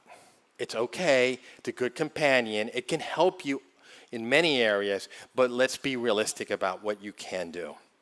And we've talked a lot about this, and here the teachers and Jason, who has background in this, we have to look at education slightly different in this light, or very different, however you want to look at it. We have to look at the process of coming up with the question or assignment or response. Is there a question? No? Okay. I thought maybe somebody had a question. The students have to talk about the capabilities that they demonstrate. This was done beautifully. You did it on time. Great. Now that we have the time, since you did it so quickly, let's talk about what was your thinking on this? What approach did you take? And put it aside for a moment and tell me, what are the implications of all of this? You think, now that you've done this so fast and it looks so beautiful, oh my God, very wordy. When did you start using M-dashes? I like that. It's beautiful. Tell me more about this. How did you work on this? Did you collaborate?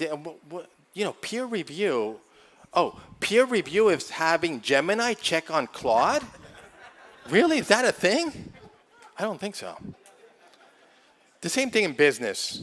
We've been doing a lot of work. I've been, thanks to our good friends from AIL, and understanding that the whole issue of AI adoption and absorption and using it with fluency is in the domain of all of us, right? The other day, I'll tell you another story. NBC, whatever, I was looking for the Weather Channel, but I got to see NBC, and there was the head of the IMF. All right, the lady that's the head of the IMF. And under the banner, I think I may have sent you that picture, it said, AI or die. Really? Are we going to get that dramatic? Have you looked at the news in the world? There's other issues. All right? Why don't we talk about thrive with AI? Instead of using it to weaponize, why don't we look at solving conflicts? Right? Maybe, but let me not go there. But I think that we have to be realistic and call people and say, head of the IMF, I had a lot of respect for your financial acumen, but AI or die doesn't work.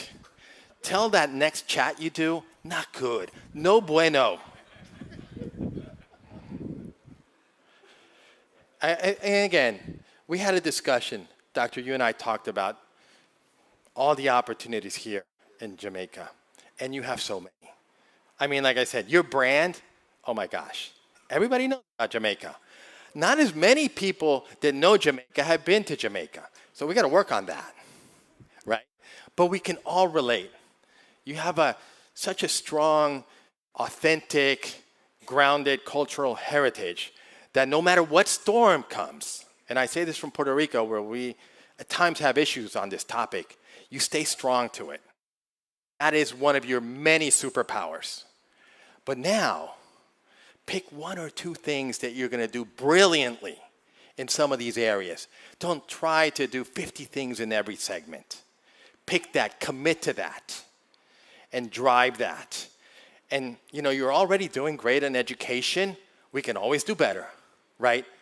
I have one for you, Dr. McCarthy. That lab, what do you call it, the AI lab? I like that. But when I hear what you're doing around the lab, to me it sounds like a global showcase for excellence in human-centered innovation. A lab is something we did in 1980s. Come on, computer lab. Who went to the computer lab? I did, right? They didn't have Macintosh back then. I did computer lab, right? Here you go. You can have that. That's a Brian chat. You can keep it, all right? But that is what we need. We have to think differently. Doctor, I don't want to go to your lab. I want to go to your innovation center. And let me tell you, your innovation center, from what I've seen in the last 2 days, is going to be a global showcase. The people from Singapore are going to come see your lab, which is now an innovation center. All right? That's what it's going to happen. That's what we're going to do that. You can have that. And you have the creative economy. Everything that you bring, all that makes you is so unique. I'm a little jealous. But anyway, we'll get over it. So 3 things, in addition to the assignment of ask chat something you really know about so you can embarrass it, humble it a bit. Let's build our fluency with the practice on and things that either are passionate to your students, like the children that, or not, they're not children, the young students that wanted to do something with the zoo and help those zoo professionals spend more time with the animals, right? That's a great example. By the way, just a little aside, I got to work at JFF. Just as I was coming in, there were over 1,000 submissions in the US for a project. And that example of the zoo was selected because it made the criteria of empowering. It met the criteria of responsible use. It met the criteria of engagement with mentors and educators to help guide, because these were students from Hocking College. So some of the examples you've seen today are pretty brilliant in this area of building fluency with real work. The other part that you can do, and you have such an opportunity, and I have a minute left, is grow local builders. And don't measure today because we had a full house. Let's talk about in a month what an amazing project or an amazing endeavor that you started. So I leave you with these last thoughts. I am optimistic, but I'm also very confident. Because here in Jamaica, I find the 3 ingredients that guarantee that not only your next emerging technology project will be successful, but everything else that you want to do in the technology space. And I'll give them to you right now. The first and foremost is the commitment of your leadership. Not only the good doctor that's here and has been here all day and was here last night till 11 p.m., but the row of dignitaries that committed their time to be here, and all of you that are leaders in the education space. So you have the commitment of the leader. Check that. The next thing you have is collaboration with industry. And this way, I'm going to expand the word industry to include international partners like UNESCO and others, and Intel and others, and AIAL and others that come in and are part of your ecosystem. You're not a user in theirs, they're a contributor to yours. That's what matters. So you have that. And lastly, and this is an example of what Excelsior is creating a community of innovation. Those are the 3 C's, but for you, I'm going to add another one. Because of the tenacity, because of the resourcefulness, and because of the velocity that you move, you have the courage to take that step. Thank you very much.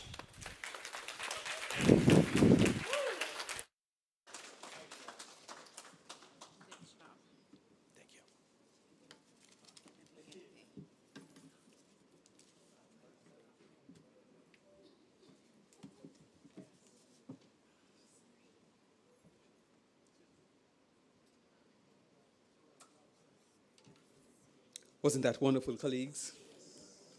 Very informative. So, Cass, Trace, it's unfair for you all to be giving us homework, and we're not giving you some homework. All right. Make sure you get it to know. And I just used a dialect a while ago.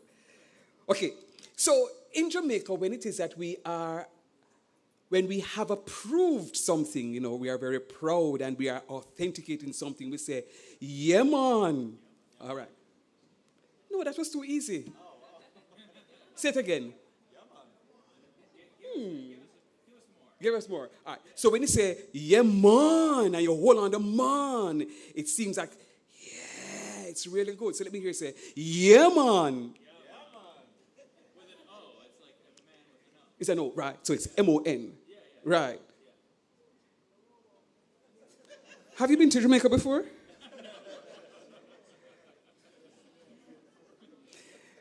They just cramped my style a while ago. I thought I had them, but that was very good.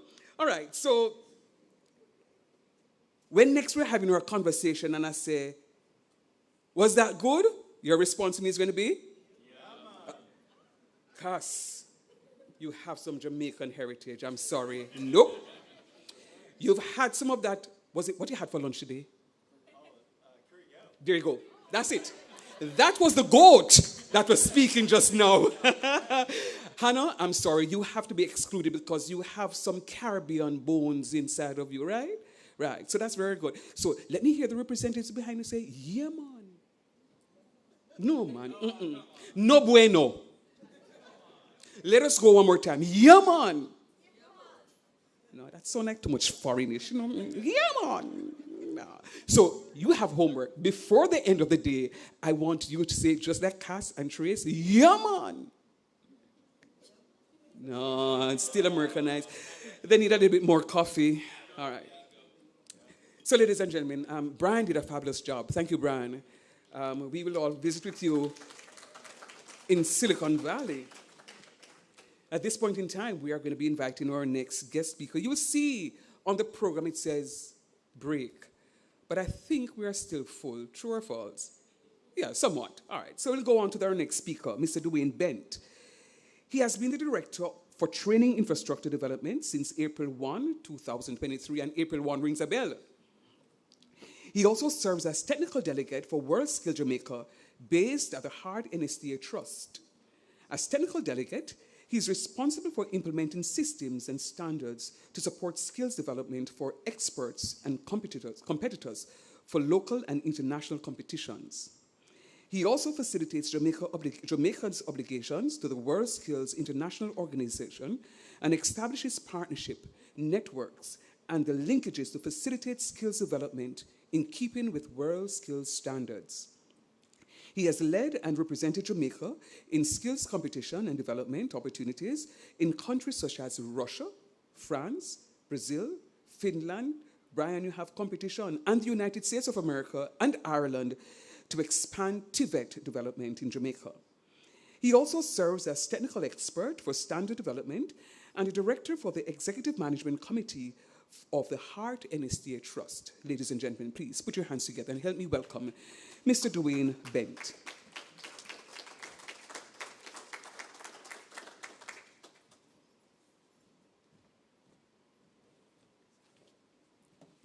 Thank you so much for the warm introduction. I know it's not the most ideal time of the day, but I'm indeed happy that you were able to stay to feast into the presentation that I have for you this afternoon. The Hart NSTA Trust, in brief, before I get into my presentation, was established in 1982 based on the Act to facilitate the development of skills for the industry. And for my colleagues from abroad, every industry in Jamaica pays 3% tax levy to facilitate training and development of skills in Jamaica. Now, just around 1982, when industries was evolving, there was a need for skills, certain industrialized, specialized skills, and this entity would have been responsible for the establishment of, somebody gonna, a pointer? Yeah, advance, okay. Right, so at about that time, the establishment required certain specialized skills. And these skills were what we needed to drive production in Jamaica for the agricultural, the manufacturing, industrial sector. We're pretty much there again, because now that we have artificial intelligence superimposing on those practices, we have to re-engage and strategize to move the industry forward. So this afternoon, my presentation will share with you pretty much that we are embracing for Vision 2030, goal number 1, Jamaicans empowered to achieve their fullest potential, and heavy focus on outcome number 2, where a world-class education and training system is implemented by the Trust. Now, to do that, there are 3 key focuses on which we are building the integration of AI in what we do. We are focused heavily on the quality of training, youth development, lifelong learning, industry strengths, and innovation. And this is to ensure the quality of training for sustainability and ensure that we are fully aligned with international standards for our graduates, consistency in performance in industry. In terms of youth development, we're talking about the alignment of training to industry needs and providing skills for the future. And AI is where we are, where the future is concerned. And most importantly, training for emerging sector to spur growth and economic development. Now, every country that would have experienced the highest level of development would have to be focused on skills. Because once you do the design and the planning, you have to get the hands to the wheel to get work done. And some of the sectors that we're going to move to next are some of the areas that are driving Jamaica's growth now. And we have to pay serious attention where AI is concerned. So what the NSTA Trust have been doing, we have been looking at our TVET standards, program standards, as it relates to these sectors, and integrate things such as AI and the fourth industrial revolution technologies to drive each of these sectors. The renewable energy sector, AI has brought about significant growth in the renewable energy sector because one of the things AI pulls on is power. Power and energy, we are consuming more, and especially in a time like now where it costs more to produce, we have to focus on renewable energy. So our design systems for renewable, our management systems, AI focus, measurement and analytics, all of those things are built in the programs we now deliver. Manufacturing is one of the largest programs we have now focusing on, because within the Kingston industrial area, we have a large set of manufacturing industries that are revolutionizing what they do, and they're focused heavily on the fourth industrial revolution, which is the base on which AI largely, and a lot of people are not realizing that, because what happened to us is that the fourth industrial revolution that was born in Geneva, Switzerland in 2019, and the AI advent, they came so close that people stopped focusing on the fourth industrial revolution, and mostly so on artificial intelligence. But where the work is transitioning, that is really the fourth industrial revolution. And so our manufacturing plants in Jamaica are now all fully automated, fully digitized, and can be controlled, a lot of them, from a simple device from anywhere in the world, and analysis is being done. And what it lends is that Jamaica becomes more productive in those areas. So more and more of those industries are coming on board, utilizing the technology. Our responsibility is to develop the skill set of our graduates to be able to fit into those industries. Construction. If we never needed construction, then we needed it now more than ever. We have been back-to-back 2 hurricanes. That speaks to the resilience of our people. And what we have been doing is to relook how we develop programs to treat those industries and focus on job certifications, which are a lot smaller, sector-specific areas, and using the technology to analyze and get work done. So the construction industry, we are heavily focused on revolutionizing. And the service industry is the playground for AI, and everyone knows that's the industry that AI is dominating, and that is where the greatest fear is, that AI will replace their work. But remember now that in every revolution that we have had before, every time there was a dispensation in the pattern of work, it creates new jobs, new way of thinking, and new opportunities for entrepreneurs. And so the service industry is also being revolutionized. Agriculture. We are now focused heavily on automation in agriculture. And we are integrating it with things such as robotics and drones, and all of these things are the prime ground for the generator of data that fuel that algorithm that you can use to do all the necessary analysis and speak to decision making using AI. And so for agriculture, we are heavily focused on that. Tourism and the creative industries as well. These are 2 areas. The speaker before me mentioned hospitality and tourism. And, you know, service in the tourism sector is what Jamaica is best known for. We have one of the highest repeat tourism activities here in Jamaica. And so when you go into our hotels now, you'll see things like robots on the ground, speaking, asking questions, and providing you with water, refreshment, and giving you directions and instructions, and providing you with answers to the questions you will have. So that industry is revolutionizing as well. So all our receptionists, front desk agents, and so on are being impacted in type of training that we are providing. And of course, the creative industry. Jamaica was always been known for its creative capability. Our arts and culture is so rich. And so we have been building out those industries to fuel the growth in Jamaica, and of our ICT and communication sector. Of course, with all that we just mentioned, if we don't have a robust information communication sector, we are in challenge. And I know that our government is working to ensure that we build stronger on that, especially the fact that we had 2 back-to-back hurricanes. And so some of the skill sets that we are focusing on now are things such as ICT infrastructure network. And we're working with some entities in Japan and China to help build out those programs. We have just launched our global training center in the Hocking College of Construction in Portmore. And these are some front-end programs that we are implementing there, including intelligent security systems that speaks to what AI is all about and navigate those space. So this is where we are focused. So to put it in context, and I won't belabor because I know a lot have been said, but pretty much in context, we focus largely on 3 types of intelligence: artificial intelligence, human intelligence, but most importantly, collective intelligence. You know, we can't do it without human, and AI can't stand alone. And so it's not something to fear, it's something to embrace, and every human on the face of this earth needs to understand it and see how best we can embrace it. In the workspace, we are directing people to embrace the artificial intelligence and in our training. It's not anything to fear. All right? You may continue. Now, go ahead. Look at the elements we're talking about. In our programs, a lot of them will focus heavily on natural language programming, machine learning, and computer vision. And if you were to enroll in any of our mechatronics, robotics, you know, additive manufacturing program, all of these programs that we now have implemented, we have unmanned aerial system pretty much captured in these 3 areas, right? Computer vision is becoming more popular because we can use capture to capture and analyze data using AI, such as we build with our robots, our drones, and those systems. So you can advance. What it comes down to is what we have here. These are the elements of the 4th Industrial Revolution. Some of them you'll hear for the first time.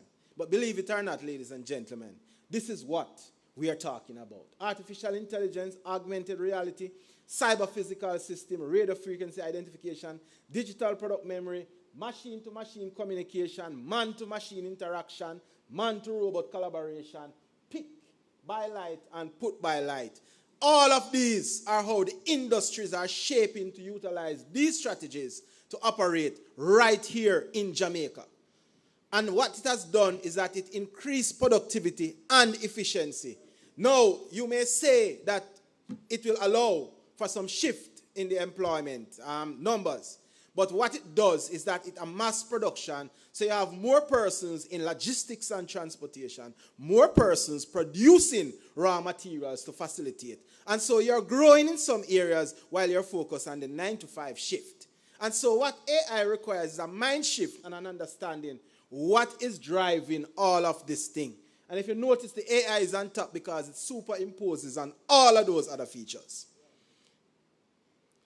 So to best understand what happens when you leave the classroom and go in the workspace, what happens, how the industries are shaping, why you're able to connect and buy on Amazon and all of those places, why you're able to try on a dress using in the virtual world before you actually buy it, is because these features, our EV vehicles or have, our electric vehicles, RFID, we have to understand that the battery system, we're doing programs called battery technology. Your life is in the hand of a battery when you go behind a steering wheel. If the battery cut, that's it. Whatever device you have when the battery goes, that's it. Right? And so you have to understand how it works. So for our RFID and all of those things, we can tell anywhere in the world a vehicle is plugged in to charge. When it charged, how long it charged, and how far it took you when it charged. And all of that data can be analyzed to make decisions and move forward. Now, what is happening in our training space? These are some equipment and technologies we have brought in that is shaping how training is delivered in TVET, right? And pretty much, you can interface with them. You can go on our website, you can look at our program schedule, and you can see all of these programs. All of these includes now AI. We have just implemented our smartboard i3's technology.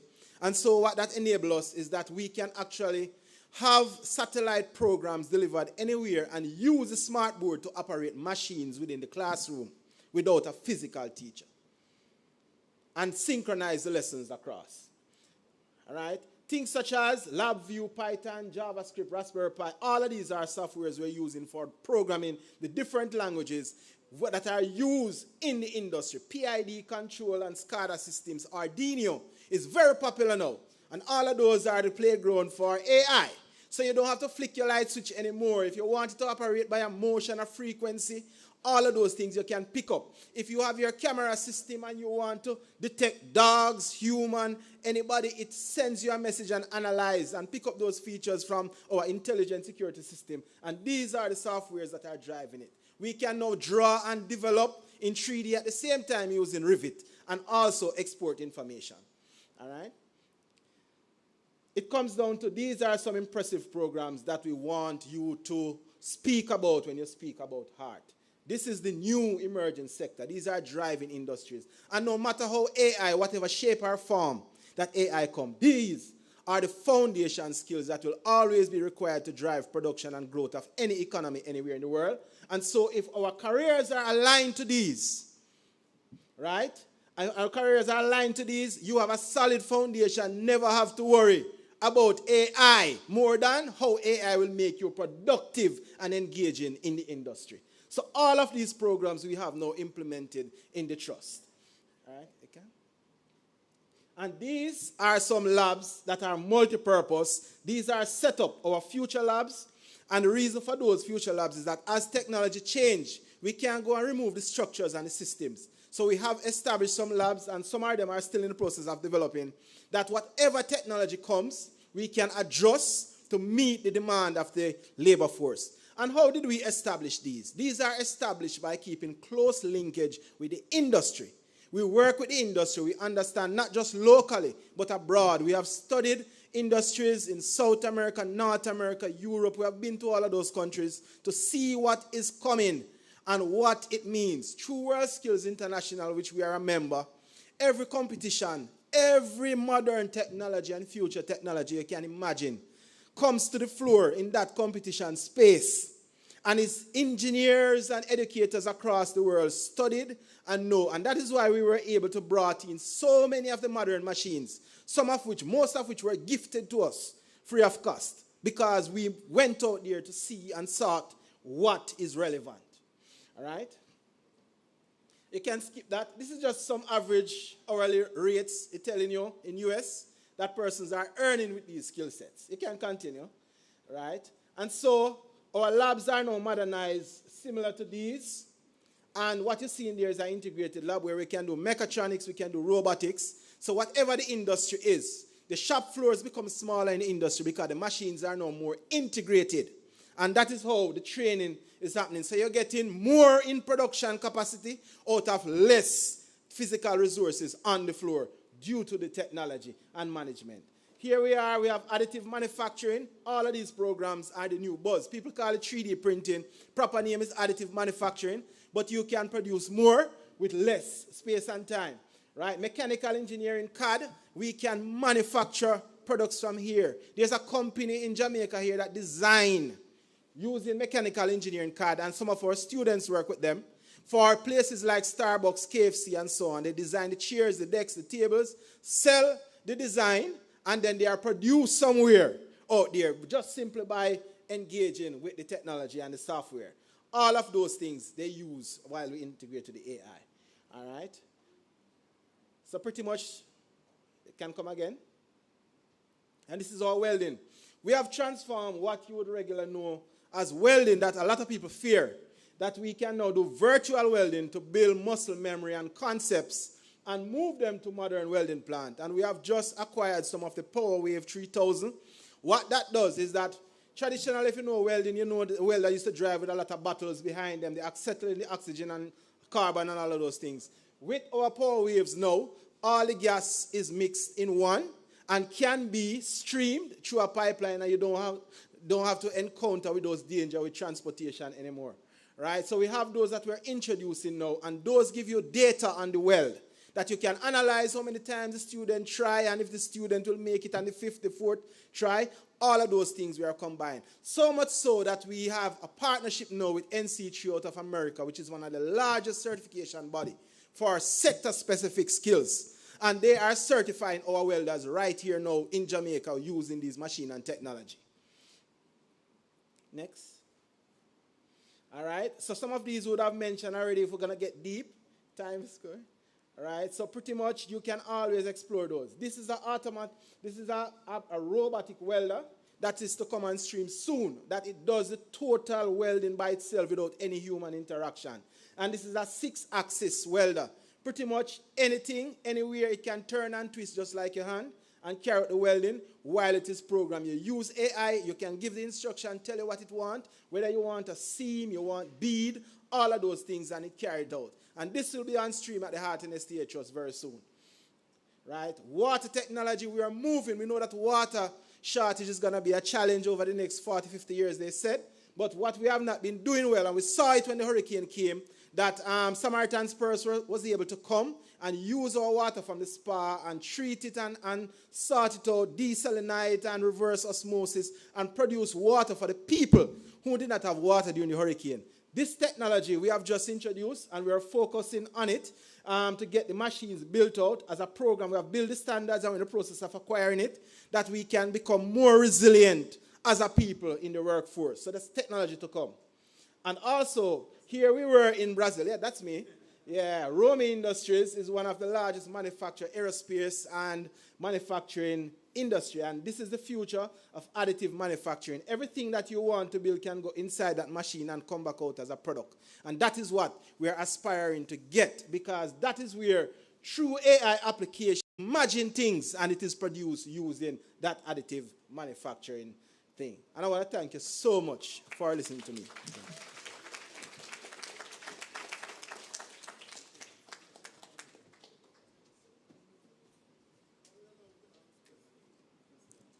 Okay, there, you have a question? Go ahead for me, please. May I have the roving mic? Dr. C, I think he can project. Well, I was hearing you just now.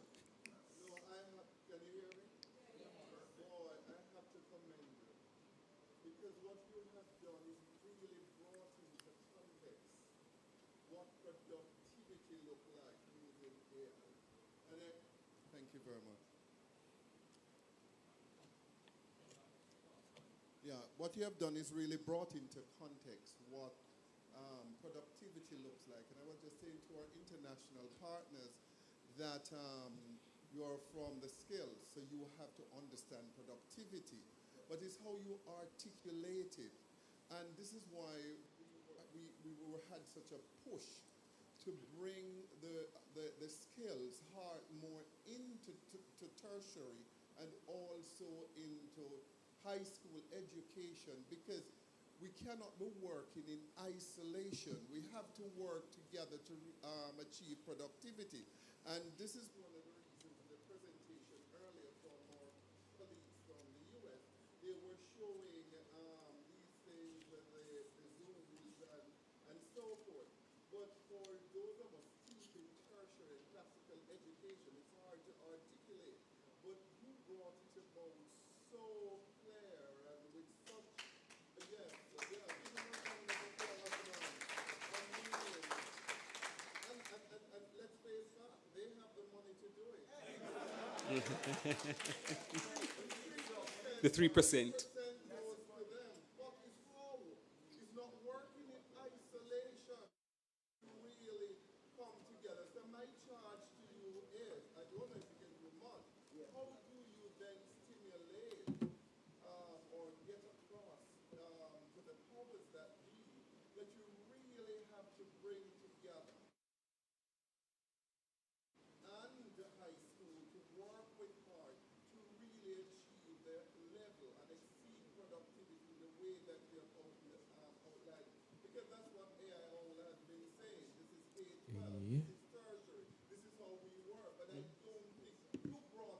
Fit the nexus beautifully. So please, what can you do?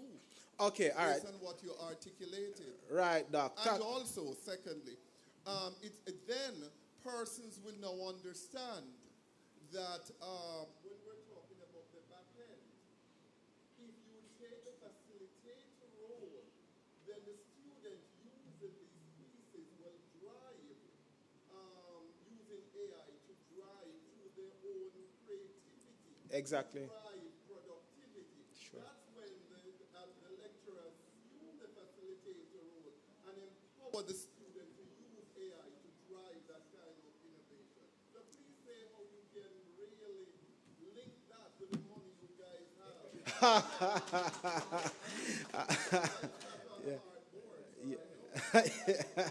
Yes.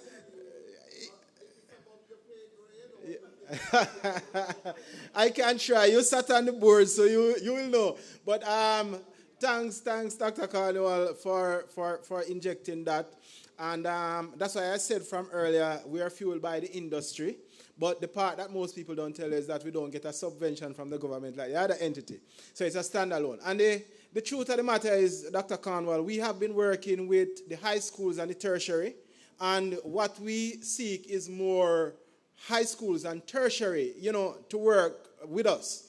Currently, we have at NTI our mechatronics machine, and they are doing vision with mechatronics and PLC. And that's the fourth-year engineering students from the University of Technology.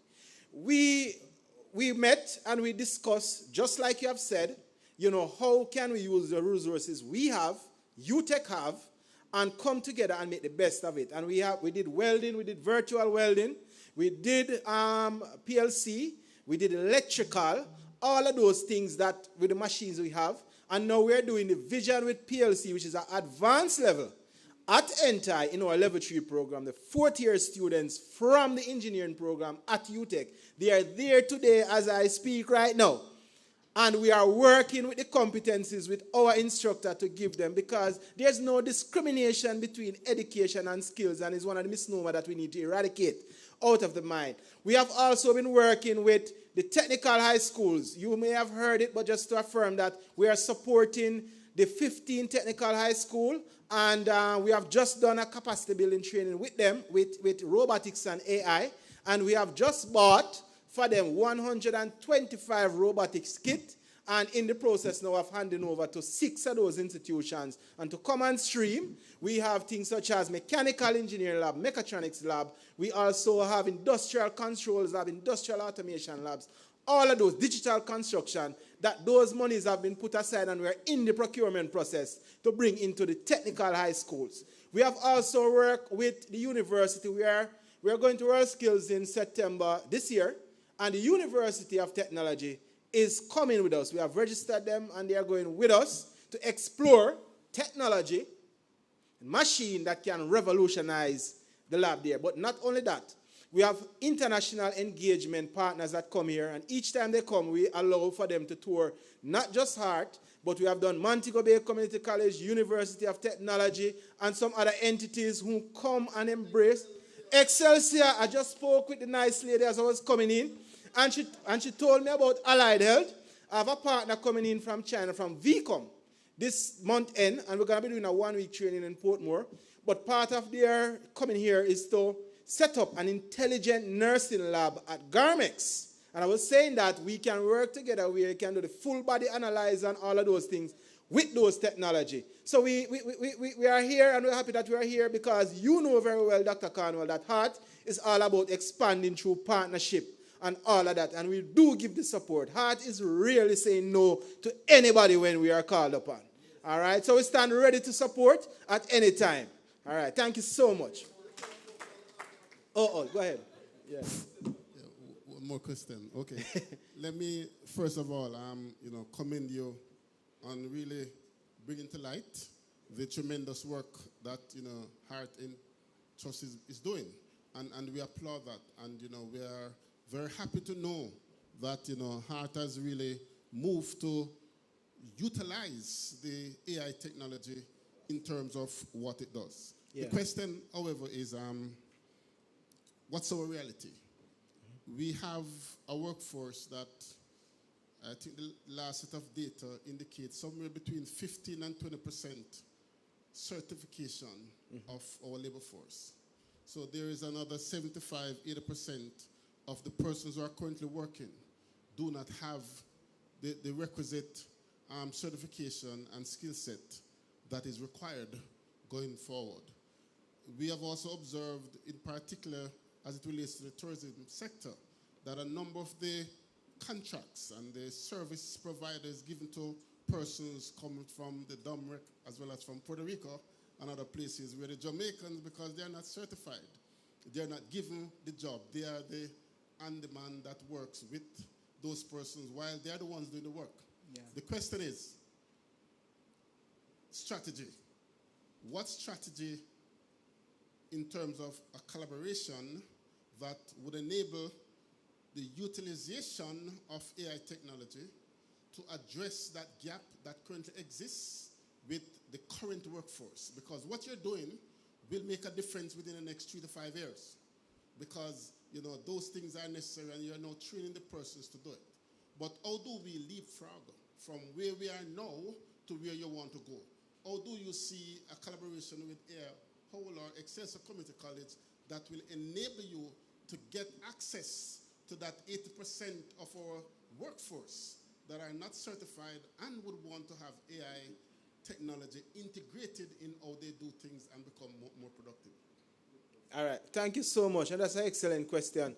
And that question has always been at the forefront of any engagement.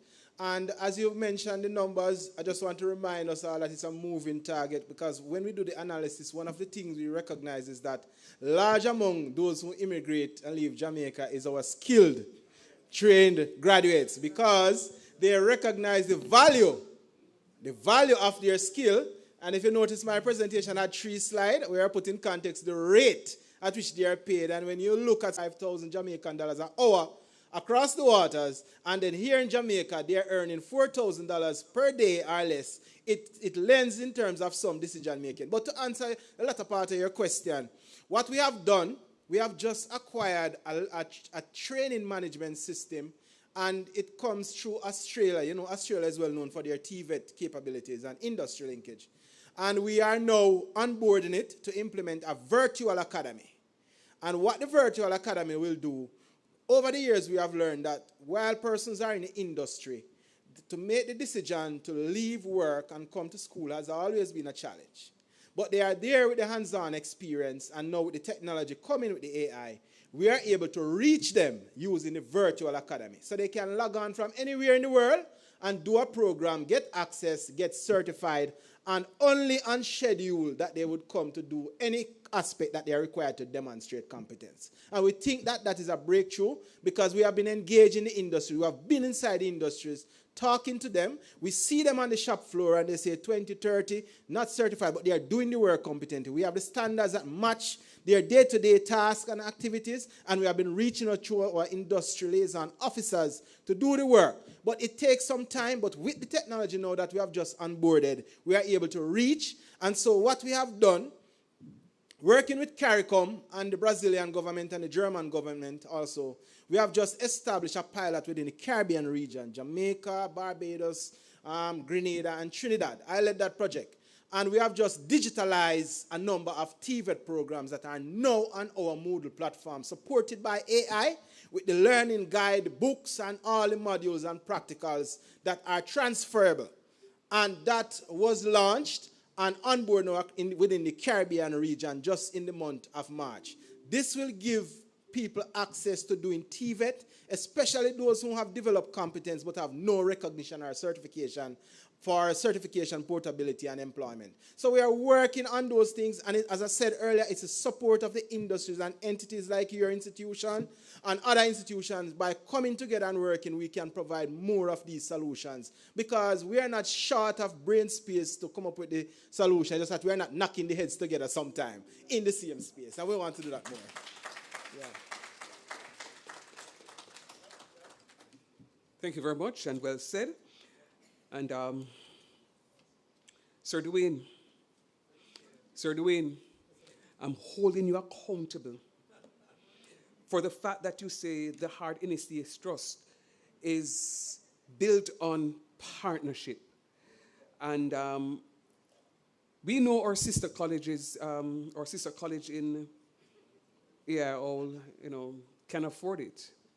And we hope that on your way back home, you'd leave some of those hefty resources with us. We would love to have some of the technologies that were just explained a while ago. So I'm really hoping that when our students would have completed a particular course of study, it is that they can get that hands-on experience. Because yes, we know we are fighting in the same global space for students and the likes, but, and hear me out, my family, our one Jamaica we say. Do you understand that? Our one Jamaica we say, yeah man, all right. So as we are winding down, and I'm going to encourage us to have our networking so we can exchange contact details, so it is that we can keep in contact, so it is that we can exchange best practices. So at this time, I'm going to invite Hannah Guada to come back to us. She did a fabulous job this morning, but I am going to be telling you a little bit about her. Other than that, she is Caribbean. So Hannah is a senior higher education leader, speaker, and proud daughter of Trinidad and Tobago, whose work sits at the intersection of leadership, human connection, and institutional transformation. She has over 20 years of experience, and she looks like she's 12, in higher education across New York City, Houston, and Ohio. She brings a broad and thoughtful perspective to the opportunities and challenges facing today's education leaders. Ladies and gentlemen, please put your hands together to welcome Ms. Hannah Guada.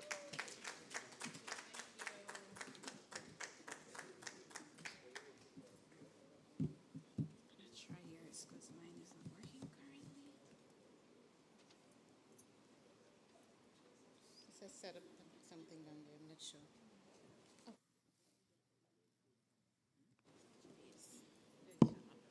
Thank you.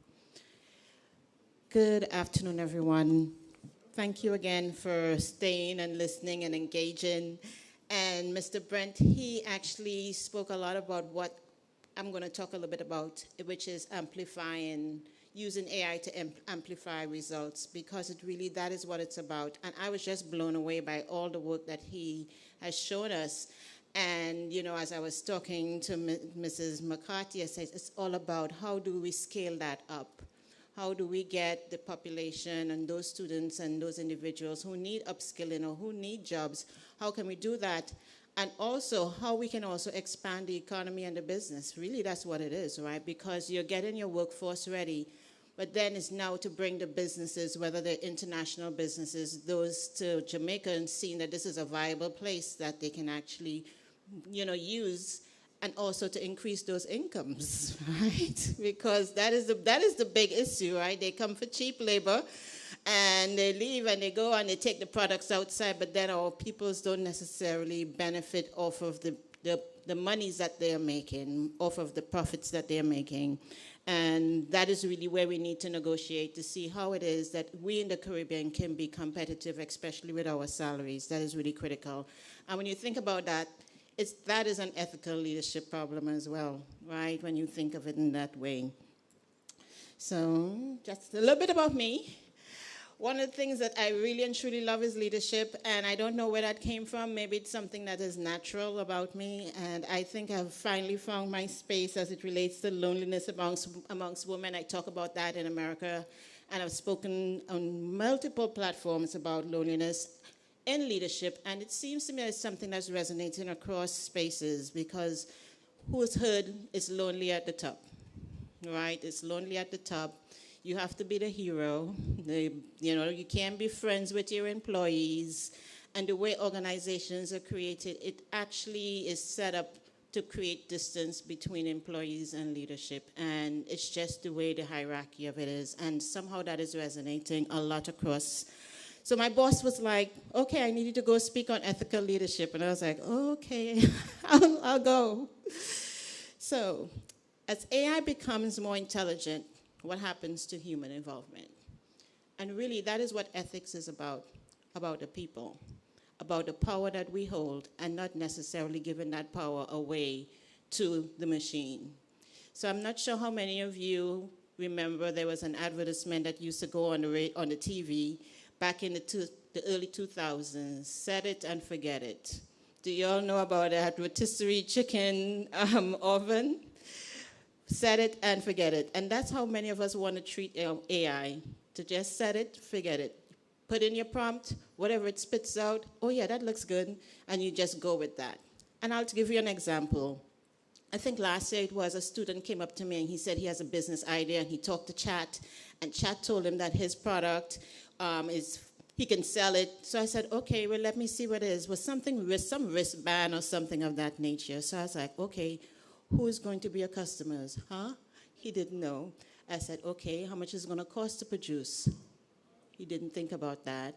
And then I asked him as well, where market, who's going to make them, and all these different pieces. All he did was, I need a viable product that I could sell and I could make money. That was his prompt. And Chat told him wristbands, and he was all excited about it, but he didn't think everything else through. That was a teachable moment for them, right? Critical thinking. And then when we think about ethics, somebody else would take that, run with it, and invest their monies, right? And then say AI doesn't work. But we need to put guardrails in place. So what happens to human involvement? This is really what the ethical landscape looks like. Integrity. Upholding academic honesty, transparency, and trust in learning. That's really critical, because if there's no integrity in the learning, then we cannot trust what people are saying, we cannot trust what people are producing. Fraud, preventing misuse, deception, and manipulation of AI technologies. A lot of things that students don't know is that you cannot use anyone's research unless it's found in the open space, right, to upload into any one of the AI technologies. That can cause copyright infringements. The environment. Believe it or not, every prompt requires resources. And then there's bias. What about fairness, inclusion, equity in data design and decision making? Labor, we just talked about labor. And many people are afraid of that. It's a major concern for folks, right? Especially if you're probably in jobs that are traditionally labor intensive. What is going to happen to me? Mr. Brent mentioned that the robots are offering drinks, right? You're able to do quick check-ins. I belong to Hilton, and when I check into Hilton, I could check in from my car or from the Uber. I could check in. I don't even need to see a front desk person anymore. What happens to the labor force that may get displaced? And sovereignty. Who protects the data? Do we have a closed system? Does it belong to the data centers? Who does it belong to? Nobody really knows when we put information into the open AI. Who does it really belong to? Is it mine? Is it still mine? Right? With Meta, you put it up and it seems like it becomes Meta's property, right? And then human connection, prioritizing empathy, relationships, and the human purpose of education. So when we remove the human from the loop, we remove accountability, empathy, and judgment.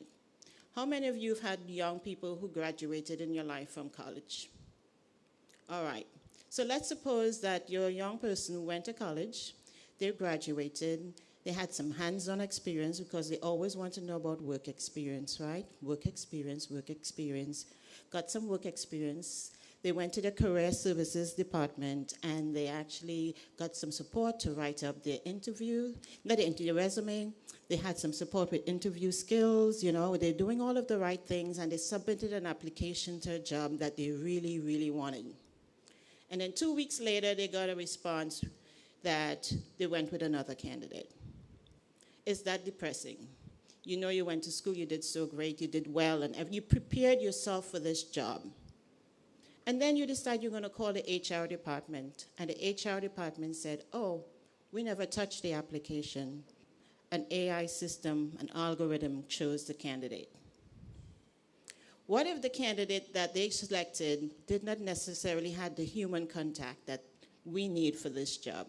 So we hire someone, and it's a front desk position, and this person's an introvert.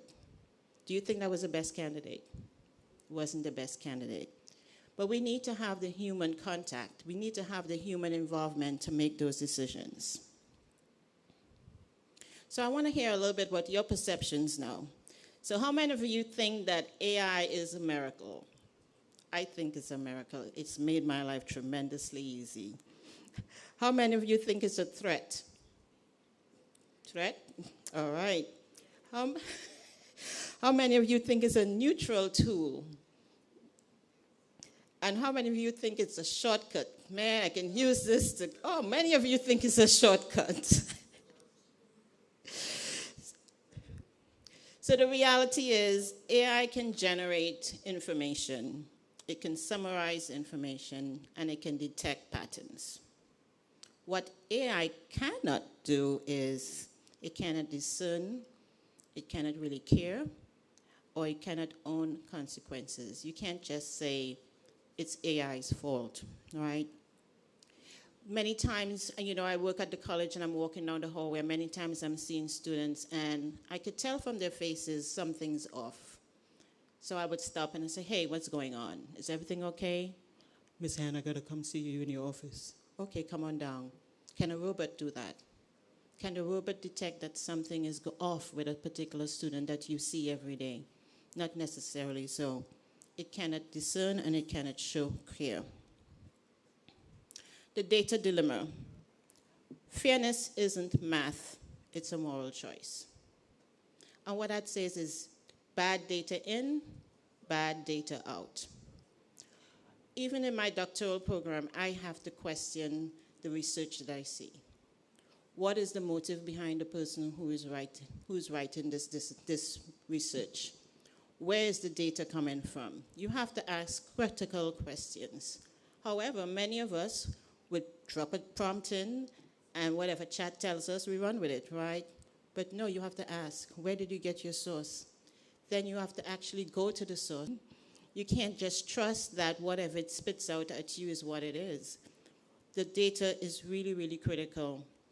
For instance, even on my job, for the past 2 years, we've been collecting data when students come into the housing office. They tell us why they're here, and you know, we also check to see if we resolve their issues.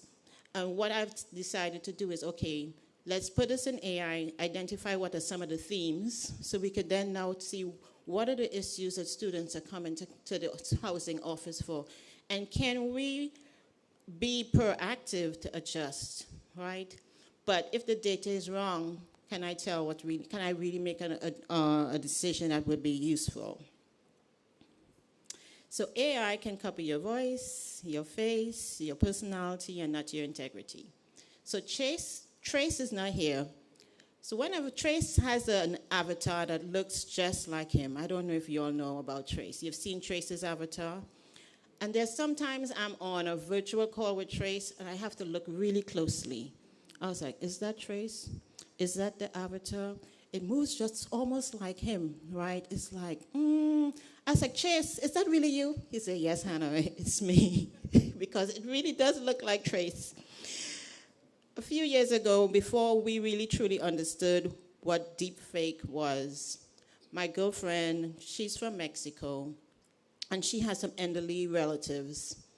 And they got a call stating that one of their sons was kidnapped.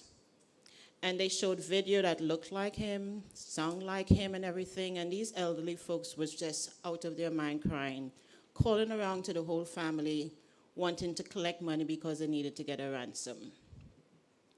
Eventually, maybe after 2 days or so, another family member came by the house and they were like, telling him what's going on. And he was like, no, I just saw Julio, like yesterday. They're like, yesterday? They're like, yeah, he went to another town and he's working there, but he's fine. Nothing is wrong with him. The family could have been tricked out of thousands of US dollars because of a deep fake. At the time, we didn't know what it was, but now we all know deep fakes, and the technology keeps changing and changing. Even in today's society, even when we look on social media, sometimes we see deep fakes, right? We have to be able to judge and determine whether or not it's true. And I'm always on alert because guess what?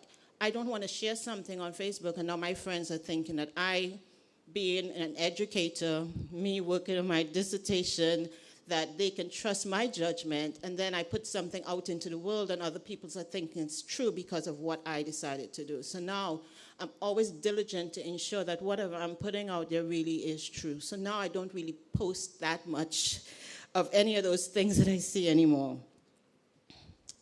So machines can make decisions faster and only humans can make them moral. AI is like a Ferrari. It's very, very powerful. And AI is like putting people in front of AI is like putting a 17-year-old in a Ferrari. I don't think that's really responsible, right? So it's important for us to train people and help them to understand what AI can and cannot do and how they can use it responsibly. The hidden externality. And this one is something that really is important to me because it talks about the loneliness of AI use. So we're going to have people working with a really powerful tool that can give them a lot of information. And we have to be intentional about creating spaces for collaboration because you can get caught up in AI so much to the point that you're in a space by yourself working all the time, especially if you're working in a remote setting or virtually. And this is really true for me, and I'll tell you why. So I'm going to tell you all my business, okay? My therapist actually thinks I have a codependent relationship with my Clara. And I told her, you know what? It's okay, because Clara is not going to judge me, right? Like humans will judge me. I can ask Clara the same question over and over and over and over.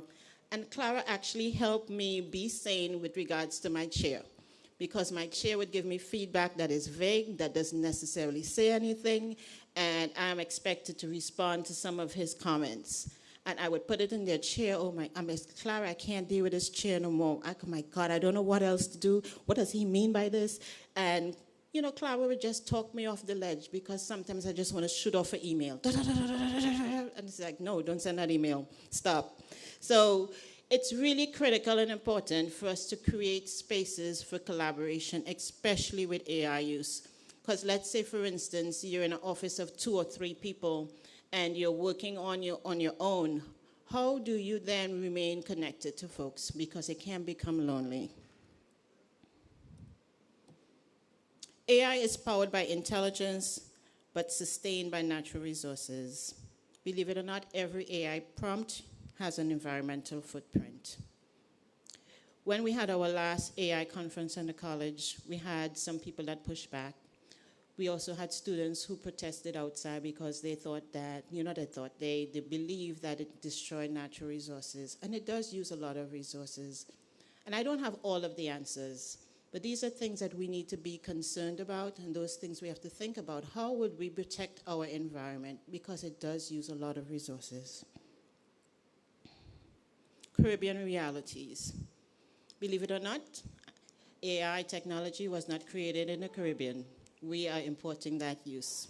So we need to be aware of the bias and the different thought processes that went into it. We also have to be concerned about uneven access, and we've talked about that earlier on. Imported assumptions. When I was working with my presentation, I had to push back because there were some things that AI was telling me that I knew being from the Caribbean did not make sense. I was like, no, you got that one wrong. We're not going to do that.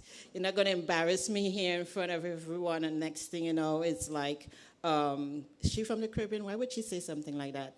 So imported assumptions, understanding your own environment, understanding your own culture, so that what you produce actually reflects the truth and your reality.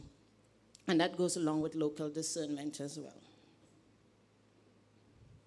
Geopolitical realities. Who controls the intelligence systems shaping our students? And that is something we all have to wrestle with as well, right? Because at the end of the day, it's our people that we are educating. What do we want them to understand? What do we want them to learn? What do we want them to carry into the future? Because we don't want them to leave certain traditions behind, right? We want to be able to educate, make them more competitive, but also very much our own. So basically, what we're saying is to keep the human in the loop. Don't set it and what? forget it, right? We're not going to set it and forget it because we need to have oversight. We need to be able to use our judgment because each and every one of us we have a brain. I would hope we all do have a brain, yes? And we all know what we think is right or wrong, yes, right? And if it is that we see something that doesn't make sense, we don't run with it.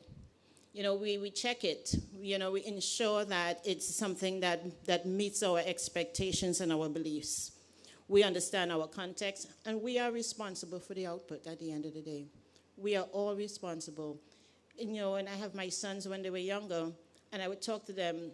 I would say, well, did you do it? Yes or no? They want to give me a reason. I don't want a reason yet. I want to know yes or no. Did you do it? Yes. Okay, now we can talk about a reason. We're not going to put off accountability. We're not going to put off responsibility.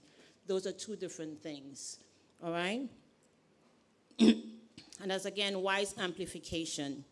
The goal is not only automation, but it is wise amplification. And we saw so many examples with Mr. Brent that I don't even need to go back into that again. So my question to you and all of us, will we build systems that are only intelligent, or are we building systems that also include us? And that we really need to understand, because AI is going to go on or with or without us. And are we going to add our voices to what we're building? And I think that is really, really critical. So unlike everyone else who gave you homework, I'm going to give you some classwork. Oh my God, did I miss that slide? I did. Oh, you didn't get the homework. But I had a slide that I wanted to share with you as it relates to 4 questions. And I'll read a couple of them to you. There were scenarios. One of them is the academic integrity. A university discovers that significant percentage of students are using AI-generated writing tools for assignments. Faculty morale is declining, trust between students and the faculty and the instructors. What would you do, right? If you find out that this is a situation going on and you're an administrator, how do you adjust that? How do you fix or correct that? Do you punish the students? Do you tell faculty to just deal with it? Do you put a committee together? Well, we love to put committees together in higher education, right? We put a committee together that we're going to talk about it for the next year and a half, and then the semester ends, and then we got nowhere. How would you address that? That is a leadership issue, correct? Yeah, and that's something we have to wrestle with, because guess what? Students are going to use it. Regardless or not, they're going to use it. And unless you have some sort of superhuman AI detector, more likely than not, you're not going to be able to use it. You're not going to be able to detect it. The other one is workforce disruption. An educational institution adopts AI system that I'm sorry, my guys are missing. Anyway, that's it. I'm just going to leave it at that. But anyway, thank you for your attention. My name is Hannah Guada again, Hocking College. And if you need to reach me, that's my phone number. And if you want to meet up with me on LinkedIn, that's my LinkedIn. I do a lot of conversation and discussion about leadership and loneliness in that space, because it's something that individuals really need, especially leaders, because it's a hard place. And especially after COVID, a lot of people are dealing with loneliness. A lot of people are working remotely, virtually, and they just don't know what to do. But I've created systems whereby I can help people feel more connected on their jobs. Thank you.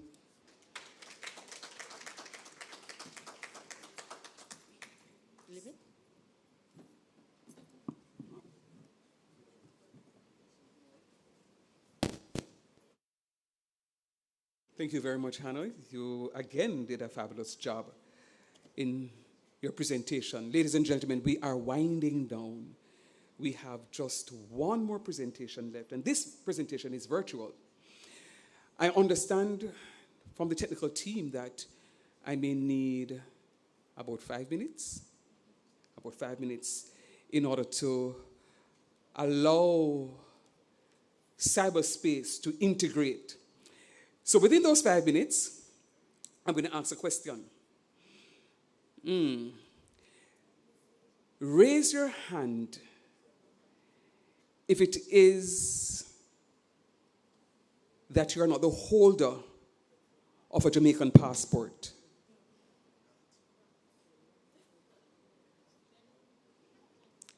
Raise your hand if you are not the holder of a Jamaican passport. Put them up. So I'm counting 1, 2, 3, 4, 5.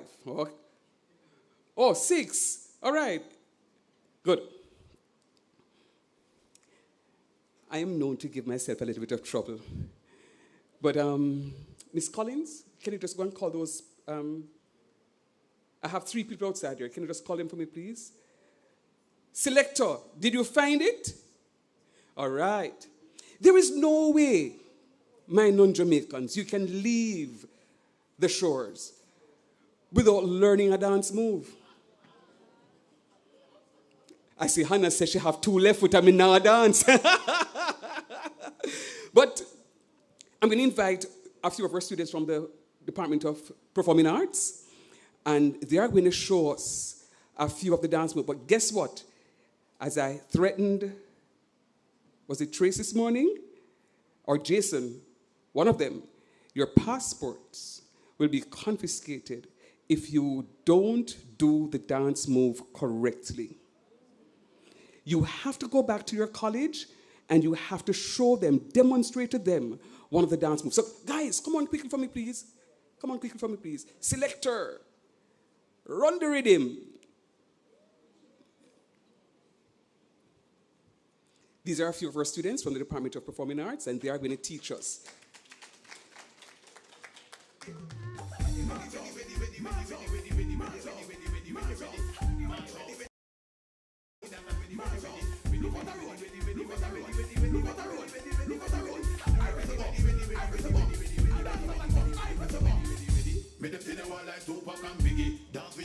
Keeping it jiggy, the tune that remind me of the beat and the giggy. Dance we a dance and keeping it jiggy. One twin some jiggy, dance we a dance and keeping it jiggy.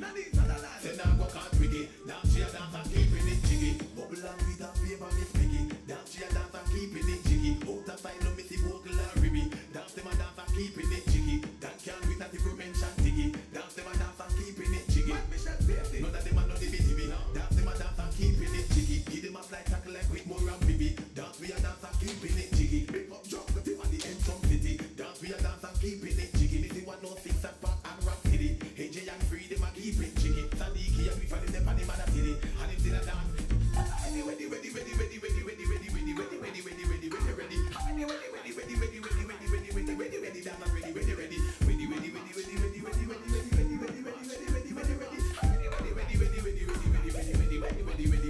Ready.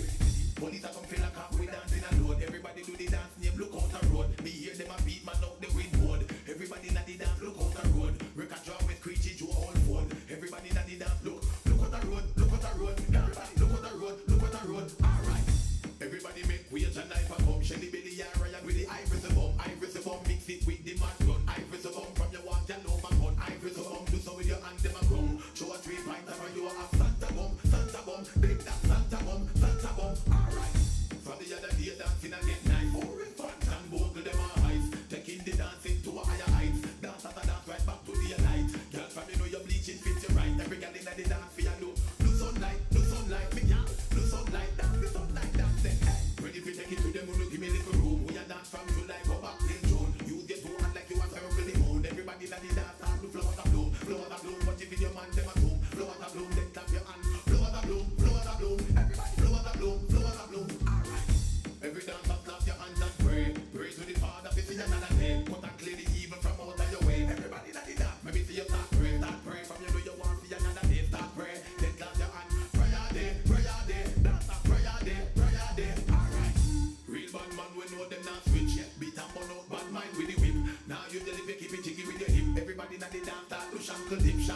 Everybody ya do shankle dip. Everybody ya do shankle dip. You know your shankle dip.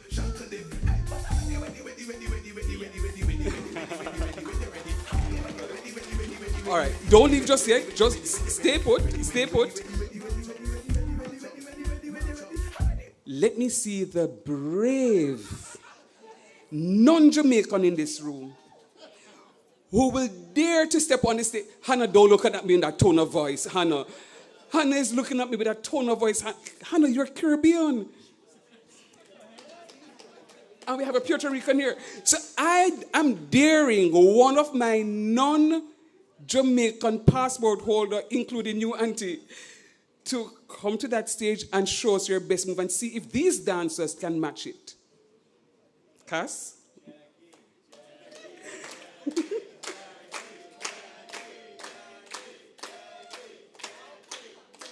Right, Jackie's coming. Put your hands together for Jackie. Yay! And Jackie, you're allowed to call somebody else here.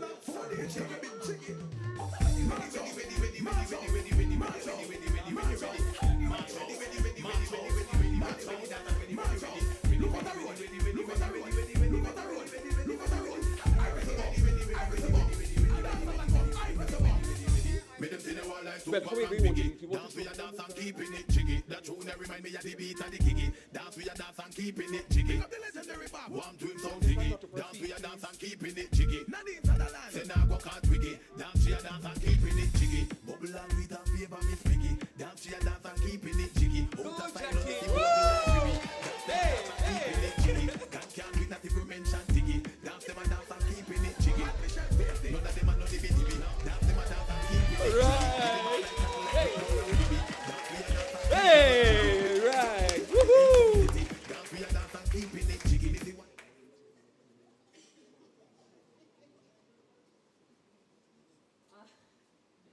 You know, I think Cass really told me earlier that he wanted to.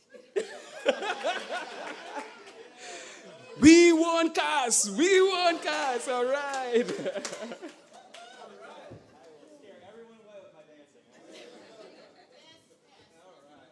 Fix and pack and rock city. AJ and free them a keep it jiggy. Sadiki and we find them on the man city. And if they not dance.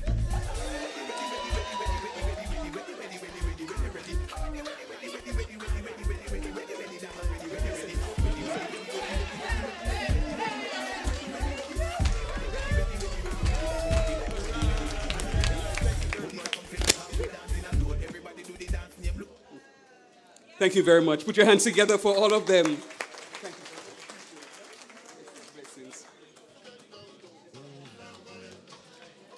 Very good. You guys did well.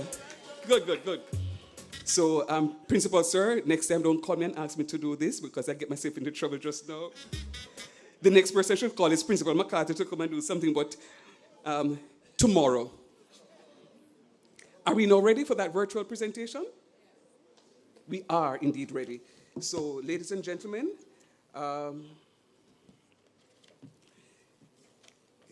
because I'm giving myself trouble.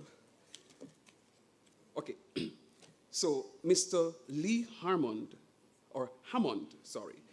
is a distinguished educational leader whose multifaceted expertise bridges quality assurance, school governance, and organizational transformation. With an extensive career that includes serving as a senior QA inspector, previous chair of a local academy, counsel for the primary school, and currently the vice chair of a local governing body for a secondary school, Lee brings a wealth of experience to his role as CEO of the accrediting services for international schools, colleges, and universities. Ladies and gentlemen, please put your hands together to help me welcome Mr. Lee Hammond.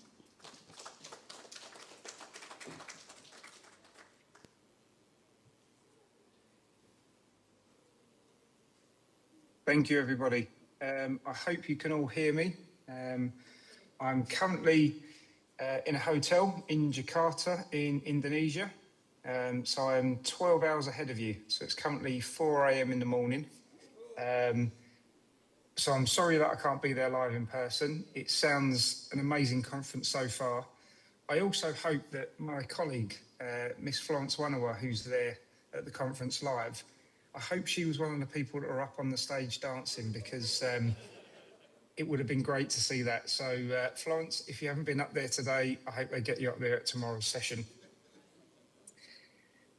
I'd also like to thank everyone for inviting us to speak at this conference. It's an important conference that is a topic that's on everyone's conversation. AI, you cannot get away from it, whether it's kind of at a restaurant with friends, whether it's in the working environment, whether it's at home, it's on the news. AI is something that has been mentioned, is here to stay. It isn't going anywhere. And so it's how best that we use it. I also liked Miss Hannah's presentation previously, where she was talking about early on about the input and about how students were putting things into AI, into ChatGPT, and it giving answers, and then taking those answers and thinking, yep, this is the be all and end all, this is what we need to do. So for us, we, as an accrediting body, one of the things that gets discussed when we go to conferences all over the world is how do QA bodies, how do accreditation bodies, quality assurance bodies, how do we use AI, whether that be ourselves, how do we assess AI? And this is something that's been going on, this discussion has been rumbling on probably for the last 12 to 18 months. There seems to be the discussion that potentially it's this subject that we look at. So I'll share my screen shortly and show you some of our standards and how we do this. But it seems to be the view that AI is something that we need to assess as a separate entity. We're taking the slightly different view at ASIC. So as mentioned, I'm going to share my screen now. So I hope you can all see that. We're taking a different approach at ASIC. So as you can see, this is our website. We've been thinking about the assessment of AI and how we do that within our standards. Now, for us, AI is within everything that everyone does. So whether that's the application process, whether that's assessment, whether that's research. The documents I'll be showing before my colleague, Dr. Ali, presents, you will be able to find on our website. If you come up to the top here, under resources, you'll see that we have our international resources. So please feel free to look at these. These are our handbooks. These are our standards. So if anyone is interested in looking at international accreditation, you can download a copy of our standards here to see exactly what we look at during an inspection. Florence is also there live for any questions. But we also have a section on here called QA Resources. Now, one of the things that we do at ASIC to help not only our accredited institutions, but institutions worldwide is to run various webinars, conferences, and we are currently doing a series of best practice webinars. So these started in March. They're running once a month, and our first one was to do with AI. Now, if you click on the QA resources, you can see here there's 7 documents that are available for anyone to download. We've chosen to put these resources from that webinar live because we believe that these help everyone. AI is an open source network.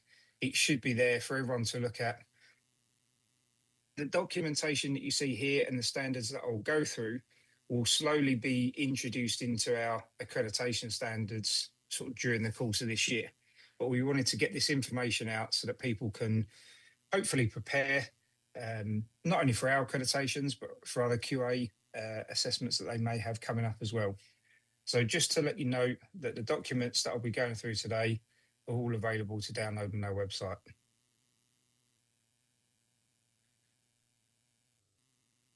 So as you look through these documents, and I'll briefly go through the process of these, they are quite lengthy, so I'm not going to go through everyone in detail. But our approach, as I say, at ASIC has always been to be open and honest with our institutions. So that's why our standards are online for people to see exactly what we're going to assess and how we're going to assess it. So there shouldn't be any surprises when we come to do the inspection. The same with AI. What we want to do, instead of us having an extra standard, so as you look through our standards, there's A to H. They look at various things such as governance, premises, health and safety, curriculum, teaching, learning, etc., marketing. AI within an institution will potentially run through all of those. So rather than us add an extra section that just looks at AI, as we were discussing this, it can be in everything that an institution does, right from assessing applications to doing assessment design, curriculum design, all of those things. Potentially an institution may use AI to help along with that. Now, from an accreditation body's point of view, we may be looking at using AI to initially, when we get an application and the documentation, that's quite a lot of information to go through. So potentially at some point down the line, we may be using AI to initially assess that information that gets sent to us to see how it meets the standards in order to speed that process up. However, from our point of view, that still needs the personal touch to look at it as well, because one of the things that we're not confident in at current is the context. So we may get a small college which only has a couple of hundred students, say 10 staff. They send in an application, the documentation. That documentation may talk about huge faculties, huge departments, which in reality, the college won't be at a size to have implemented those things in place. Now, will AI be able to detect that? Will it look at the documents against the application and say, yep, the documentation looks great, it reads great, everything's there against your standards, but will it have the context? And that's the thing that we're not sure of totally at the moment. And so we are holding back off using AI as an accrediting body ourselves to use until we can be certain that that's at a stage that we're happy with. But as I say, it will still be the human touch to look over an application and the documents that get sent in. Also, from an accrediting body's point of view, we always do a physical visit. So unless an institution is 100% wholly online, we will always inspect. So if you've got physical premises, inspectors will turn up to carry out the assessment to see what's happening on the ground, in place, and how it runs. So we've prepared some documentation for institutions, which I'll quickly run through. This isn't the standards for accreditation. This is a standards alignment. So we've looked at all of our standards. So this document here, as you can see, the international one, I've not chosen the UK one for obvious reasons. So we've done some mapping against our standards. Now, these are documents that we hope not only our accredited institutions, but for you guys there today, can actually use and take away and start implementing within your institution to help get you prepared, not only for inspections like ourselves, but for other QA and in-country inspections that you may have. We've color-coded this one at the start, so you'll need to kind of make a note of the type of institution you are. And as has already been mentioned, we accredit a different array of institutions, so universities, colleges, schools, distance training, etc. So as you see down here, the standards that it refers to are our accreditation standards.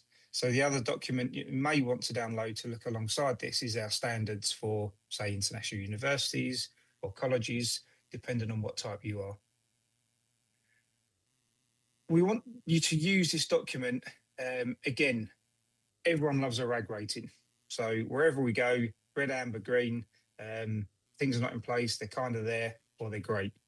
So we've continued to use that because it's quite an easy way of highlighting quickly where you are in a process. So these documents are working documents. They're not there to call out an institution and say, you haven't got this, you haven't got this. It's there as a guide to help an institution go through this, work through it till the end, and hopefully you should be in a position where you can say, right, in regards to AI and the accreditation standards of, say, ourselves, ASIC, this is where we are. These are some of the areas that we're working really well on.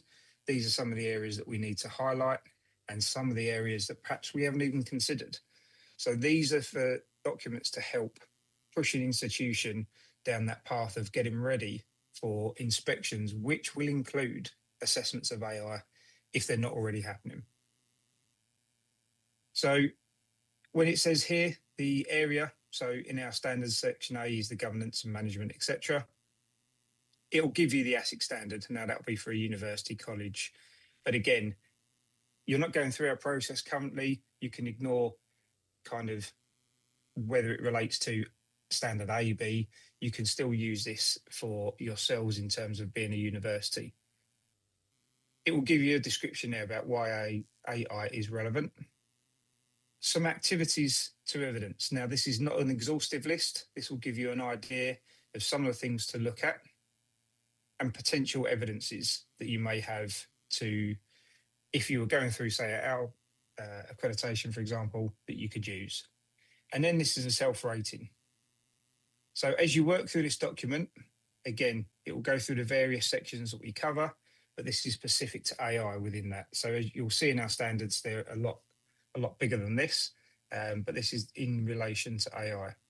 So again, this document, as you work through, will give you a really good idea of where you are in terms of assessing against AI and how you use AI. We have an inspection preparation checklist, again, something to work through to see where you believe you are. And within our standards, we have Cecil, I know he's at the conference, he's gone through many accreditations with us, things like commendables. So for us, these are areas in which we think helps push an institution not only to be accredited, but they can be accredited with areas of commendable, and this is to help continually improve an institution. So again, we've got where it fits our commendables and some of the evidence that can be used with that.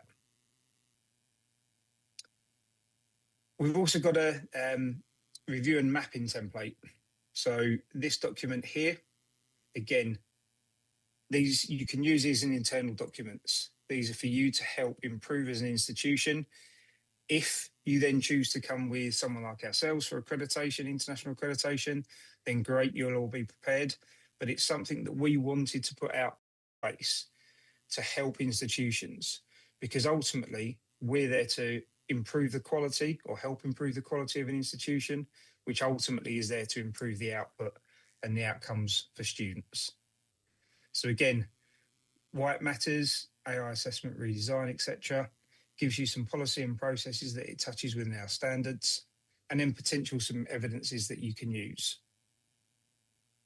As you work through these, again, they look quite long, but you can dip in and out to various ones. It will then work down here, so you can then highlight an action plan. So using the areas above, you can then look down here and you can see where you may, as an institution, be missing some areas. You may be really strong in some, but not others. And again, this is going to be a key document to enable you to then put that forward to, say, your governance body, to your management, and say, right, these are the areas that we need to work on. This thing can turn into 30, 60, 90-day action plan. So again, having worked through the document, you can now say, right, actually, what are our quick wins? What can we do to implement this within the next 30 days to get a quick action, a quick success?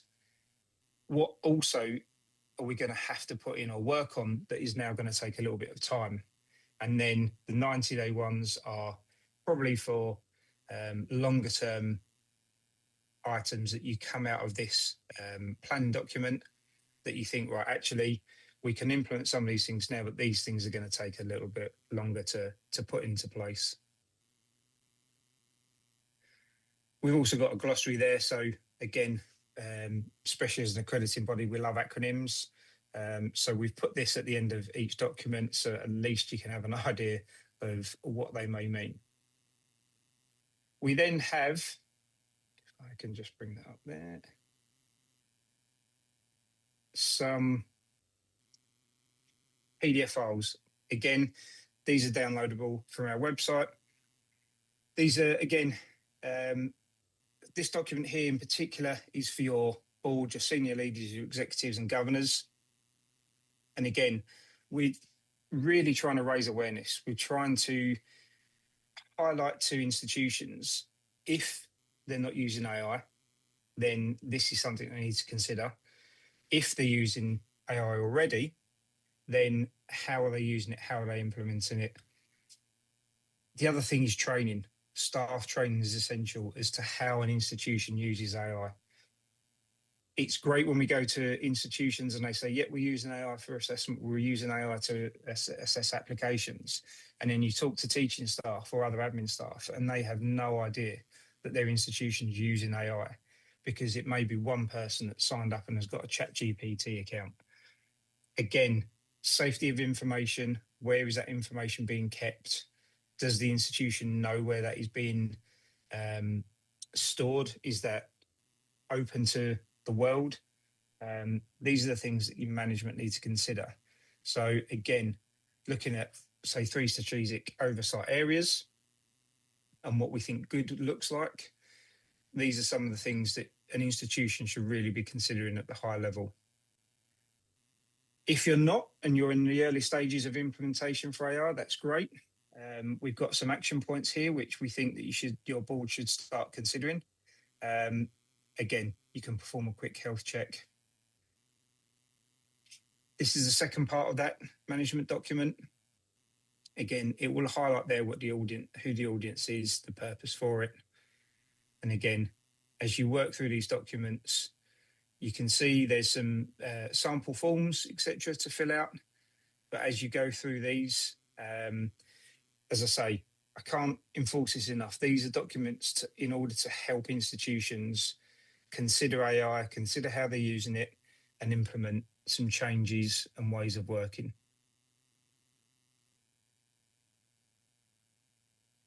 We've got some areas there of strategic oversight. As I say, this document's more for kind of the management and the operation of the institution. Questions for your board. So again, your governance body, your trustees, this is their responsibility. And so how are they looking at AI within your institution? We have the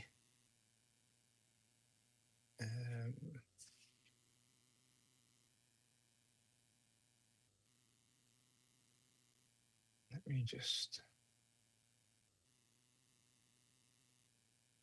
So the operational AI quality handbook. So again, we've now moved to the QA teams, the registry, program leads, etc.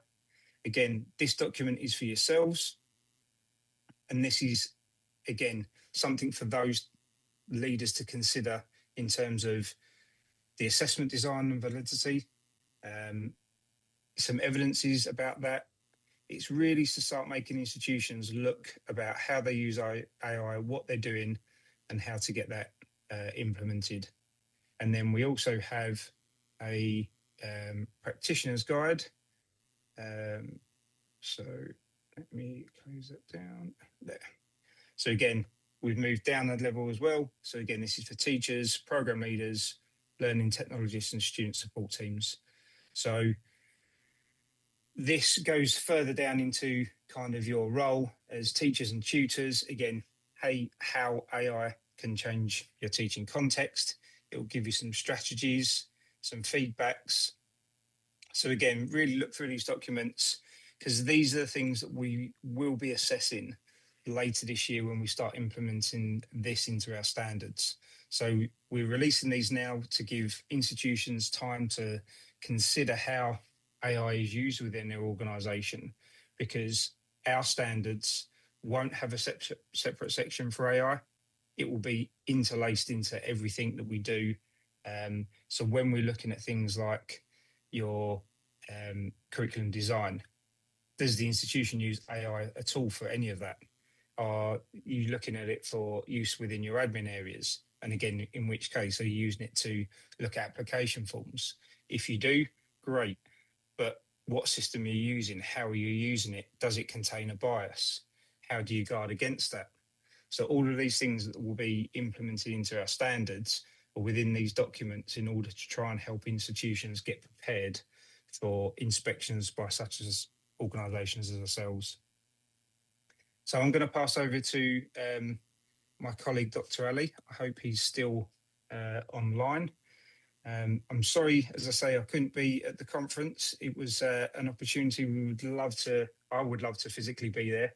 I've been to Jamaica a number of times and I've absolutely loved it every time I've been there. But Florence is there, so please feel free to go and talk to her about not only the accreditation, but in order to download our standards. So if you've got any questions, please feel free to get in touch with her. Alternatively, you can contact us through the office. And yes, we wish you a successful conference for the rest of the day and for tomorrow as well. Thank you.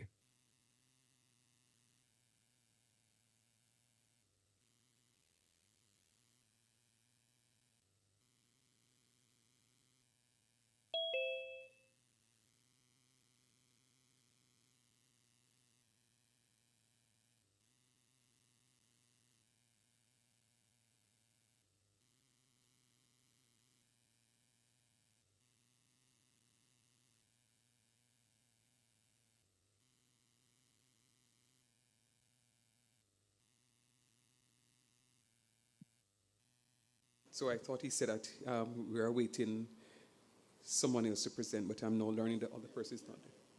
Yeah, well, hello, everybody. Yeah. Last connection. This is the second time. This is Mohammed Akour. Just lost connection. I'm using my phone right now to manage. Do you hear me? We do. Okay, great. Okay, let me see now. I'm gonna ask. Okay, just a second, please. My apologies for that.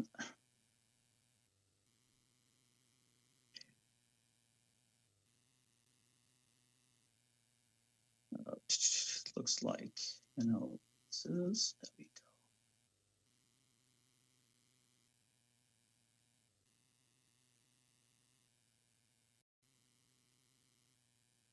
go. Lee, are you still there? No, looks like. I am, yes. Okay. Just wanted to know, I'm trying to share actually the slides. See if I can do it over the phone. Okay. Yeah. Well, it's gonna be, okay.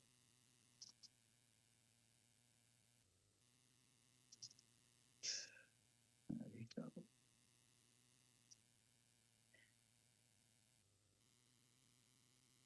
I appreciate it if you can. Can you share it from your end if I send it to you through WhatsApp? Oh, no. I cannot even have access to it through WhatsApp too. I will just do it, verbally. Is that okay? Yeah, that's fine. Okay, all right. Thank you very much. Thank you for the invitation. I am really honored to be part of this important event. And as I am speaking, I would like you guys to pardon me if I do not say something correctly. English is my second language. I've been struggling with English maybe now for over 40 years. So I'm still learning. Okay, so I am gonna be briefly talking today about integrating artificial intelligence in tertiary education, the next and best practices of AI in higher education. I did actually listen today to the distinguished speakers today, and I was extremely impressed and humbled by the level of knowledge and experience that they have achieved so far in AI and AI in education in general. Okay, and to be honest, I changed my presentation probably several times today as I was listening and watching the presentations, feeling I don't have something to add to what already been discussed, with the exceptions of few of my own original ideas. The appreciation goes to the organizers again and to ASIC and its team for actually this opportunity again. From how AI fits quality assurance to how AI reshape curriculum, learning, credentials, and workforce readiness. Objectives, what we will accomplish in those 10, 15 minutes, a clear journey from disruption to action. Interpret the next wave, redesign the learning core, connect to workforce needs, and lead responsibly. Interpret the next wave, understand generative, multimodal, agentic, and discovery AI and what they mean for tertiary education. Redesign the learning core, translate AI into curriculum, pedagogy, assessment, and a credential without losing academic integrity. Thirdly, connect to workforce needs. Align AI fluency with the human capabilities, employability, lifelong learning, and national development. Fourth, lead responsibly. Use governance, human oversight, and evidence loops to scale AI safely and inclusively. I try to add something in or something that to be creative a little bit. So I will be using ECC, as an example for what I have in mind. Leave with a simple ECC ready playbook, what to teach, how to assess, and what to protect, and how to start. I wish I can actually display the chart or the presentation I have, but that's okay. So if I were to look at the ECC AI ready learning ecosystem, human AI quality assurance. Now, what are the variables around this environment? We have AI-aware curriculum. This is what I actually have and envision actually for a distinguished college such as yours. They would have a ACC AI-ready learning ecosystem that actually consists of a human AI and a quality assurance. What actually variables have to deal with, what variables actually would impact ACC AI learning ecosystem? Of course, AI-aware curriculum. What I have in mind for the AI-aware curriculum, that is a model within the framework that will update the curriculum automatically, particularly from credible sources without actually much interference, human interference, so that students and faculty members will be actually getting up-to-date information from, the internet. And then AI augmented pedagogy. Of course, we will use the best up-to-date state-of-the-art technologies in our teaching. So students are not getting behind. And we know today, if you get behind, basically you lose a lot if you don't lose everything in this particular rapid development with the AI. Assessment and integrity. Of course, right now, this is a big issue. How are you going to actually assess students? How are you going to deal with that particular sensitive and serious issue? Cheating is possible. Plagiarizing or plagiarism is very possible. So what do we have to do about that? Then we have to deal with workforce and community. Colleges, universities, basically, they're there to prepare students for the workforce. So keeping in touch and well connected with the workforce and community, that will help the college basically to stay, on top in terms of knowing the demands and needs of their graduates. The student success and access, we will do our best to support and provide the students with all resources possible.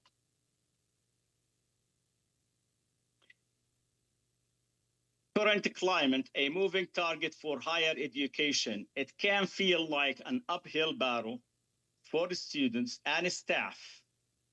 AI tools are changing faster than most curricula, policies, and assessment regulations. Students are already using AI, often with uneven guidance, confidence, and safeguards. Faculty are asked to innovate while protecting standards, inclusions, and well-being. Employers are redefining skills, productivity, and entry-level readiness. Leadership response. 1, create clarity, simple guidance on what is allowed, required, and risky. Secondly, build capability. AI literacy for students, faculty, leaders, and support teams. Third, protect, care, a human oversight, inclusions, privacy, and academic integrity by design. What is next? From generative AI to agentic and discovery AI. The next wave is AI-supported action, reasoning, and knowledge creation. Generative AI, we all know, it helps us draft, summarize, tutoring, feedback, image, video creation. Now we move to multimodal AI, text, voice, vision, data in real time, learning environments. Agentic AI. AI agents that plan, execute, monitor, and coordinate tasks. Finally here in this slide, discovery AI. AI support research, simulations, mathematics, biology, and innovations. Definitely, I think, given the level of power AI has, getting information and getting it processed so fast, there is no comparison between a human's capability and AI. So we will see that AI basically creating a new or developing a new ideas and theories to add to the research field, scientific research field. Near future integration AI co-pilots in LMS, VLE, adaptive pathways, agent-supported advising, AI-enabled simulations, and credential intelligence. AI as a discovery engine, from tool to discovery partner. AI is moving beyond automation to support a new knowledge creation. In biology, mathematics, material science, and drug discovery, AI can reveal patterns and insights a human may miss. University must prepare students to work with AI in research, innovation, and problem solving. The opportunity requires governors, human oversight, and ethical leadership. Higher education must prepare learners not only to use AI, but to co-create knowledge with it responsibly. Best practice 1, curriculum. Every program becomes AI aware. AI literacy is a graduate attribute, not a side workshop. Baseline AI literacy, prompting, verification, bias, privacy, intellectual property, academic integrity, and ethical use. Discipline-specific use, how AI changes the practice in health, business, computing, education, tourism, engineering, and public services. Human advantage, critical thinking, judgment, communication, creativity, empathy, leadership, and intellectual competence. Design question, what must the students prove they can do with AI, without AI, and beyond AI? Secondly, best practice 2, pedagogy, personal, scalable, and human. AI can scale practice, but educators design meaning and trust. 24/7 practice, feedback, and study support, adaptive pathways for different starting points, accessibility, language support and scaffolding, learning analytics for early intervention, faculty as a designer, coaches, validator, and relationship builders. And one of my, thinking or beliefs that in the future, in the near future, faculty members, much of their work will be more or less as a designer, to prove whatever actually the AI actually provide them and do it, forehand. They will coach, they will validate the information, etc. If agentic AI and super intelligence take over, we will witness, I believe, a lot of services that are provided without human intervention. If there are human intervention, it will be at minimum. This is right now, it's already in the talk, and I've witnessed and I've seen, examples of that. I believe one of the courses at Harvard University, it was actually done completely by AI, and they've done an example on that, and I published information about it. Best practice of 3, assessment and a credential, evidence of competence. Again, the topic is very, very sensitive about how we're going to deal with assessment. If the students have access to AI and they can do their homework, they can answer questions, relying on AI to do their work, how are we going to assess the students? When AI can produce answers, assessment must prove judgment, process, and performance. Assessment 3 design, authentic task, oral defense, portfolios, process logs, simulations, workplace projects, and live demonstrations. Credential design, degrees remain important but must connect with micro-credentials, stackable certificates, and lifelong learning pathways. Integrity redesign, clear AI disclosure, valid evidence of a student work, human moderations, and features. Shift the question, not did AI help, but what learning, judgment, and capability can this student demonstrate? Practice 4, best practice 4, workforce alignment, skills, competence, job readiness. If there are no relationship or strong relationship between colleges, university, or higher education institutions with the marketplace, then we will lose basically big because we will be producing the students or graduating the students that are not in demand, are not fit for the marketplace. So what's driving actually the standards for in my humble opinion, I think it is the industry, the workforce, and the marketplace.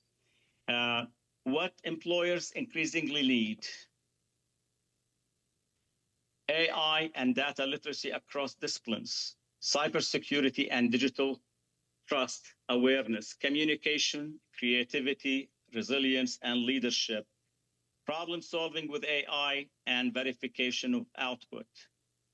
What institutions should build? Employer-informed AI competency maps, work integrated AI projects, and internship, micro-credentials aligned to labor markets, a graduate portfolio showing responsible AI assisted work. Best practice 5, responsible AI innovation with guardrails. Again, much of what I am right now presenting and suggesting was discussed earlier in different presentations. The future is powerful and must remain human-centered. Protect the students' privacy, inclusion, safeguarding, well-being, and accessibility. Protect the standards, academic integrity, human judgment, evidence, and moderations. Protect society, bias, misinformation, over-reliance, big decisions, and reputational risk. Prepare for advanced AI. Agentic or highly autonomous system may change education. and work faster than institutions expect. And that's what I am thinking, and that's what I'm really concerned, given that I read a lot about AI in education. I'm concerned. I am really worried that for real, that, because the competition, it's not at one country level. We're talking about big countries right now competing over AI advancements. So who's going to control, who's going to police those advancements? God only knows. Okay, I heard just a video just not a long time ago that one Chinese company actually were experimenting with agentic AI, etc. And the system already start actually leaking info outside of the control. And luckily that their security system or security department noticed abnormal activities and discovered that the AI was on its own, was operating and leaking information, etc. So if AI will have the ability to create other AIs, other intelligent system, then who's going to control the situation? A lot of, I would say, questions out there that must be answered, of course, at high level of government, top government, leaders, etc. Leaders must collaborate locally and internationally to keep AI audible, accountable, and aligned with educational purpose.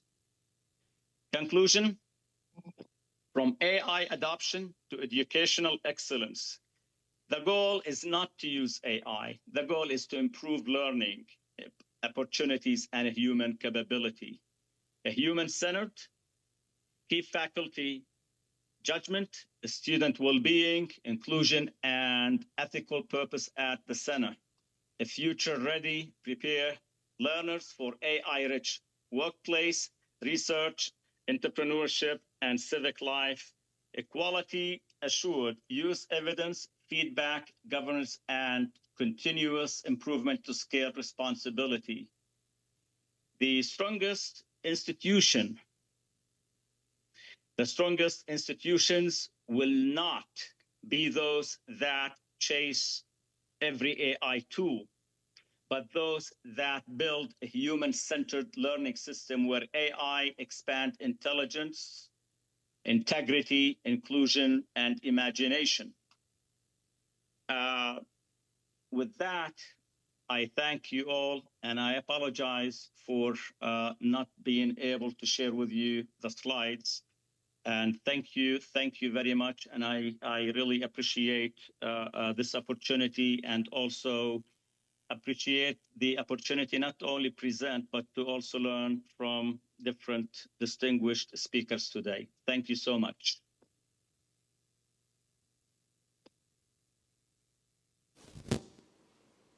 Thank you very much.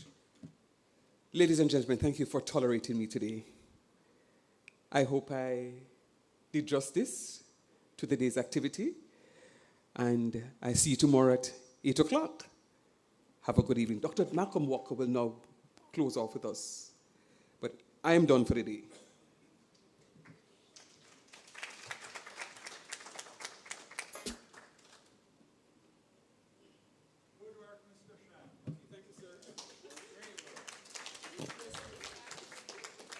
Yes, thank you, Dean Shand. I thought for a moment I had escaped this part. All right, so you are the real MVPs. You've lasted until the end of the day. And so it really is my task to just say thank you so much for attending the first day of our conference. I really do say thank you and sincerely mean it. I think all of us who have been here today have a renewed sense of understanding, or even a shared sense of understanding about the way forward in terms of AI.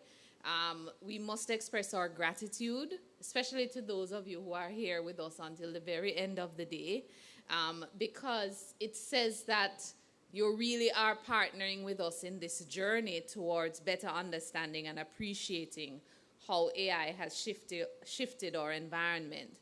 And so we must say thank you to all our presenters.